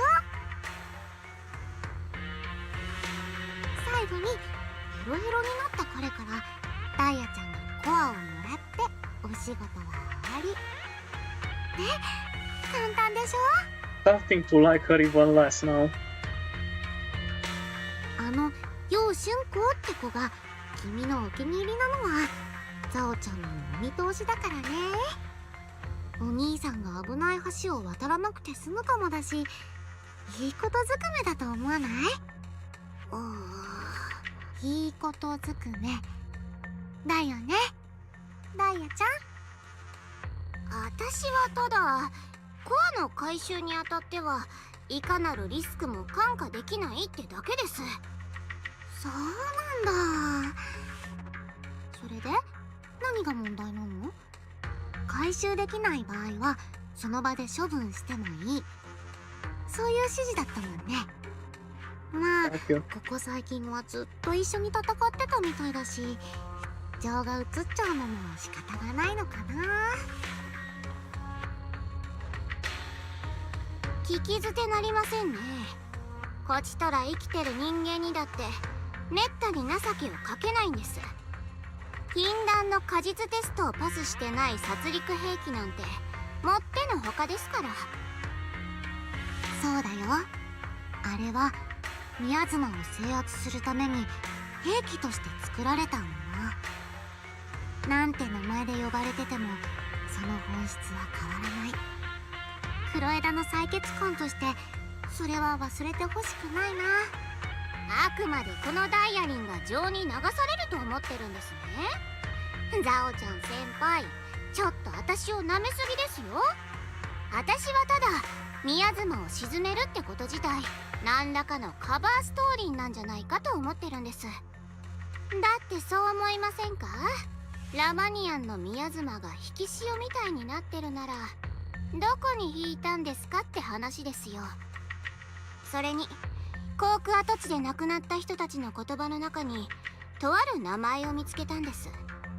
ここ最近よく聞くようになった名前が、どうも私たち以上に万学先生の破滅を願ってる誰かさんがいるみたいですよ。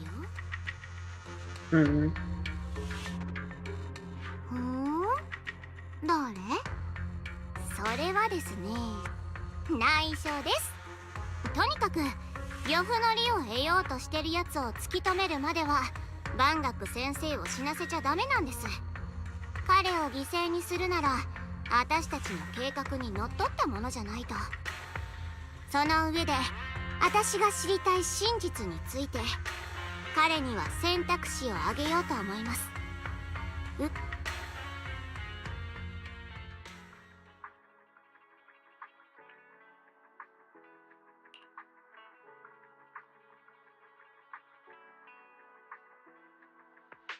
Evening falls, lights flicker to life across Waifi Peninsula. In Swibian temple courtyard, the fire burns bright, the smell of food filling the air. Bunny, Dailin, and the others slowly arrive. Zhao Guang, thank you dinner is about to begin.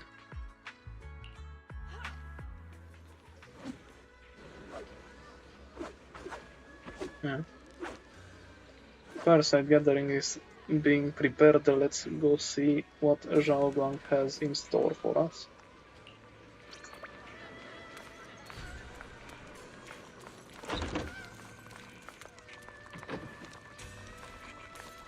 Oh.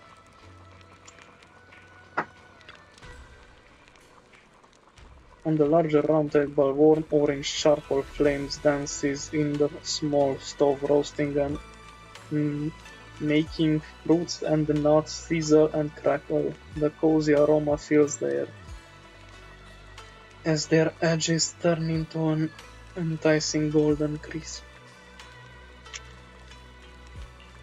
The aroma of fragrant tea wafts from the rustic clay pot, while plump shards,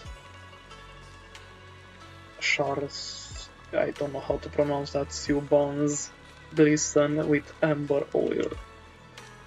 The plate of meticulously arranged osmanthus cakes stands like a quiet gesture of thoughtfulness, especially captivating to the eye. こちらに参られよ。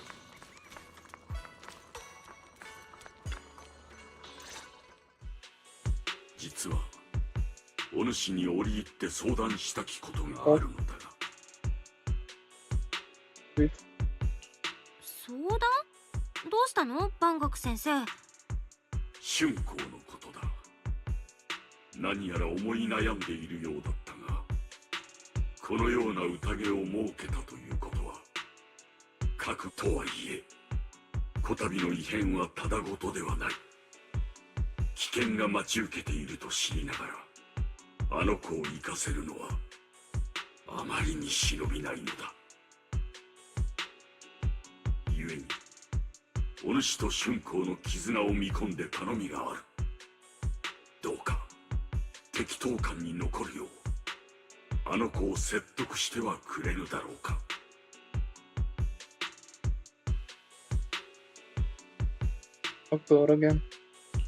もう一回ちゃんと話してみることはできると思う。でもね、万学先生、みんなあの子のことをガラスでできた置物みたいに扱うでしょ。生命権にしたって私たちにしたって本当は春光の力になってあげなきゃいけないのに、逆にあの子を縛り付けてる。全ては生命権が尋常ならざる権であるがゆえのこと。お主にしか頼めぬのもその。おやおや、なんだか真面目な場面に出くわしちゃいましたね。The voice laced in barbs and half smile that doesn't reach her eyes dialing cuts into the conversation. 万学先生、ちょっと興味があるので伺っても？かつて宮妻に飲まれていく大勢を取るに足らないと判断したアルゴリズムが今さらその生き残りである春光ちゃんを気にかけるようになったのはどういうロジックですか？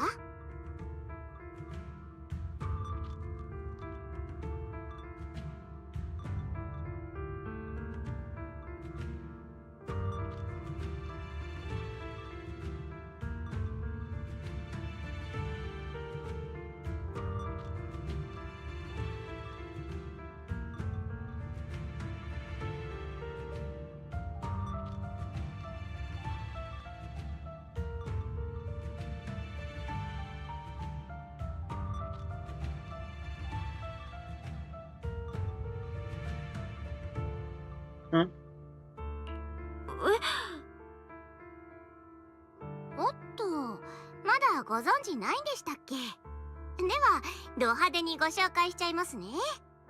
こちらの万学先生、改めパージユニット0はかつてトップスが宮妻を鎮圧するために作り上げた秘密兵器です。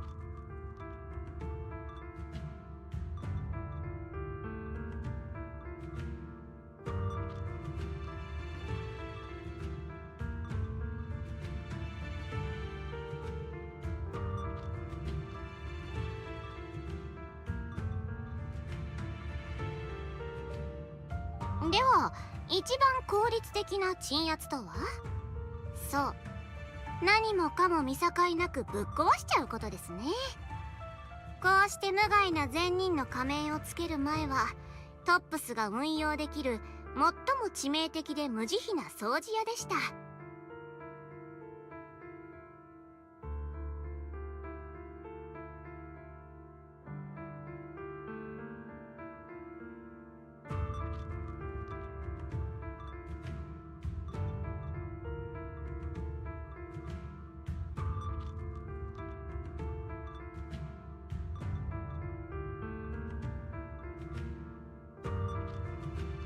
とある任務でヘマをしたのでトップスは彼をフォローへ廃棄したんですが、どこぞのおせっかいが修理しちゃった上に余計な入れ知恵をしたみたいで。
They abandoned it. Why do you want the core back?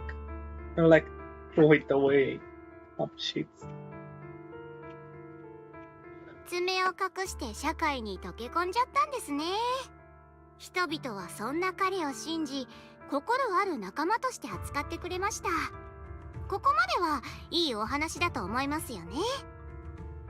にもかかわらず、10年前に航空跡地を大量のミヤズマが襲った時、彼は自分を受け入れてくれた人たちに対して何もしませんでした。救えたかもしれない命の修道院に当時の生存者を探しに行った時、万学先生に対する態度がみんなおかしかったのはそういうわけです。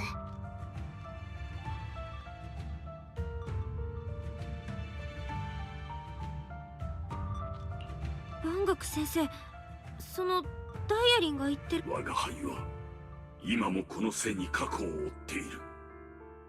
消えることなど決してない。消えないのは過去だけですか？あの時人々に手を差し伸べられなかったのは、あんたのアルゴリズムがそれを合理的だと判断したからですよね。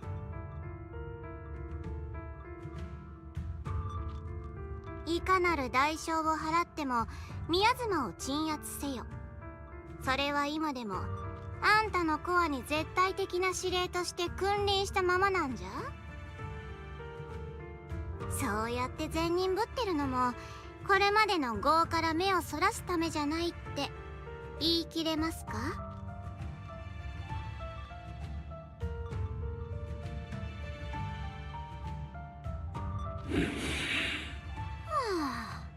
だんまりが一番嫌いなんですよ。後悔から食材の念に駆られた人を問い詰めてるつもりだったんですが、禁断の果実テストをパスできなかった機会に独り言をぶつけてるだけだったのかもしれません。Suffocating silence hangs in the air until Raogang bright voice cuts through the ice tension. あ、いたいた、万学先生。古いかまどがちっとも言うこと聞いてくれなくて。いいな、行こう。When you leave his back still like a mountain, his steps steady and unshaken. 安心してください。春光ちゃんにはチクったりしませんよ。黒枝としてはパージユニット0が持ってるとあるものが欲しいんです。そのためにはこのまま彼をいい感じに孤立させて鍵になってもらうのが一番手っ取り早い。鍵？はい、鍵です。例の陣法を起動してミヤズマを封じ込めるには陣の中心部に絶えずエーテルエネルギーを供給し続ける必要があります。その点彼はおあつらえ向きだと思いませんか？もともと兵器として作られただけあって化け物じみたエネルギーを内蔵してます。禁断の果実テストもパスしてませんからみんなの心も痛みません。まあまさか万学先生の罪悪感を煽るためにわざわざ私たちの前であんな話をしたの？あの人の両親を黒枝の計画に利用するために？両親はともかく心があるかどうかはこれから彼自身がはっきりさせてくれますよ。私は前に言いましたね。黒枝の採血官として真実を明るみに引きずり出すのが私の仕事ですから。たとえ隠されていようと偽られていようと歪められていようと、どんなそれがこの世の地獄みたいな真実だったとしても、居心地のいい泥の中で溺れてるよりはずっとずっとマシです。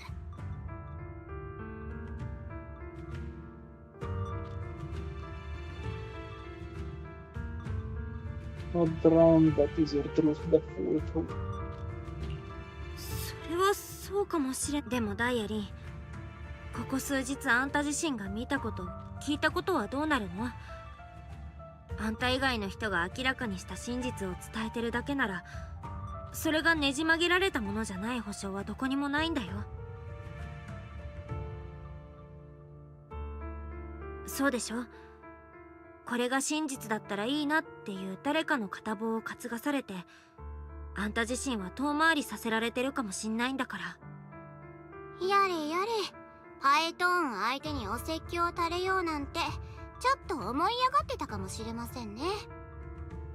ひとまず彼については心配しなくていいですよ。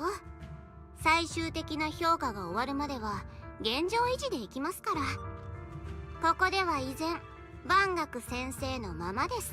Ironic. Let's reserve his best support for one of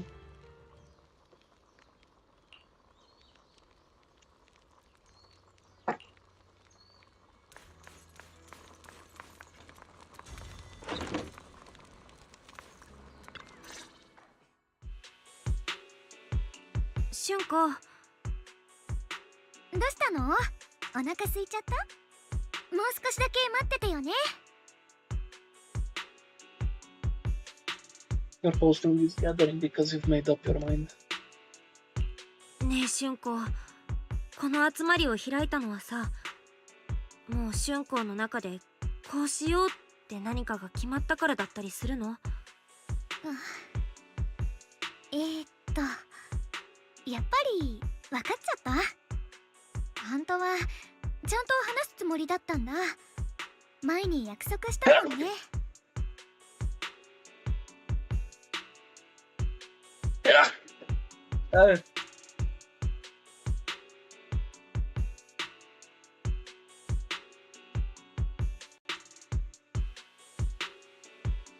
でも昨日の夜、みんなが寝た後、扉の隙間にこんなのがあったの。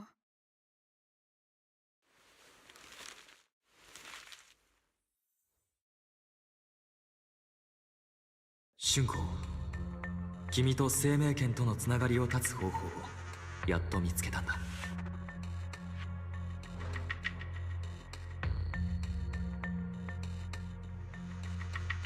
始まりの主の力は僕の想像を超えるものだった。そしてその力を呼び起こす鍵は僕らがよく知るあの場所の奥に眠っている。始まりの主を呼び出すことができれば、僕の悲願はようやく叶うだろう。どんな代償を払うことになろうとも、必ず君を自由にしてみせる。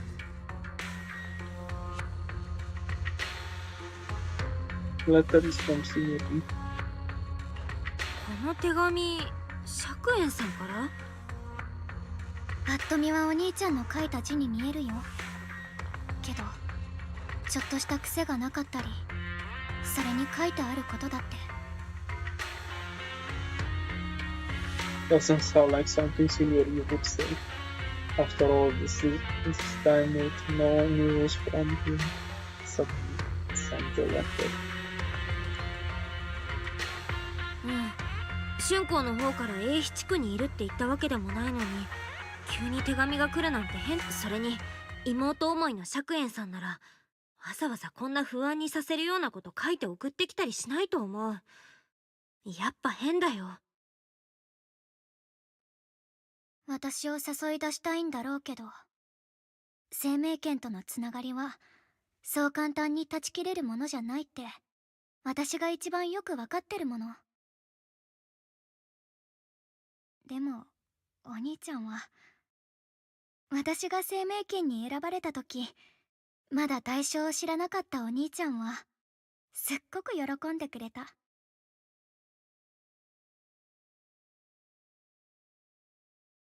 私の頭をくしゃくしゃに撫でながら、春光はすごいな、これからは兄さんにも頼らせてくれって。きっと私が雲岳山っていう新しい家に認められて居場所ができたことが嬉しかったんだよね。それからお兄ちゃんは生命圏の裏にあるものや代々の剣士たちが迎え、釈円さん、それを知ってショックだったろうね。お父さんとお母さんがもう帰ってこないって分かった時だって、私の前では涙を見せなかったお兄ちゃんが、あの日だけはこらえられなかった。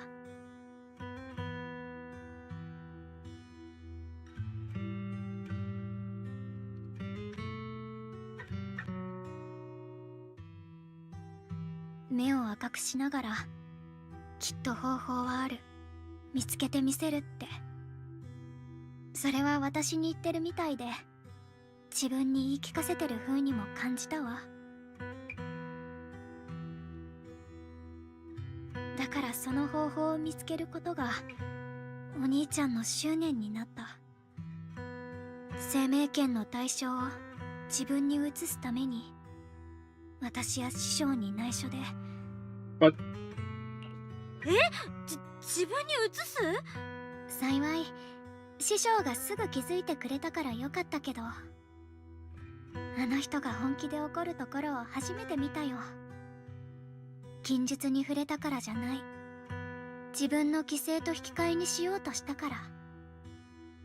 でも罰を言いつけたりはしなかったんだ。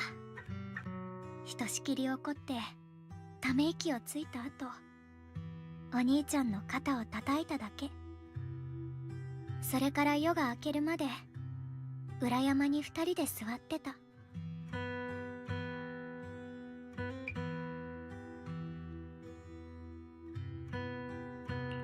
師匠は誰かが犠牲になる痛みも残された人の苦しみも知ってるから、釈園さんの気持ちが理解できたんだろうね。うん。その後お兄ちゃんは師匠に約束した。生命圏の献還はね、師匠が先代を亡くした後に心血を注いで作り上げたものなの。ちゃんと修行して封印を強固なものにすれば、私も普通の人と変わりなく暮らせるって。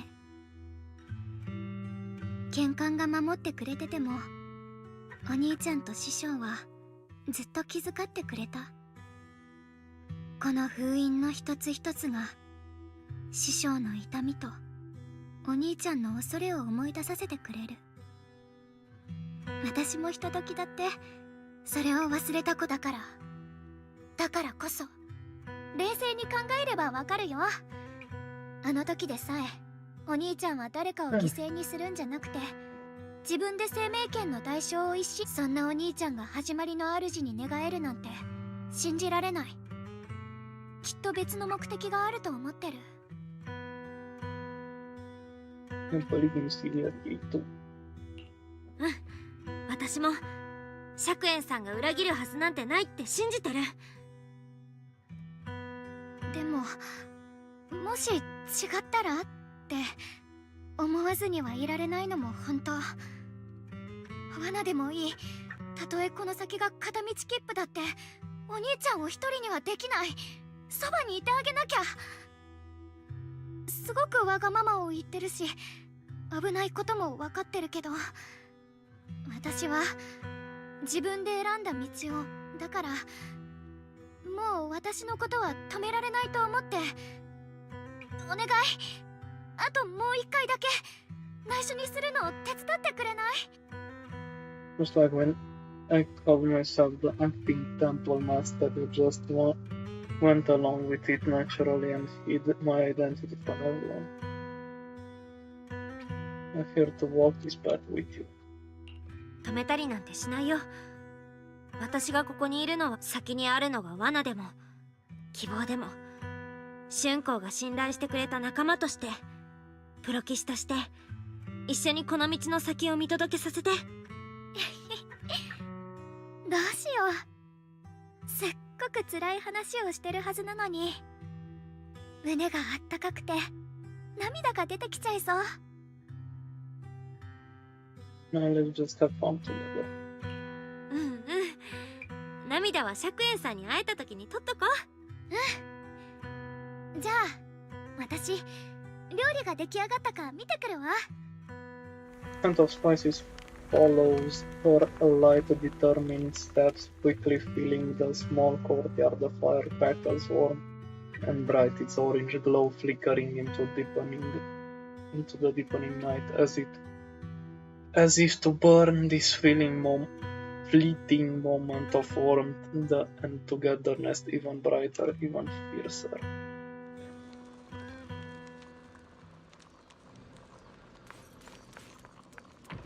Everything seems to be set up and ready. We can get to what I was doing on the table. I just noticed. Started now. Start the fireside gathering. よし、準備はバッチリよ。お獅子にイアス、それと万学先生にはお礼を言わなきゃ。私一人じゃ手に負えなかったわね。手伝ってくれてありがとう。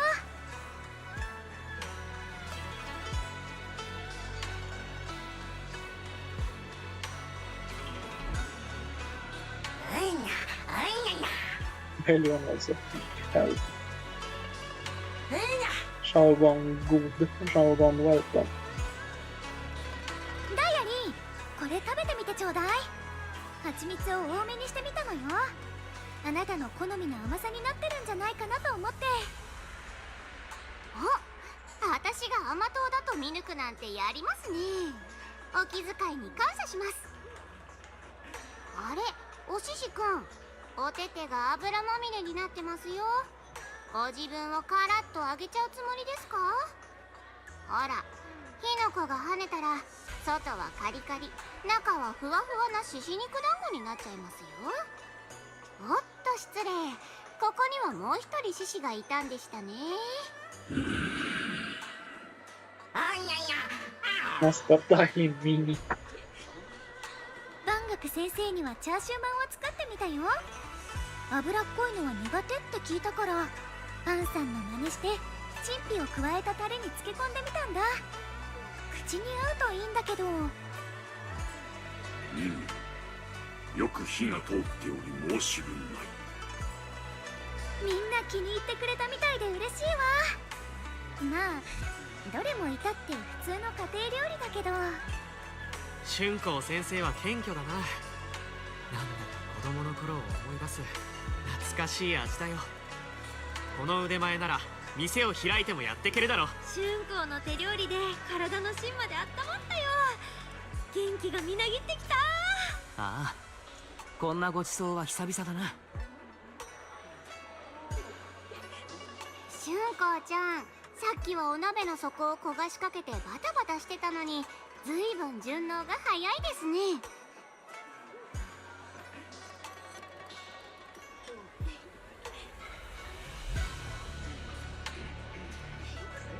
ダイアリー、それは言わない約束だったわよね。こほあれは古いかまどの勝手がわからなかったの。火加減がコロコロ変わって大変だったんだから。さて、みんな火のそばに集まってることだし、このままおしゃべりは大好きですよ。せっかくなら何かテーマを決めません？テーマね。じゃあこうしましょう。最近あった。 The heart crackles and flickers. Heart crackles and flickers with flames, laughter, playful teasing, and the clink of dishes and cups are woven together into a rare chorus of carefree buzz. The tight strings in everyone's heart loosen without notice, having secrets momentarily chased away by the world. Time seemed to stretch in the glow of the fire, flowing quietly in the simple purity until as the laughter slowly fades, they look up and realize the stars have filled the sky. みんな見て、なんだか星がさっきより明るくない？思い出すな。お兄ちゃんと風姉さんたちで雲岳山の裏に集まってテントを飛ばしたことがあったの。風がすごかったせいで全然火がつかなくて、私途中で転倒なんてどうでもよくなっちゃったから草の上で寝転んだのよね。そしたら転倒よりも一緒に寝転んだお兄ちゃんが、転倒より星に願いを託そうかなんて言って、あの時の私はなんて願い事をしたんだっけな。こうやって頭を空っぽにして星を眺めながらただおしゃべりする。そんな時間ずいぶん久しぶりな気がするわ。 Everyone listens silently with the crackle of flames, the only sound breaking the silence. Meanwhile, the chimney sword case shimmers almost imperceptibly under the starlight.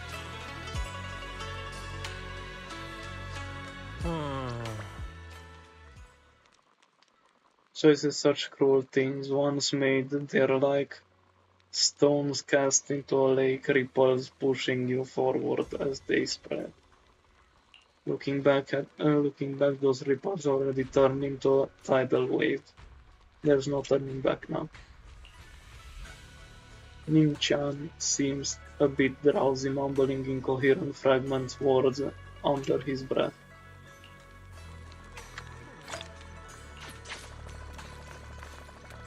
How more do I have left?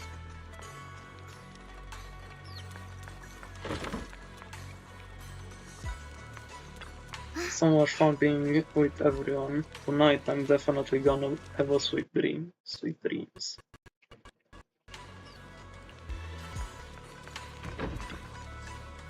Finally some peace and quiet, no endless customer complaints, no paperwork, no urgent message and none of those voices. Just sitting here looking at the fire, gazing at the stars, listening to chatter. Just chilling like this, yeah, not bad at all. Their expressions held an unusual calmness, seems like the perfect moment to ask those questions she'd normally dodge. It's just too much trouble. You still like being. It's fun watching people get tongue-tied when I fire back. And because when talking to a living person, no matter what I say, I'll always get a response. It could be an angry demand, a helpless sigh, or even a dumber follow-up question. But whatever it is, it's at least some kind of response. Unlike in the hollow where you can only listen endlessly, listening to those voices of the dead.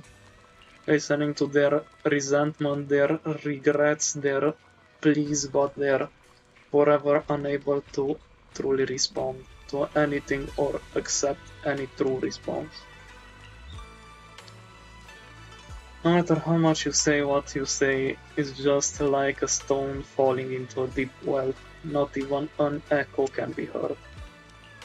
That feeling after a while makes you wonder if you've become part of the silence too. Right, it's getting late and cold, time to go home. Finally got some peace and quiet, but it's about to end. Tomorrow's gonna be another troublesome day, huh?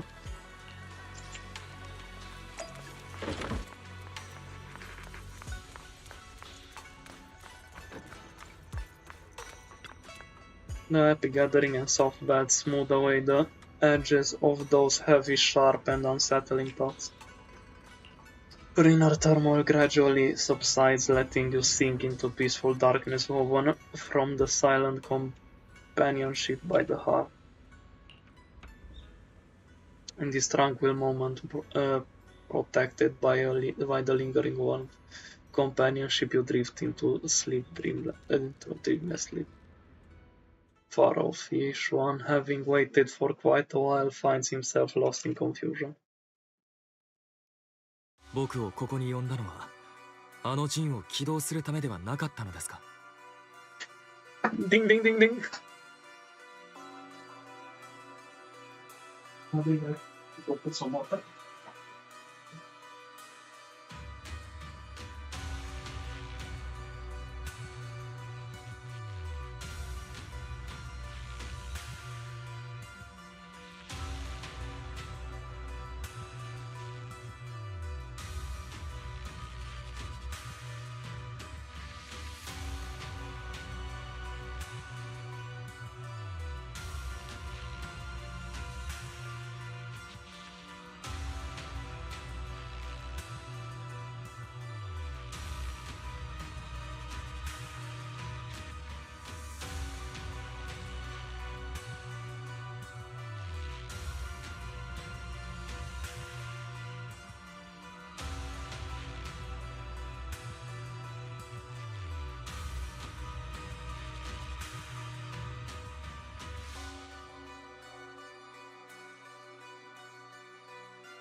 of you there.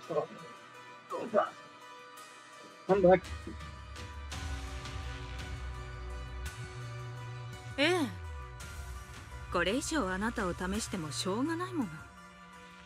あなたには私と共に始まりの主のもとへ赴いてもらうわ。人望は確かなものとなり、始まりの主がいる場所も明らかとなった今、召喚をためらう理由もないと思いますが。焦ってはダメよ。これは土の中で眠る種のようなもの。意志だけで芽吹くわけじゃないの。必要なのは養分と。もう少しだけ待ちましょう。始まりの主がお選びになった鍵。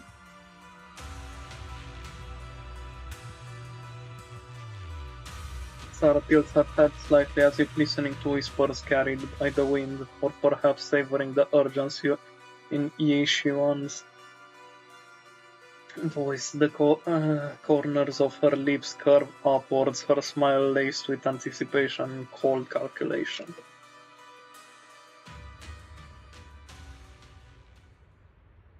Sounds like quite a commotion outside. Better check it out now. Oh, cool. Is there more? I want to... Oh boy. You don't seem to good.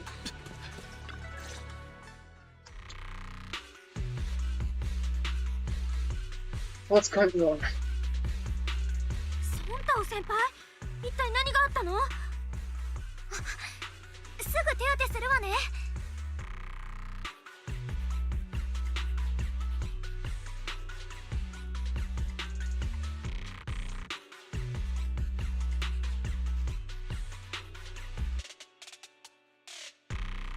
いや、俺のことは後でいい。まず聞いてくれ。昨べの深夜、航空跡地で宮妻がいきなり吹き出したんだ。現場にいた弟子たちが囚われてしまった。そん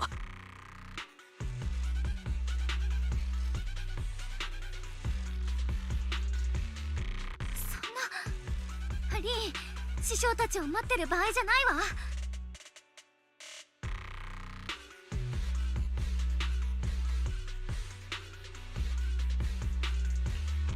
そうだね、すぐ出発した方がいいかも。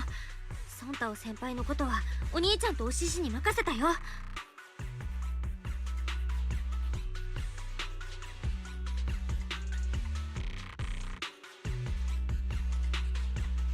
任された。イアスをそちらに向かわせよう。万学先生とダイアリンには僕から伝えておくよ。とはいえリン、くれぐれも忘れてはダメだぞ。大丈夫よ、アキラ。リンとはちゃんと約束したから。そう簡単に封印を解いたりなんてしない。それに忘れないで、私は結構強いのよ。こういう時くらい頼れる姉です。 We step out of Suibian Temple. Dailin comes rushing in with more news. 状況は大体把握しましたけど、一番の問題は Maybe because of what Dailin said yesterday. 不穏だね。まさか昨日ダイアリンに言われたことのせいで全部一人で背負おうとしてるんじゃ。He does.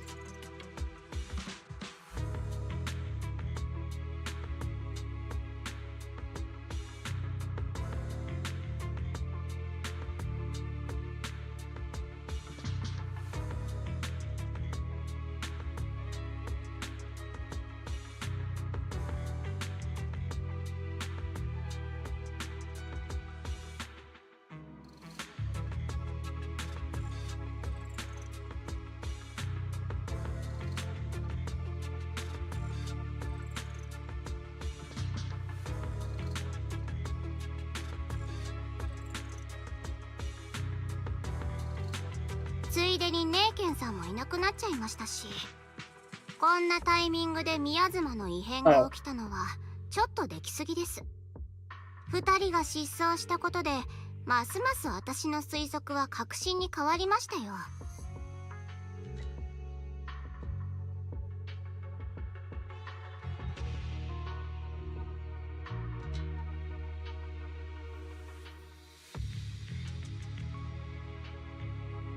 What you dig up? 推測？ダイアリン、また何か見つけたの？覚えてます？私がコーク跡地の旧居住区で亡くなった人たちの声から知ってる名前を聞いたって話。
その名前がネイケンさんだったんですよ。ネイ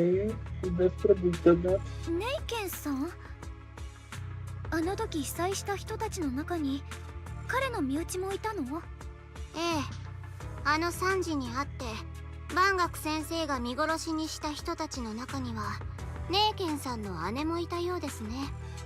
ちょっと待って、見殺しってどういうこと？おっと、我らがプロ騎士さん、こうなっちゃった以上もう隠しても仕方ないんじゃありませんか？春子、実はね。ひ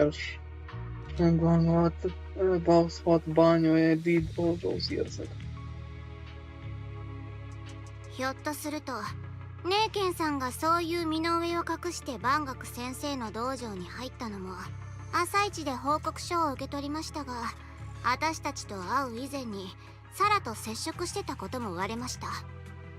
手がかりが途切れそうになるたび彼のいる場で都合よくつながっていったのもそういうことです。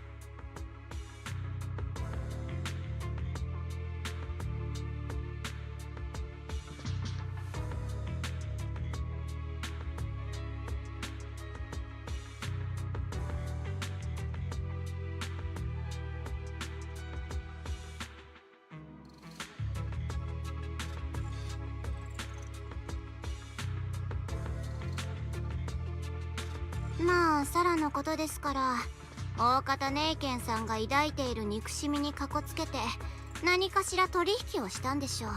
三商会の残党に出会い、古い書物の存在を知り、謎めいた人痘が見つかる。一見すると自然な成り行きに見えますけど、ちょっとスムーズすぎる気もしますね。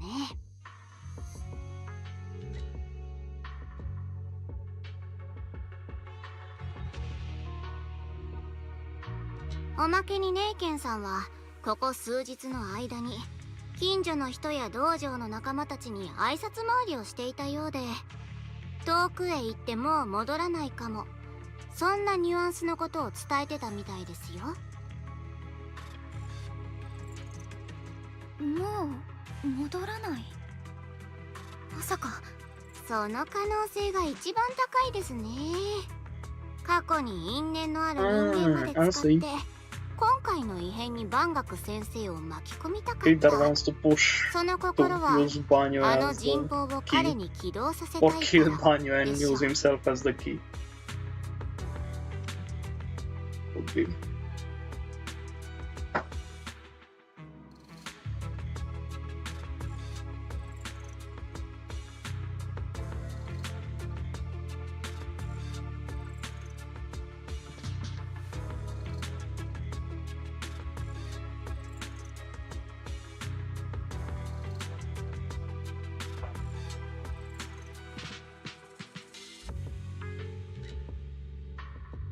じゃあ私が受け取ったあの紙切れも。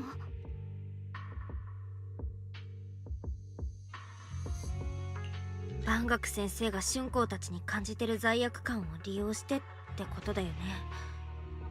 釈炎さんが陣を起動するのを春光のためにも万学先生はきっと阻止しようとするはず。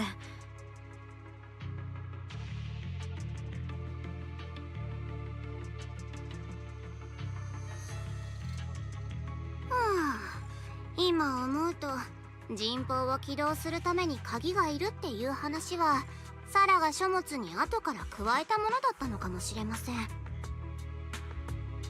鍵、つまり莫大なエーテルエネルギーとそれによって展開する陣が吸収する宮妻にはどちらも行き先がある気がしてならないんです。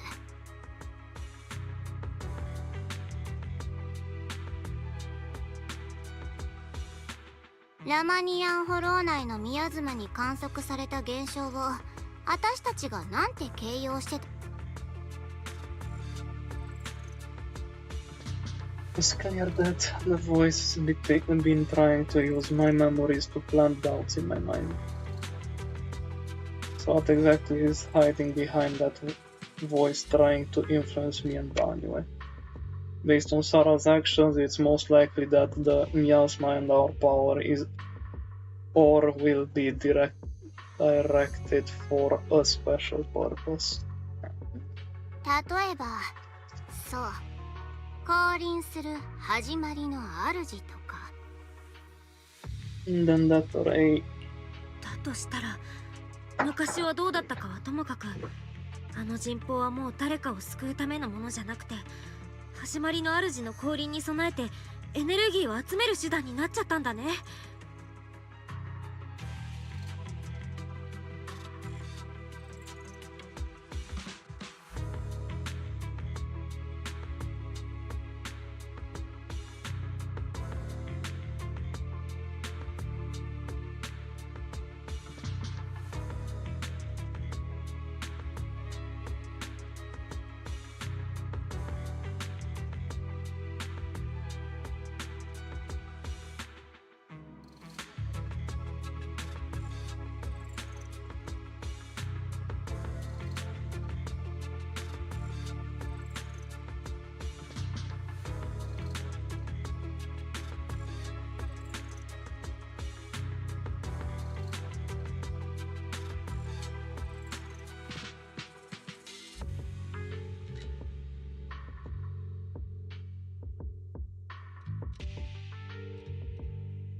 ねえケンさんがどこまで知った上で手伝ってたかは分かりませんけどね。いいように利用されちゃったことには変わりないかなと。私あの時航空跡地で会ったことはほとんど覚えてないから、ネイケンさんの憎しみに寄り添う権利も、万学先生に代わってそれを許す権利もないけど、先生がこの数日で見せてくれた優しさは本物だったって思う。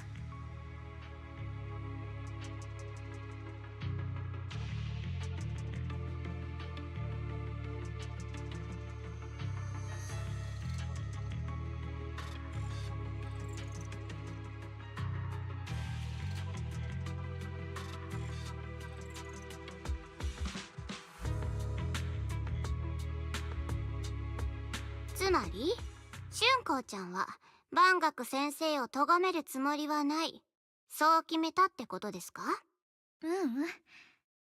もうとっくに決まってたの。10年前故郷と外の世界をつなぐ橋を渡ったあの時に。混乱の中、私とお兄ちゃんを抱えて駆け出した静かで大きな影。絶望の中でたった一つの救いだった山のように頼もしい人。あれは万学先生だったんだから。春光、思い出してたの？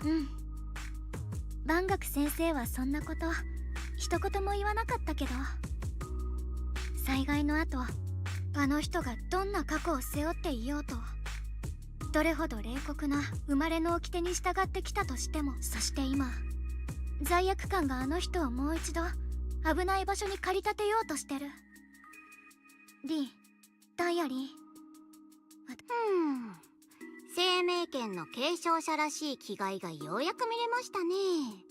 そこまで書く、いきましょうか。彼が正真正銘の鉄くずにな。ダイアリンってやっぱなんだかんだいい人だよね。ああ、もううるさいですね。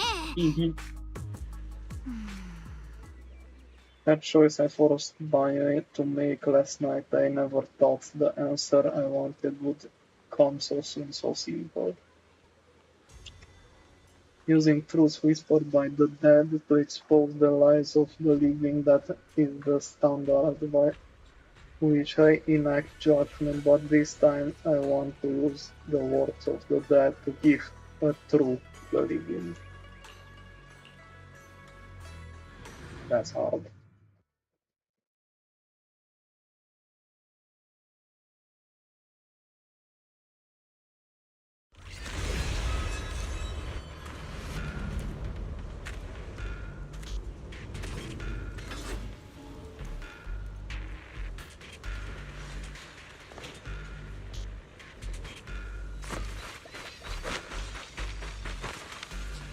Bouillon.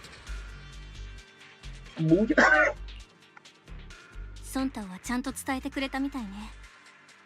彼、心配しないで。ソンタオ先輩は大丈夫だよ。でも適当感の弟子たち、万学先生よ。昨夜あの扉が一人でに開いて、弟子たちで奥まで探索しようとしたの。すぐに勢いよく宮妻が襲ってきて、私たちは別々の場所に閉じ込められてしまった。そこへ万学先生が来てくれたわ。私たちを助けて安全な場所まで連れて行ってくれた後、あろうことかさらに深でも彼の表情を見て、His barely has any expression in the eyes. It's the one 覚悟を決めて expression. 何かと向き合おうとしてるみたいだった。 Barely. I can't talk. He doesn't even have the expressions Billy has, because his face is not digital. 先生は他に何か The 言っ most て he なか can った do わ。 is squint at them. この混乱はもはや人の力では止められない。別の方法を探さねばって。もう一つ意味深なことも言ってたんだけど、私たちに言ったのか独り言だったのかは判断がつかなかったわ。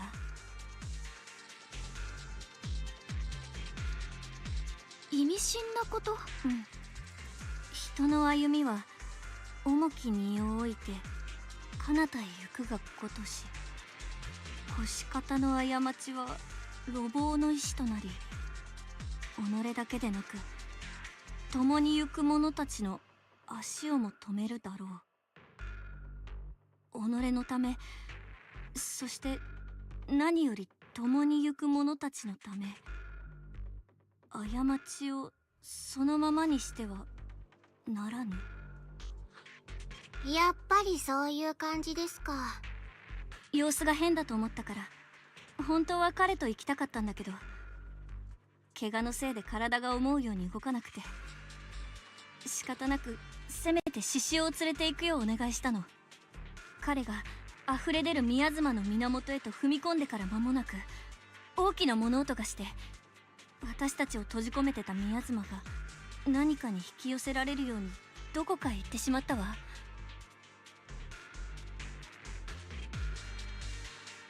私たちはほっとしてたけど、急いで戻ってきた獅子王が言うには、代わりに万学先生が閉じ込め、具体的に何が起きたのかは獅子王の視覚記録を見て、状況はとても危険だわ。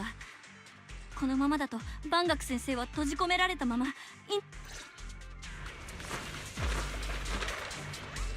Perform an emergency scan of Bolyon's memory module. Last night Banyu came back to this area alone.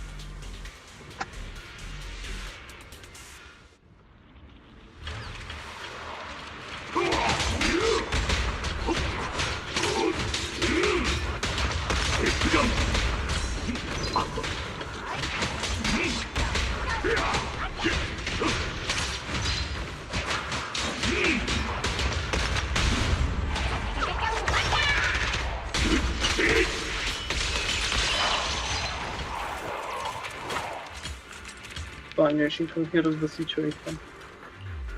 Shinyon explains the general situation. Amazing! This chaos is beyond human control. We need to find another way. I'll seek out its source to save everyone. Banyu Shifu, those of us who remain here are too injured. Please take Bolyon with you. Having him assist you would put our minds at ease. Right, being a bamboo from Yunku's summit, I'm sure it will be able to find its way back to you by itself once this is all over. Right, Bolyon will be able to find its way back by itself? To walk this world is as if to travel distant shores. When debts of old weigh heavy, I press not upon my steps alone, but cast my companions tumbling in the dust beside me. For myself and even more so that my companions may walk lighter, this debt must be repaid.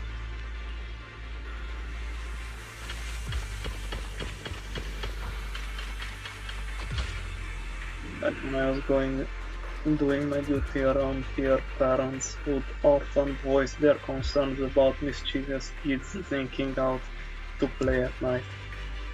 For their safety, special locks were installed. Only adults know how to open them. This must be something he heard in his youth and never forgot. かつても足を踏み入れることは稀であったが、早々に調査せねば。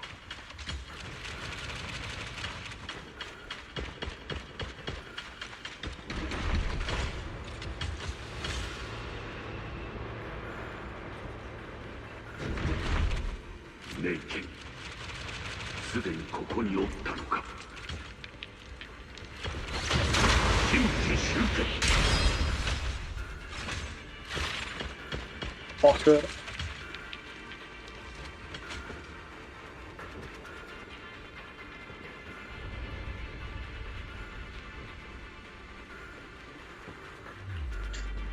Just I'm not skilled enough I could fully activate the array, but now that you're here, surely everything will go much smoother. Looks like this time the miasma disaster can finally be put to an end. This place won't have to relive that nightmare again. Where is it located? There are several array pillars on the platform nearby. I'll lead the way for you. Alright, let's go. Nin-chan, be careful.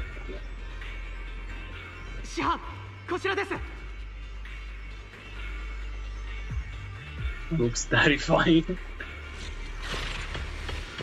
Cool, but terrifying.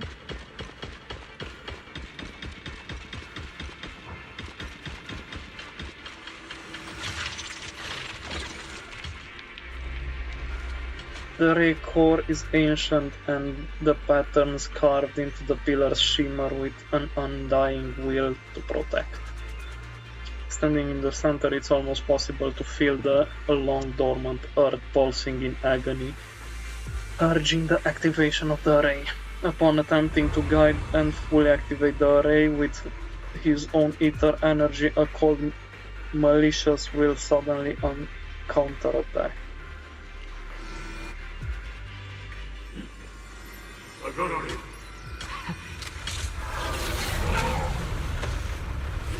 Yeah.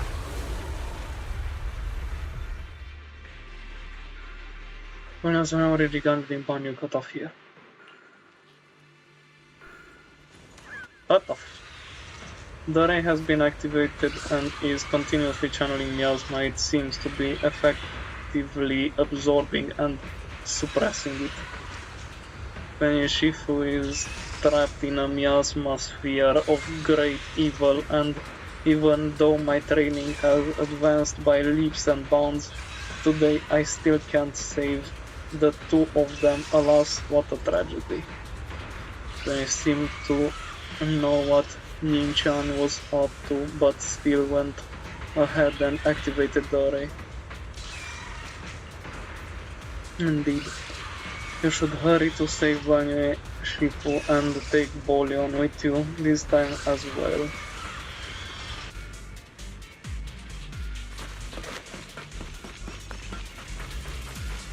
扉開けたのはネイケンさんかな。ここにある全てをぎゅっと記憶につなぎ止めてるみたい。Tam do Yankee Splanky.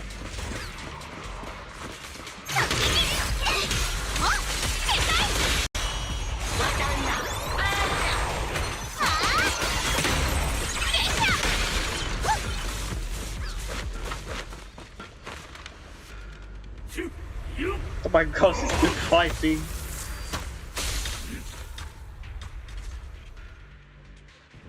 This moment the raid is engulfed in chaos as ethereals come rushing out like a tidal wave.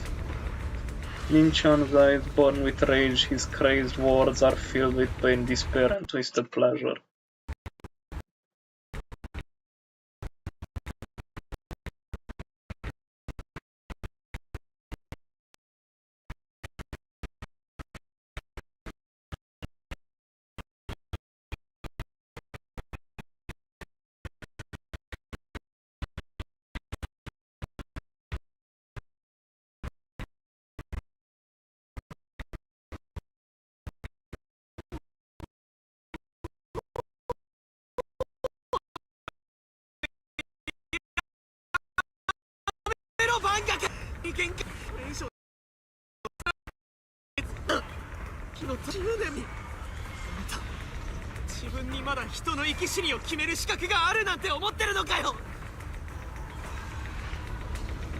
You were the one who saved you back then, so why didn't you save her?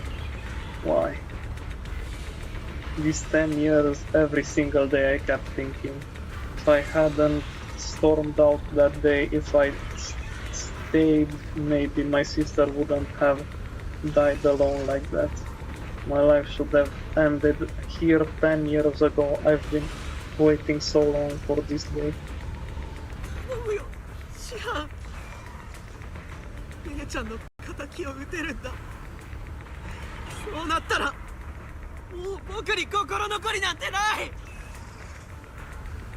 Banya's heavy footsteps create a crack on the ground like a lonely mountain peak covered in scars and bruises, but standing tall and unwavering.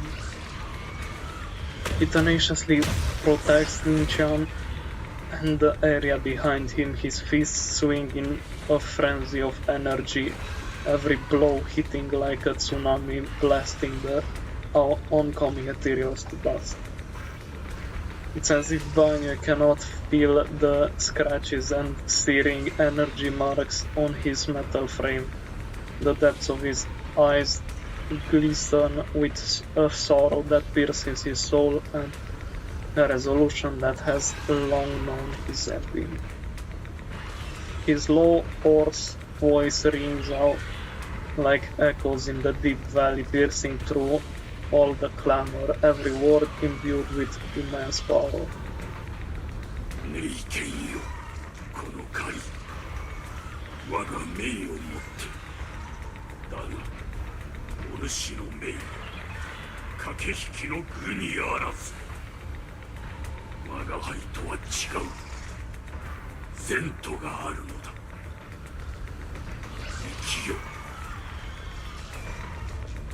そして姉貴もレイジョに代わって人の世を見届けるのだ。Final Burning resolved his determination to atone for his wrongs, and his deepest and most powerful fire, bent on protecting life, begins to erupt. He abandons any defensive stance. Every remaining bit of energy, every fragment of existence in this machine on the brink of collapse is fully channeled into his fist. あっちです。万学先生がいつまで持つかわかりません。急がないと。Ask about what? Are you blind? やっと来てくれたか。万学先生とその弟子があの陣の中に閉じ込められている。先生はあの青年を守るため次々出てくるエーテリアスとずっと戦い続けてる。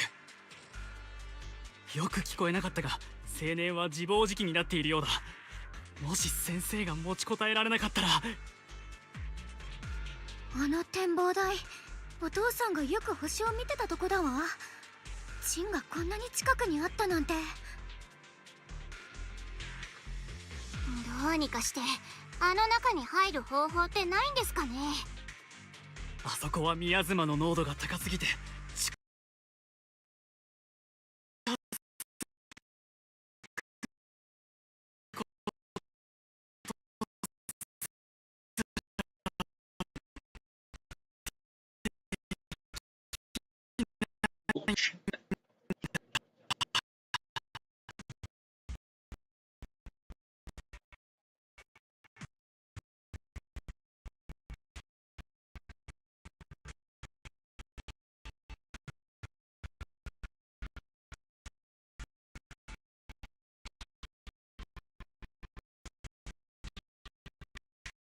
Oh, oops.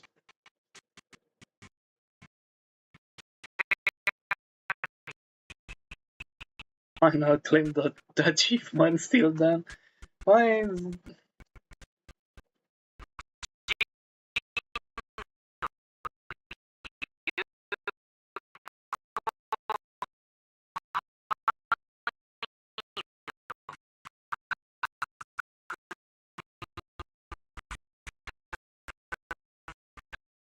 How much time did it was doing this? Come on!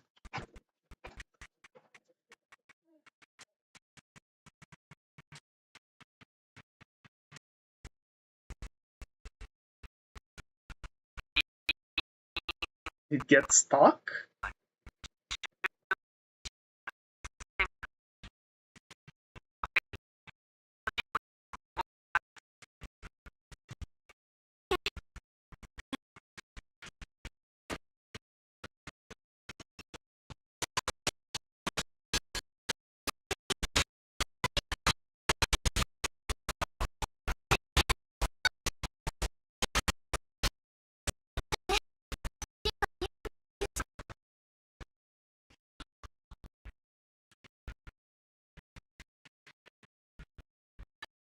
My fucking god. Shut already!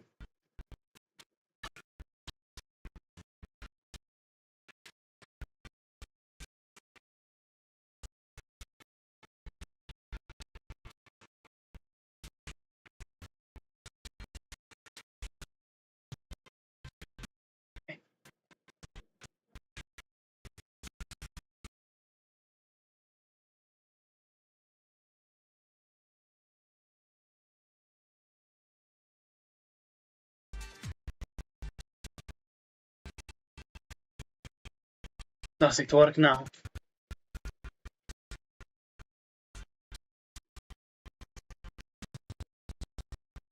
Why doesn't it work? There's no fucking way.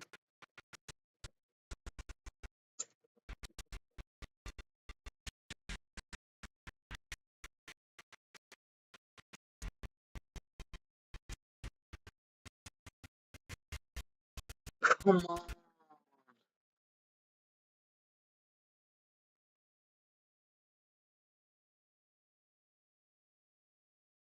See.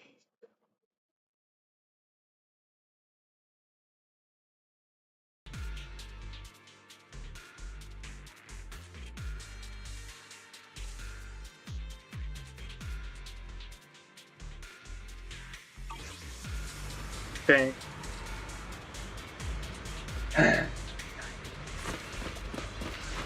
Has delay for some reason, but I guess it's better than nothing.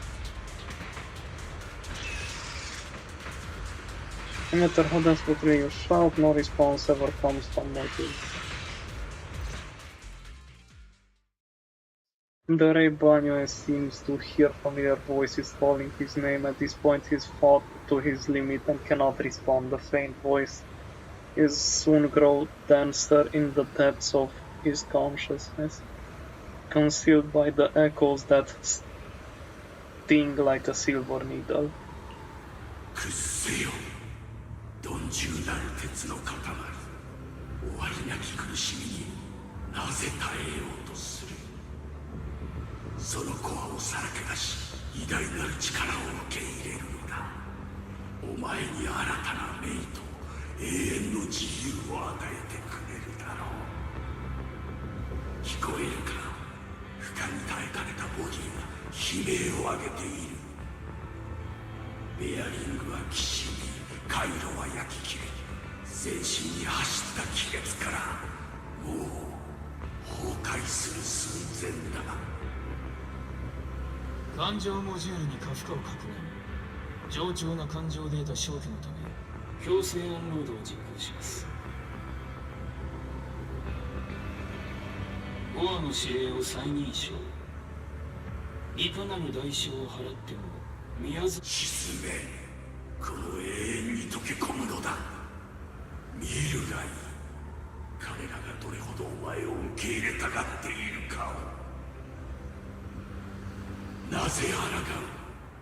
お前はもとよりこの汚れの一部だろう。期待が持たぬ。もはやこれまでか。いいな。たとえ一縷でも望みがあるならこの心を話はしない。まだ強がるか。この傷を見よ。これは名誉の負傷などではない。背負うべきではないものを背負った代償だ。人殺し、命で償え。存在そのものが間違いなんかなくなってしまえばいい。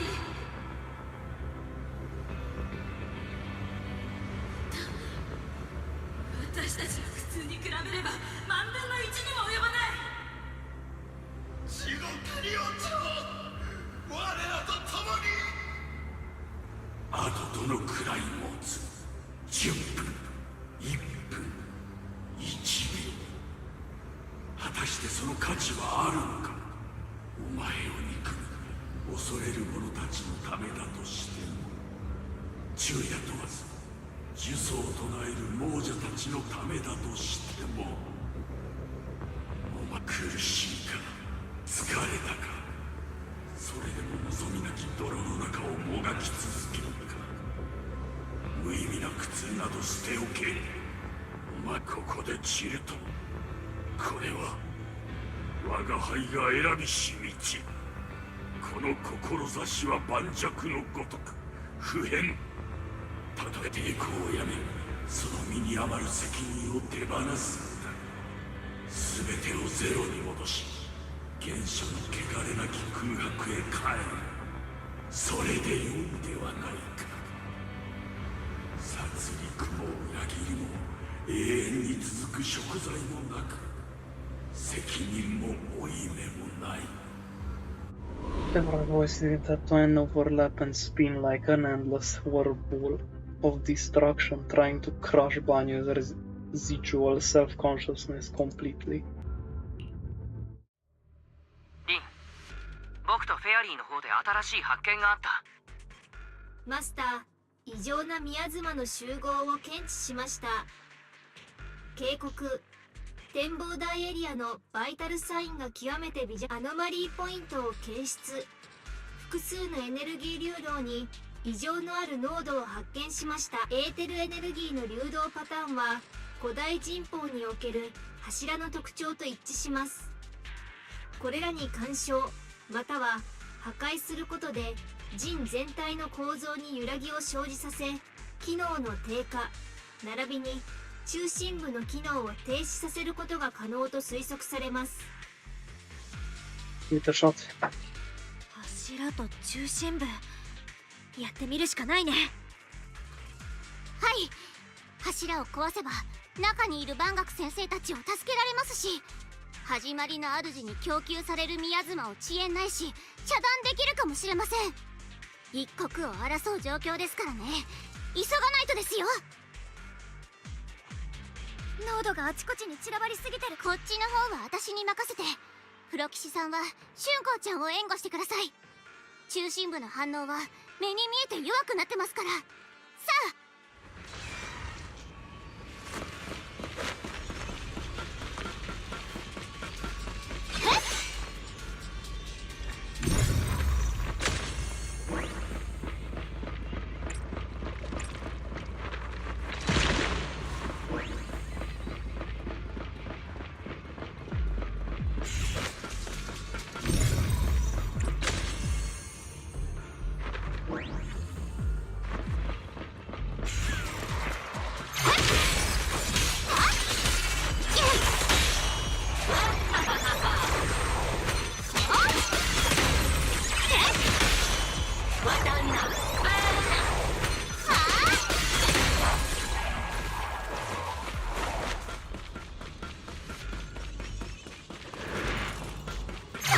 最後の一つは上の方か。よっ、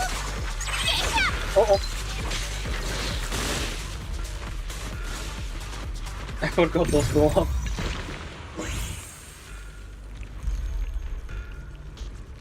Oh. Ah, yes.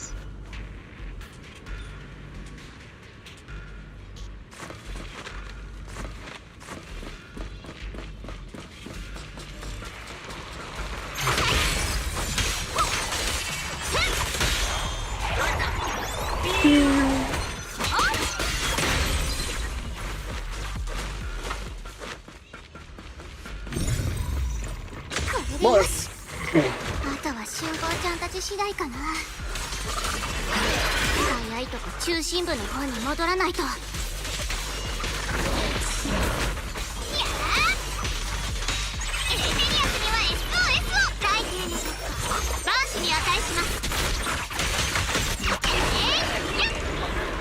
りましたか。待ってられませんね。早く応援に行かないと。Oh.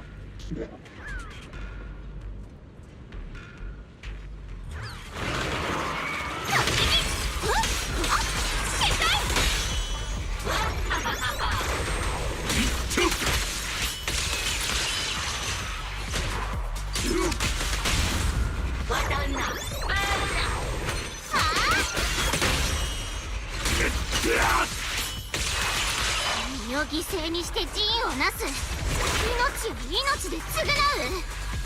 策に継がれて死に急いで、お得意の損得感情はどうしたんですか。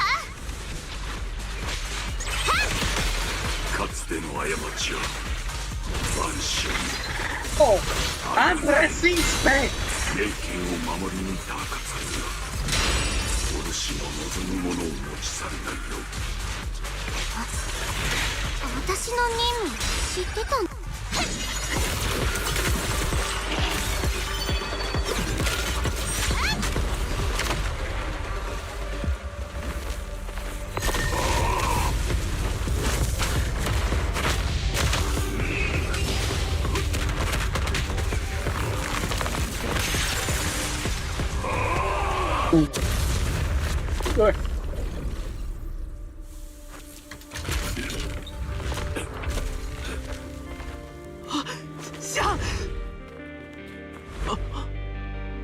まだ終わってないのに、もう満身創痍ですか。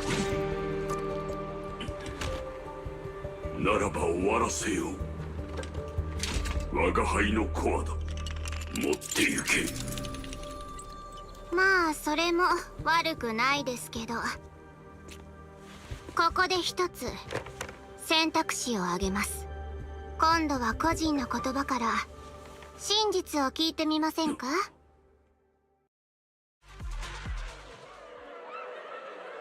Cries when wails of endless pain, resentment, curses, and despair. The sound of accusation fills the air like a tsunami. Why don't you stay?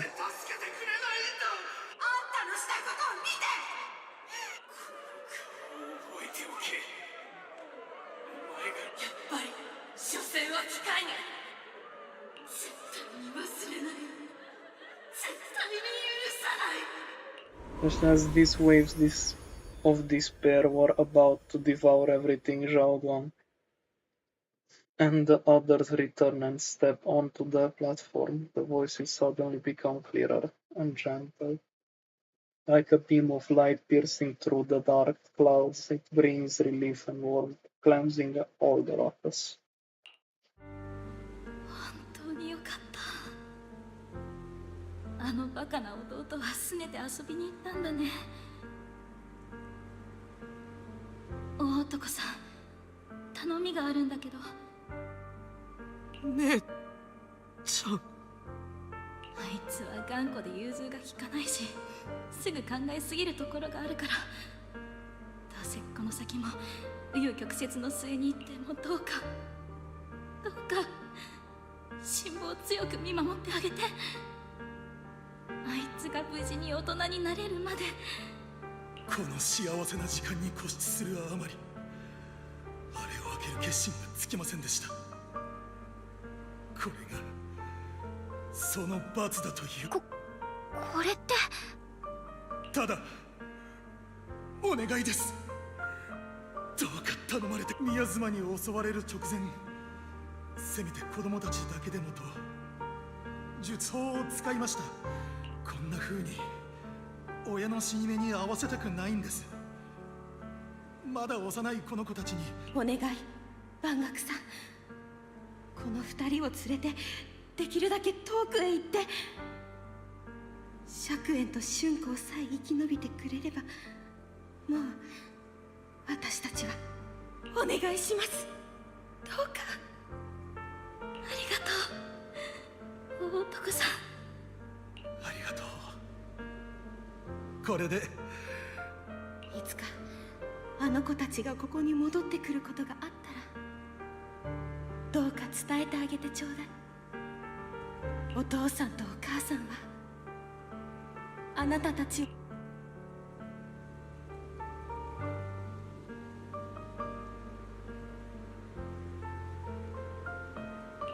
お父さん、お母さん。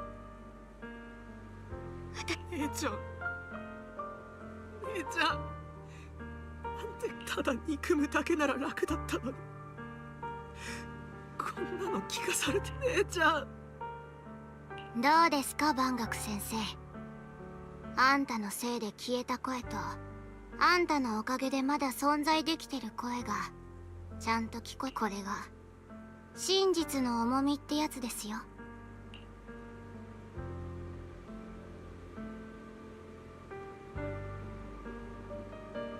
Stallian's body sways slightly and her expression is no longer light and joking. There is a hint of sympathy in her faint smile. Like a light piercing through the haze, it gently spills onto Banya's gaunt yet upright body. あの時、あんたのアルゴリズムは生き残れる人間はごくわずかだと判断しました。助かる人だけを助けたあんたが今こうしてここに立ってること、合理的でも何でもない。だが、過去はどうあっても。そうですね。過去はどうあっても書き換えられません。まったく。死んだ殺したの夫妻はきっちり覚えてる割に、今はの際にみんなから託された約束はきれいにすっぽ抜けてるんですから。ここで死ぬことが立派な償いになると本気で思ってたんですか？そんなの私に言わせればただの逃避です。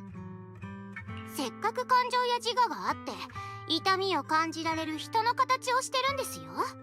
日々過去のことに向き合ってだからこそ生きる、それが正解の答えなんです。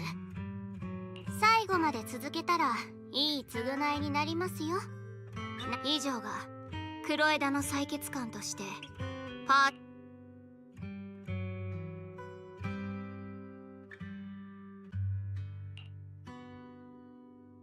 In silence, the chains that had bound him for years forged from cold algorithm, endless slaughter, self-loathing, and weight of misunderstanding had nearly crushed his soul. But in the moment as he stands tall and they shatter with a ponderous crash. 春子、霊剣、我が輩は。いいの、万学先生。実は私、この間故郷のなんと先生が自分のことをまるで加害者みたいに思ってるのが意外だった。だって私とお兄ちゃんにとってはそれにきっと両親は。だからダイアリンの言う通りだと思うよ。亡くなった人への後ろめたさは消えないけど、背負って前に進むことはできる。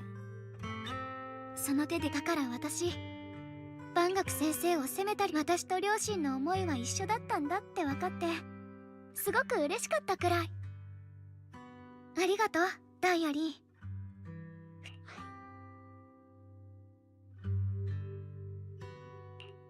春光のご両親は優しい人たちだったんだね。と言ってもねえケンさん、これはあくまで私たちの選択だから。あなた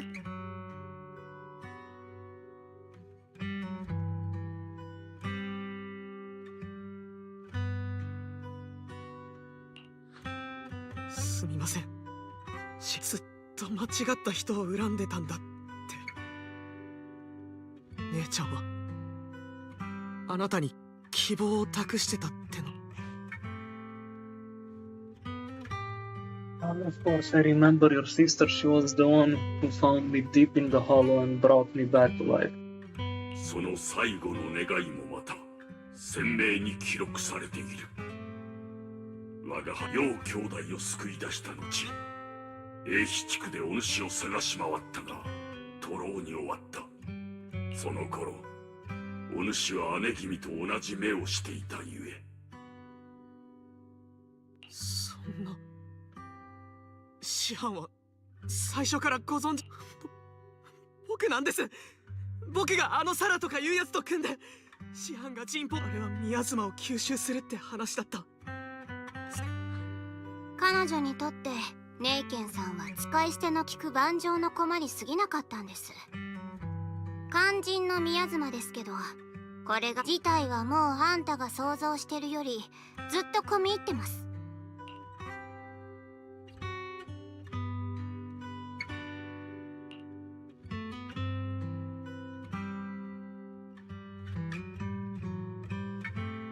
Elle fait essuyer un chiffon left me a message. What did he say?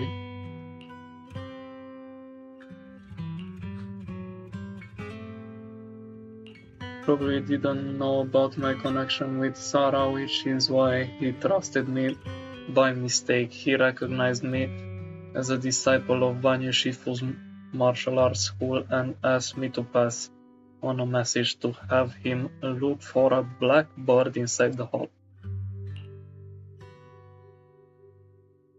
We found it. I mean, Dylan found it. The chiming bird. Could it be that Shifu left behind to keep in touch with my brother? Speaking of that, I haven't had the chance to tell you. While I was searching for the array base, I happened to rescue a black bird trapped in miasma. I'm pretty sure that was the chiming bird. Once it was freed, it immediately flew off like it knew exactly where it was going. Judging by Nin-chan's account, Yeshuyan must have sent some kind of message through it.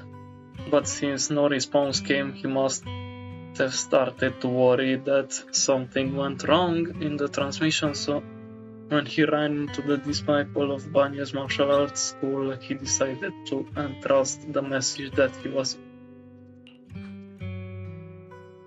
So his message still didn't send because this bitch ass didn't send it. この地は危険だ。お主らの状態を鑑みれば、即刻引くのがき確かに。今ここに残っても、私はさっきからこの辺りで生命圏が異常。万学先生、私ここへ来る前に凛と話したの。万学先生、春子はもう決心したよ。まったくです。ただでさえ時間がどうするんです、万学先生。春子ちゃんを気絶させて連れ出すか。それにお気づきかわからないですけど、今のあんただって結構ズタボロですからね。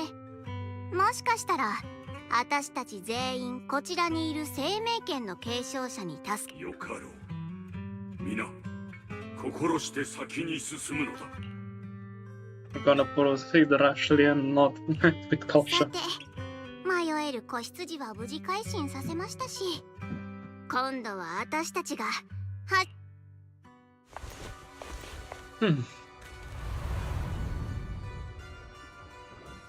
As if sensing something, Dylan suddenly stops and looks toward the shadows nearby. Sarah walks out slowly with her usual enigmatic smile, as if she were just passing by and hadn't been spying on her for long.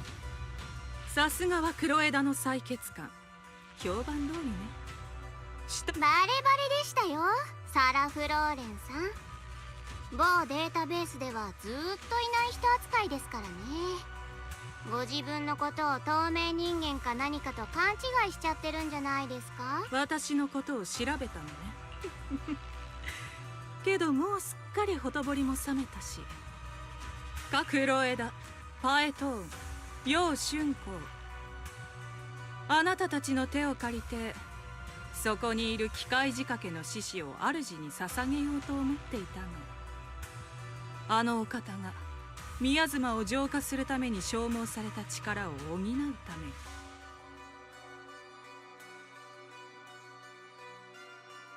残念だけど計画通りにはいかないものね。でも構わないわ。この場。サラ。あら、まさに彼の悪夢に出てきた通りね。あなたのお兄さんならもちろん。A strange figure appears nearby. It turns out to be Sean, but different.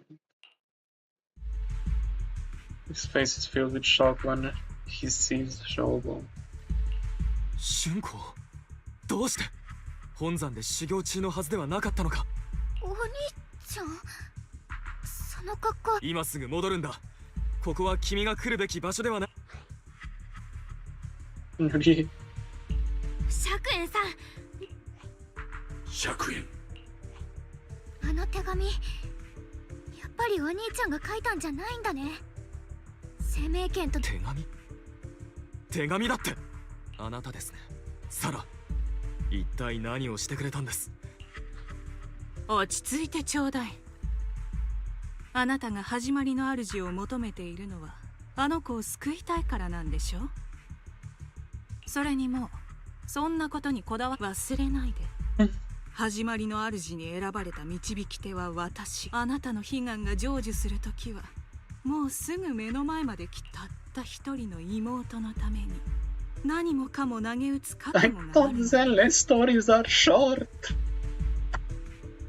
そうでないなら I've been playing for 6 hours. これまでの努力はすべて水の泡になってしまうでしょう。 No matter. It was a good story. Bendy Xuan glanced at Zhao Guang,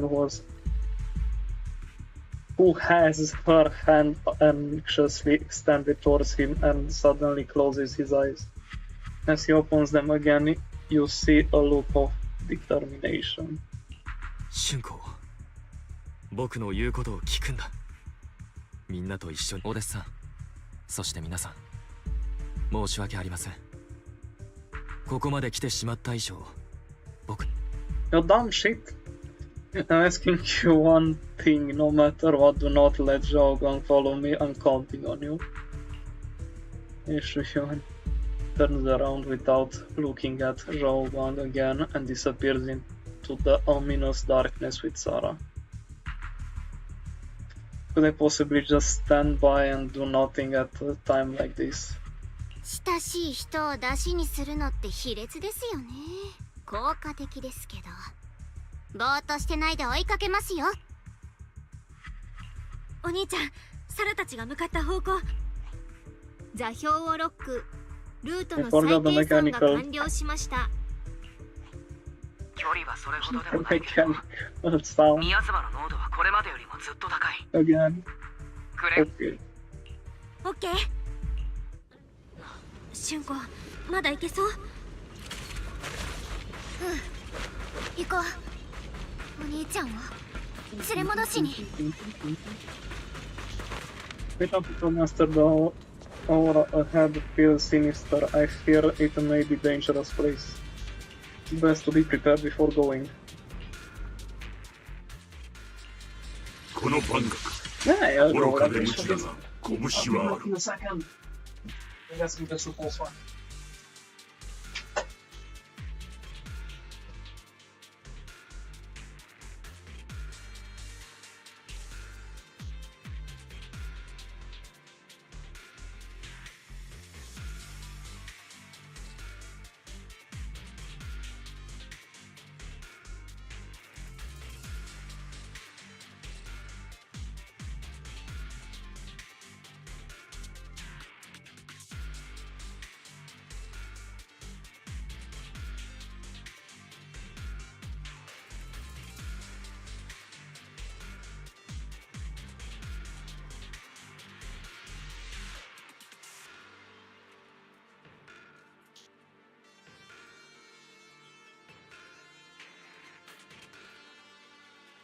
Idu. Contigo.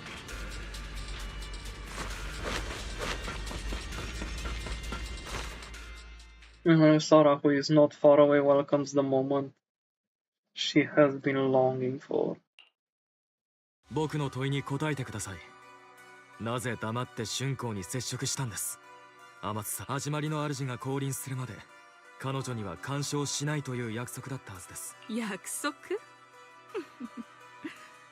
始まりの主の信託を前にして尋常の人同士の約束がどれほど意味を持つのでしょうね。彼女がここに現れたのもただ歯車が噛み合うべくして噛み合っただけのこと。それにほら、あなたと私、そしてあなたの妹の枷を取り除き、あなたの望みを叶える。仲間を捨てて私と来たのはこのためだ。さらば、あなたは一体何をするつもりか？最初から最後まで何も変わってないわ。時は満ちた。万象が源へと帰る時が。さあ来なさい。Anna doesn't look at him anymore. She raises her hands high in one direction, and her voice suddenly raises, chanting in a cryptic rhythm that nearly pierces the soul. 子孫たる始まりの主よ。その祝福と啓示を受け、ここに汚れし者を供物として捧げましょう。どうか配信者の制限、復讐者の狂気、冒涜者の銀賞、逃亡者の慟哭、その全てを滅し、我ら敬虔なる人海の慎んで我が主にこう。真理の形をとり、混沌慎んで我が主にこう。永遠に揺るがぬ権威を持つ。さら我が最も忠実なる神兵よ。お前はついに降臨の地を見出したい。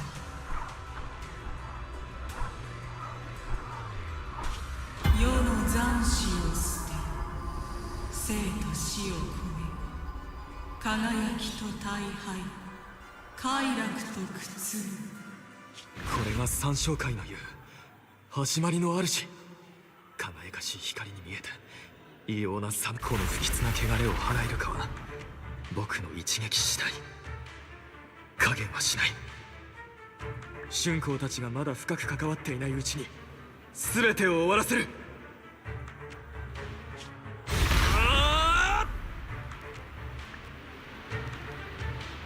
After lying in wait all this time, you are finally showing your fangs. 起きなさい。魔性熱脚。Finally. 汚れし者よ、これで終わらせる。 I think you beat the button. Everything is under your gaze. やはり一筋縄ではいかない。僕の攻撃を。だがあの邪水はすでにエーテル粒子レベルで粉々になっている。もはや存在し続けることは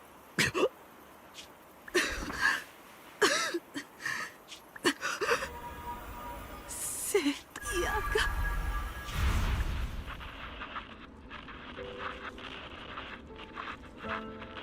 私たちの正体は要警戒エーテリアス殲滅作戦に巻き込まれ、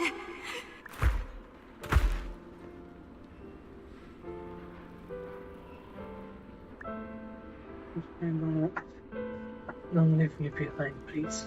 Leave me alone. No, hear me. Gods truly exist in this world. Please hear my plea. ここは幸運な子供よ。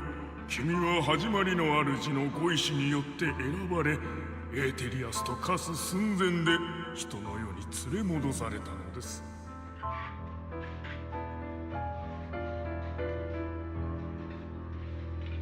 その壊れかけた体に流れる俗液の血こ。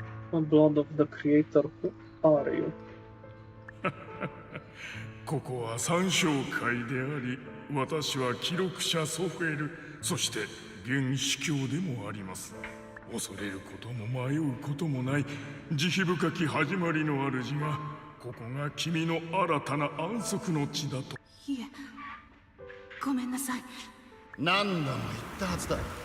対フォロー行動部、特別調査小隊など犯人。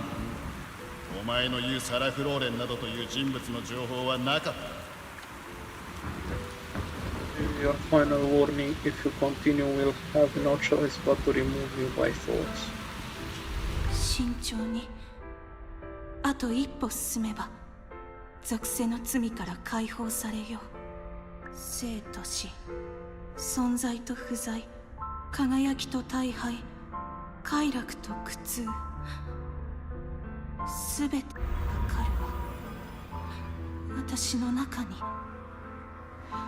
私の体、そして Cycle of cause and effect. You have The lane is clear, it lies within the call of salvation you have led me. 世の残死を捨て、生と死を超え、背中、そして名もなき刻印を導きとして、主を訪ね。Creator who has shown me the conclusion, I have fulfilled my promise. Please accept me. まずい。 Oh Creator, is this your permission for me to merge? サラとあれの気配が一瞬にしてどちらも消えた。違う。Come on! Too much suspense! The time of words is coming on, show me violence. この凄まじい気配は一体始まりの主が戻った。まずい。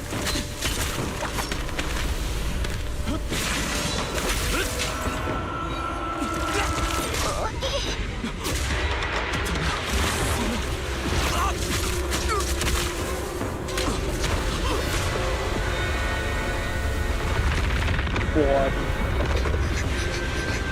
お兄ちゃん、待ってて。な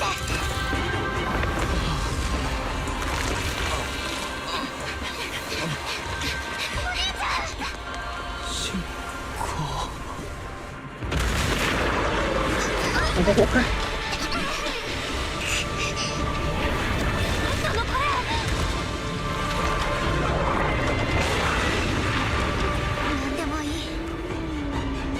お兄ちゃんを返して。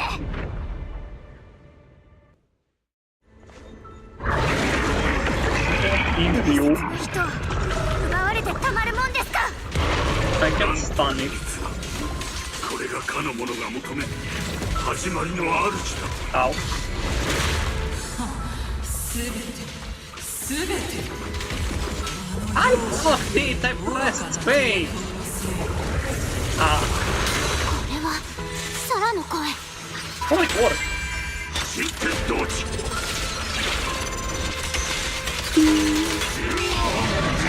山崩れ大地は避ける。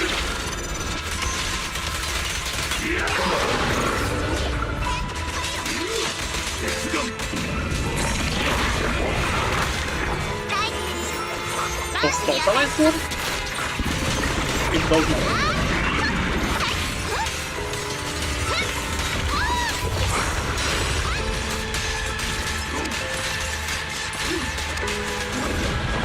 Go!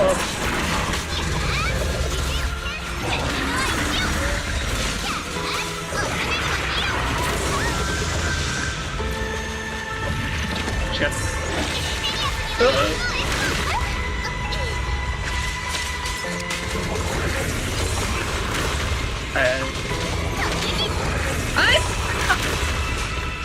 Why am I so slow?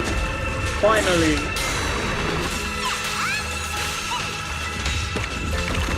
Bro, on God.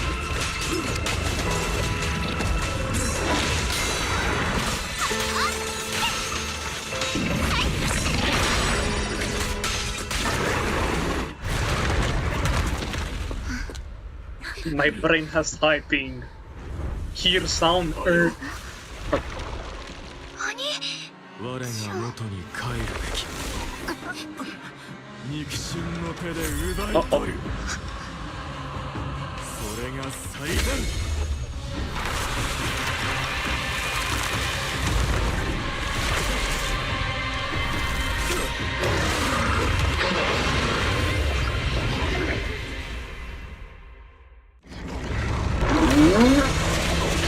Bro. Brother. Enough!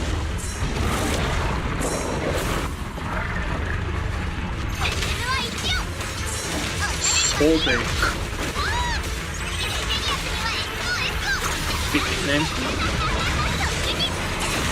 So big all damage taken by so big will transfer to the troll. Fuck troll.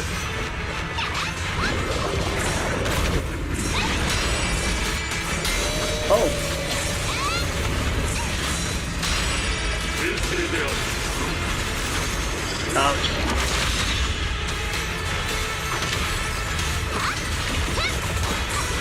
was on top.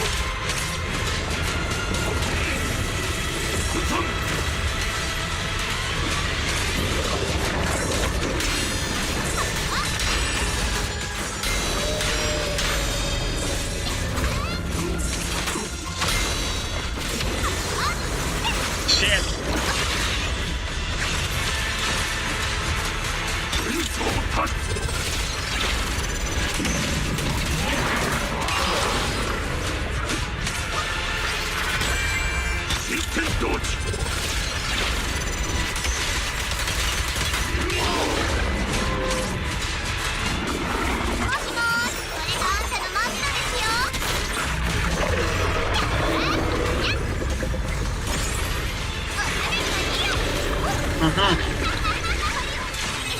Where are you going, brother?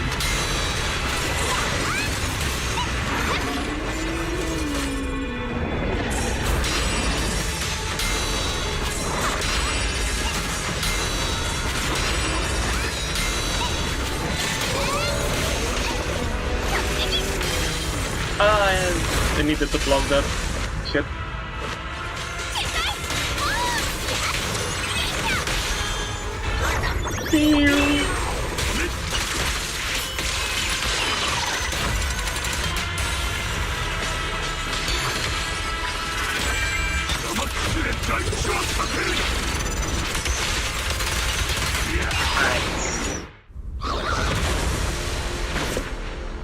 Hit me with a torch, please. What? なぜ剣を抜かぬ。それでは仲間や肉親を救えぬぞ。お兄ちゃん。時には辛い選択も必要だろう。その時はどうか僕が信じる春子を信じて。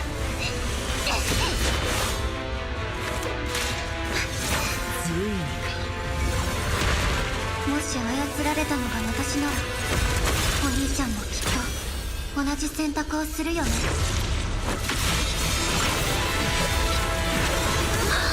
春子、お兄ちゃんが信じる、私を信じる。だから怖くない。Uh-oh.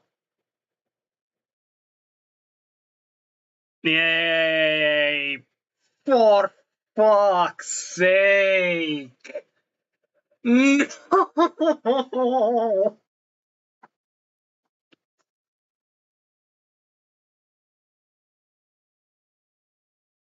Oh.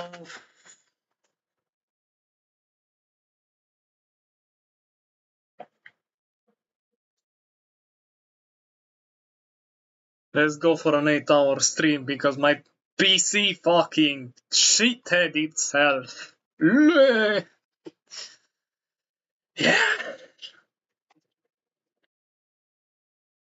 No. Do you like that still? Me too.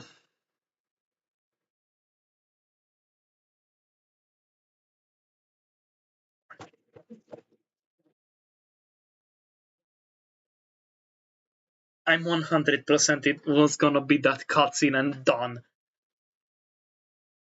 And for that, I need to beat the boss again. Let's go! At least it wasn't that bullshit of a boss. It was just brain lagged.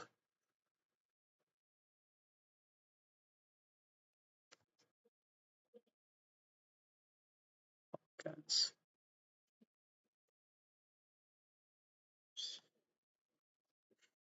Yes, one note. Exactly what I want to open. I would like to note myself up. I can't say that. But I hope people know what I was about to say. Because that's how this makes me feel right now. Fuck's sake. Why did it crash now? At least crash after the boss or something. Jesus fucking Christ.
Come on!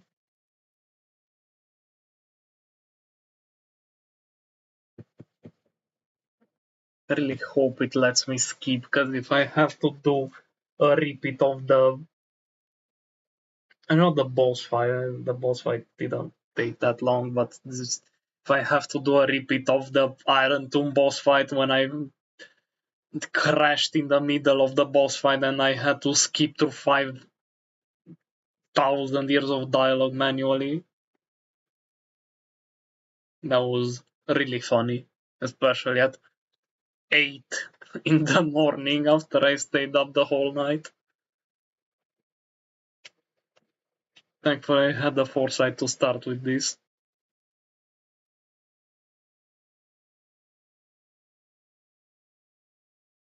At a reasonable hour.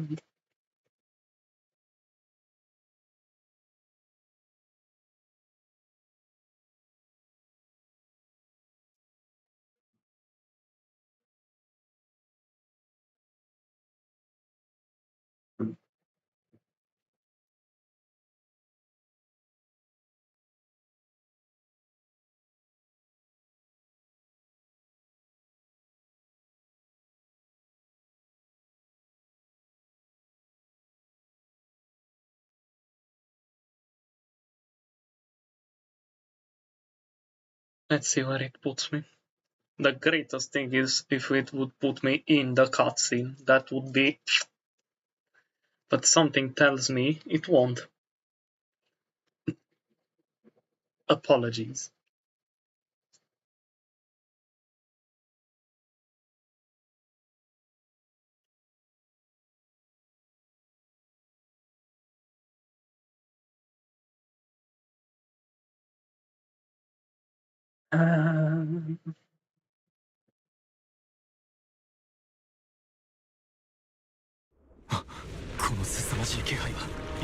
No, it was before the boss.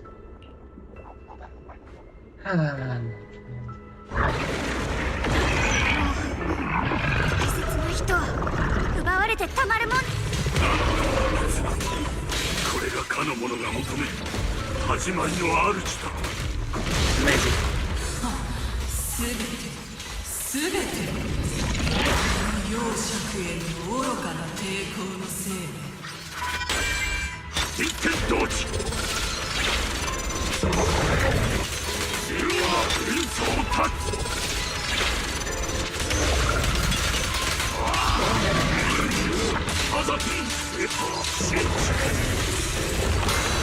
I like that now it let me walk after I pressed 5 years later, but usually it doesn't let me even if I press right away. Oh shit!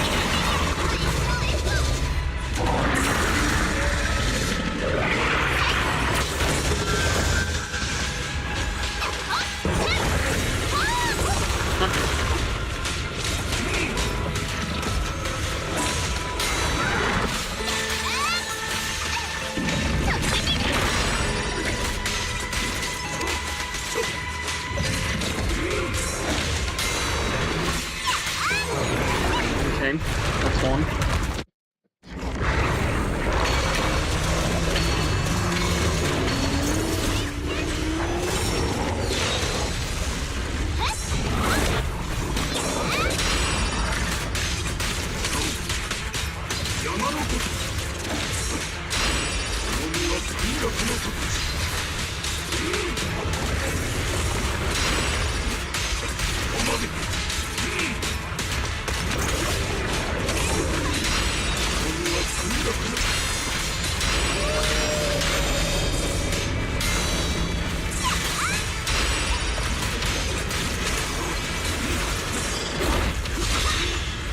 shit.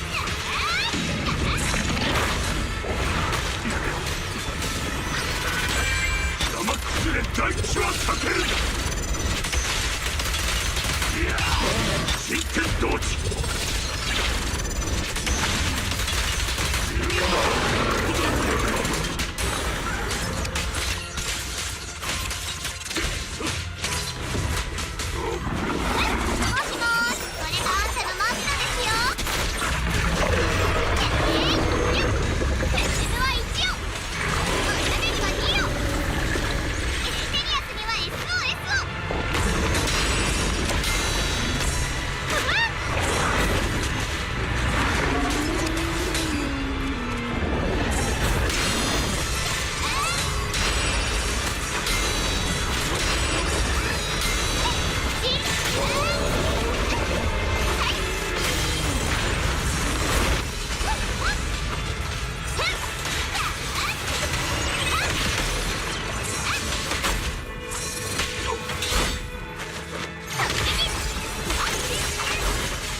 Die!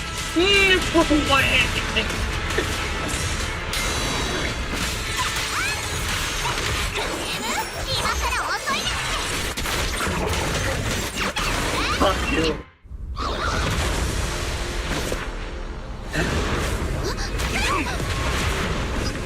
I don't know how I did that. I think it was fine. This is the first time I did it. なぜ剣を抜かぬ。それでは仲間や肉親を救えぬぞ。お兄ちゃん。時には辛い選択も必要だろう。その時はどうか僕が信じる春子を信じて。つ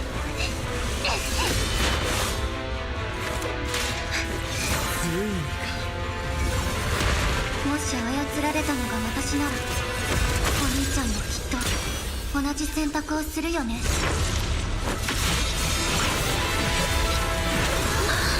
春子、お兄ちゃんが信じる、私を信じる。だから怖くない。封印が解かれた。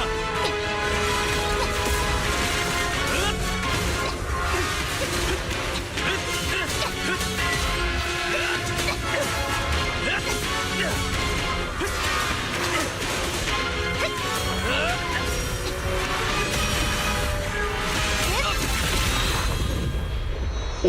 お。お兄ちゃん。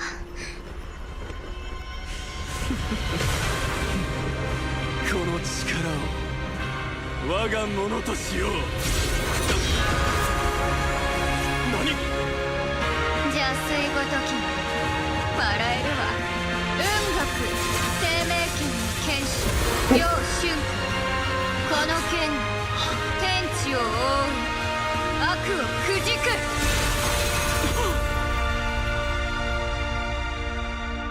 春子、僕は分かったんだ。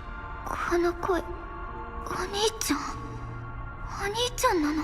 そしてまた行かないと。どうか信じて待っていてくれ。君のこと必ず助けてみせる。お兄ちゃん。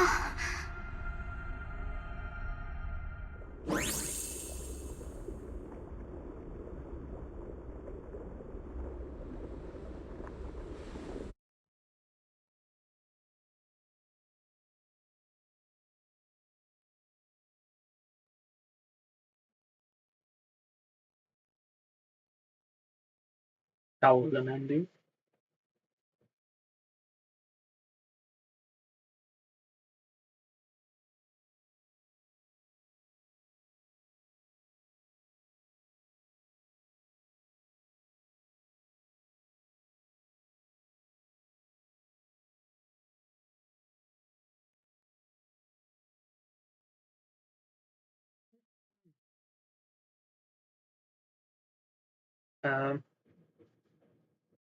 Today? Please?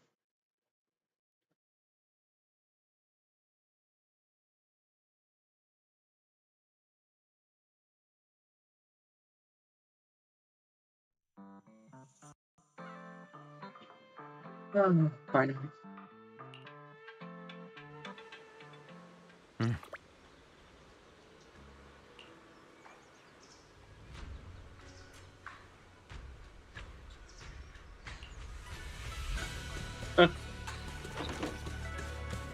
What happened with the brother?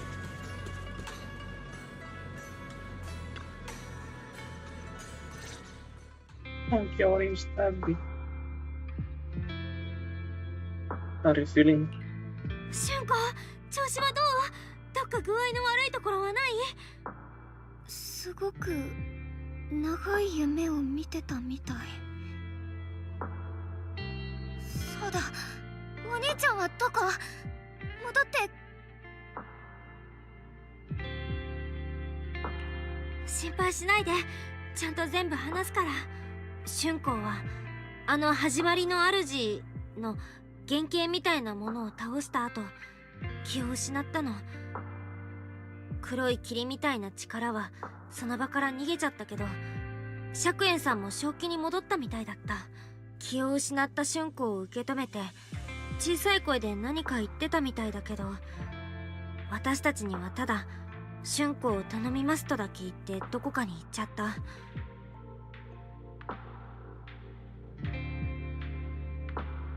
万学先生もダイアリンも怪我してたから誰も追いかけられなかったの。でもあの時の釈炎さん、何か確かめなきゃいけないことに気づいたみたいだったな。一人でどこかに行っちゃったの？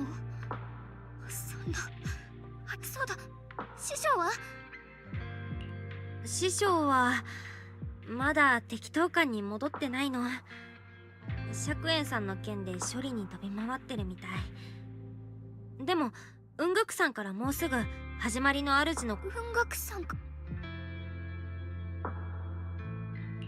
今までのこととサラの話を踏まえて思ったんだけど、始まりの主が狙ってたのは最初から最後まで春光と生命剣だったみたいだね。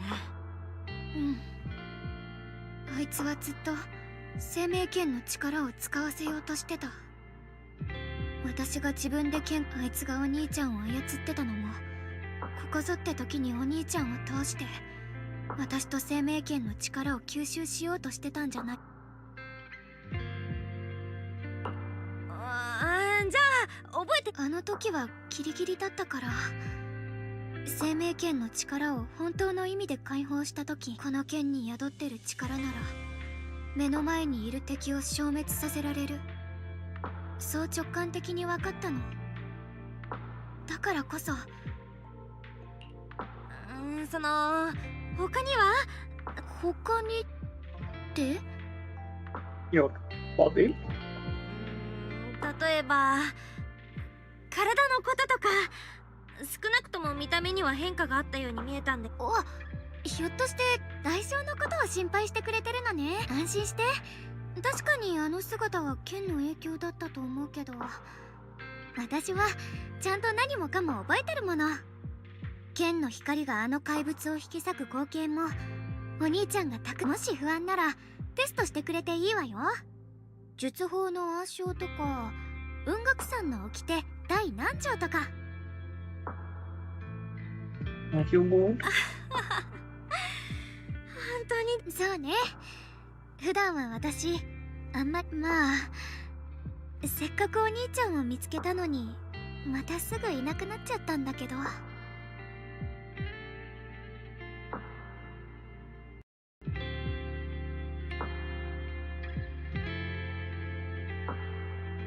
サラ的には私と生命剣のつながりを立てるって言えば、お兄ちゃんの目的は協力するふりをして始まりの主が完全なものになる前に自分で始末をつけることだった。逆に私は自分と生命剣が狙われてたなんて夢にも思わん。でももう危機は一旦去って、お兄ちゃんだってサラたちと縁を確かにあの時言ってたの。おぼろげだけどまたいいか。でも剣の代償のことが心配ならきっとそういった気もするんだよね。今すぐ一人で何とかしないといけない。絶対に私たちを遠ざけておきたい。そう思うほど恐ろしい何かに釈園さんが信じてって言ったなら、本調子に戻ったらなるはやでまた釈園さんを探しに行こ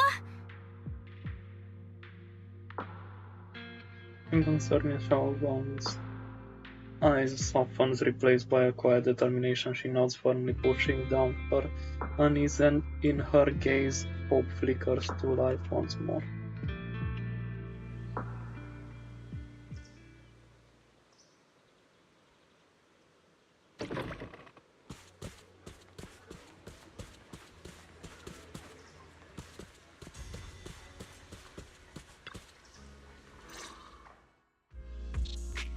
Shunkoちゃんどうでした？目を覚ましたばっかりですし。まだ釈園さんのことは引きずってるけど、あの怪物を倒して鬼、お主には辛労をかけるが、ここ数日は春光の精神状態により。安心して万学先生。あの子が生命権を抜いたのはお兄さんだけじゃなくて私たちのまああの子は私たちが思ってる以上に強いですからね。さて本題に入りましょうか。共鳴する信号。僕から説明しよう。あの時は突然のことで確証が持てず、すぐに始まりの主というか春光が撃退した謎の力が弾けた時、ラマニアンホロー内の4カ所で同時に一瞬だけ極めて掃除したエネルギーの信号が観測。4カ所？今具体的な場所が分かっているのは4つのうち3カ所。今回始まりの主が現れた航空跡地と、僕たちが三将会の司教メボラクと対峙したところ。That's more than a coincidence. どれも私とお兄ちゃんが行ったことのある場所だね。それはまことか？どれもラマニアンで人気の観光スポットってば。奇妙なのはそれだけにとどまらない。もっと気になるのは最後の4つ目なんだ。フェアリー？ Spatial coordinates of the fourth resonance signal are severely blurred. Existence confirmed, but precise location cannot be confirmed due to high level energy interference. Warning: though brief, the peak value of the signal's miasma energy exceeded all known records within the Lemian Hollow. Damn. Like it's some kind of response. 他の3つの信号に応えて遠い場所から帰ってきた返事。その3つに僕たちが直近で言っていたことはきっと偶然じゃない。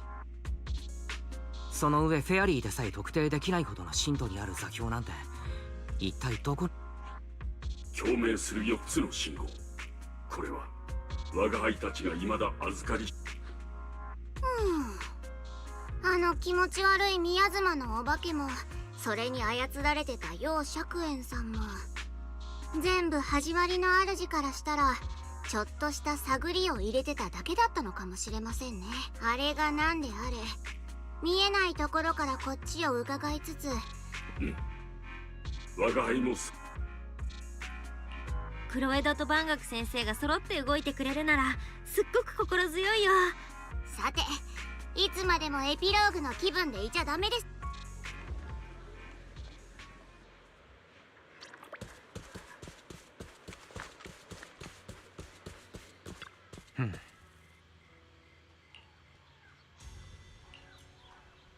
No matter what lies ahead, at least we've got reliable companions by our side. Yeah, at least we'll never have to fight alone, while anything else can wait.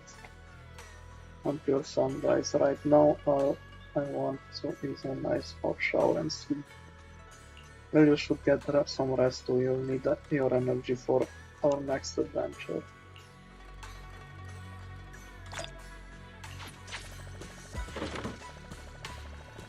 Okay, this is... Oh! This is done. Sinking deep into the fluffy pillow, heavy grounding, warmth spreads through your limbs.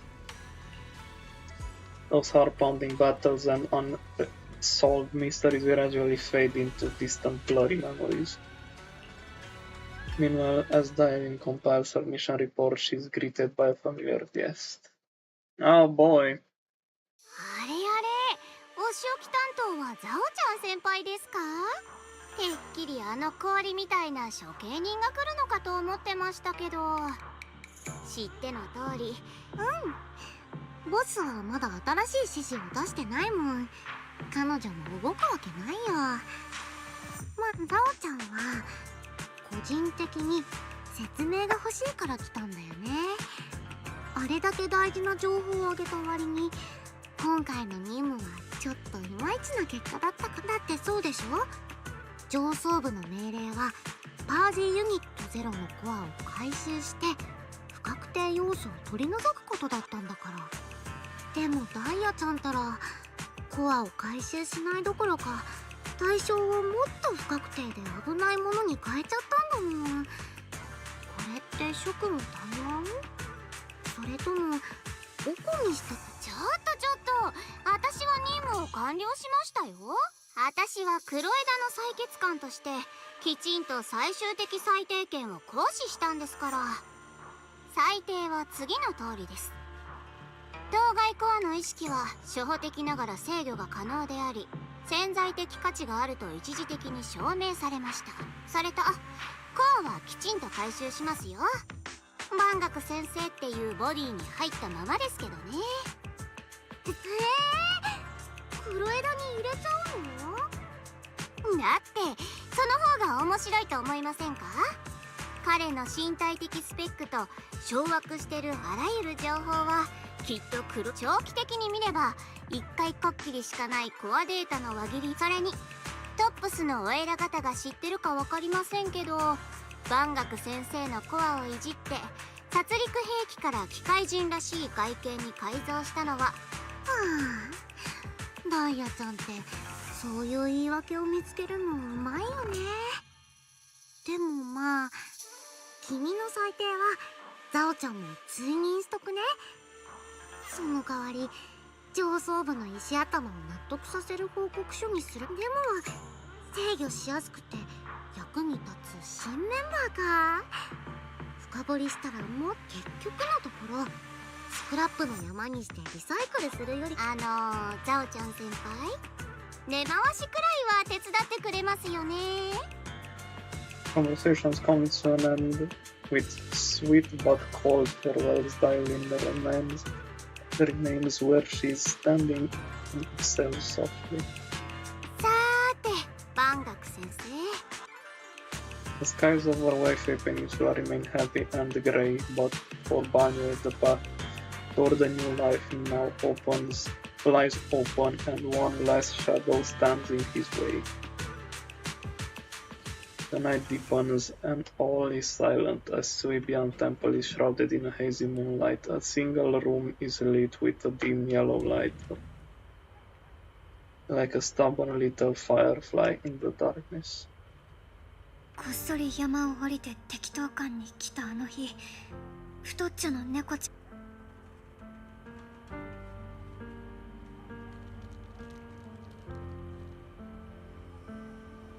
イヤム茶筅の講談師は面白い話をたくさんしてくれる。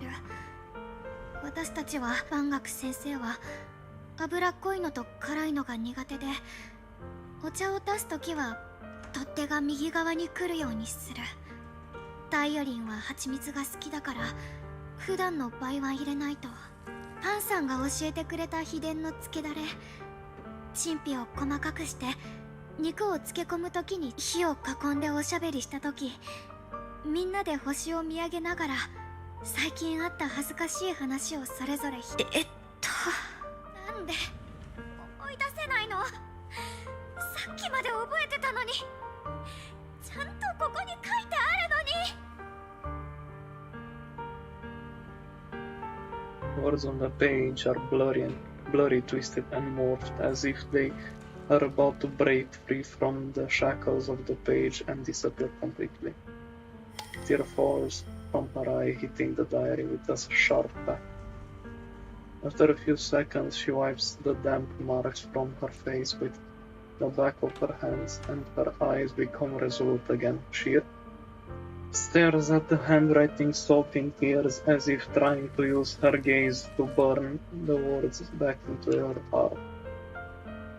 私はそう大してお金を持たないまま文学さんを別に生命権以外だったらもうこの思い出は絶対に師匠お兄ちゃんリンアキラそれにみん Light her lips move persistently yet in vain, over and over, repeating the fragments of fleeting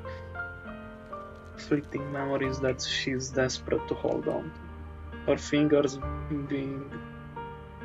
begin to turn white and tremble slightly as she grips the diary tightly.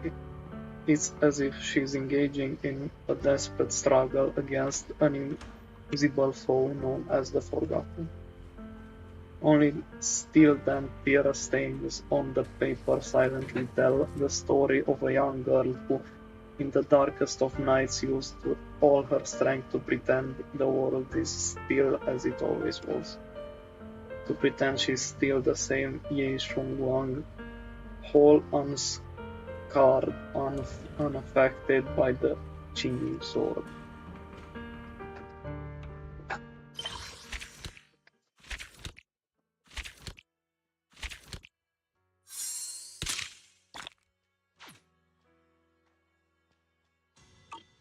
Nice.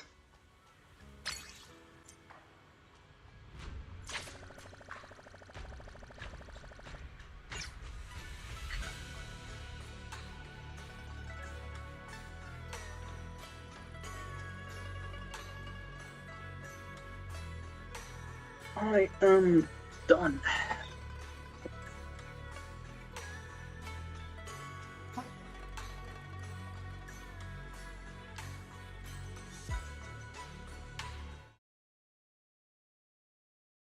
That was it for today. Thank you all for watching and see you later. Bye.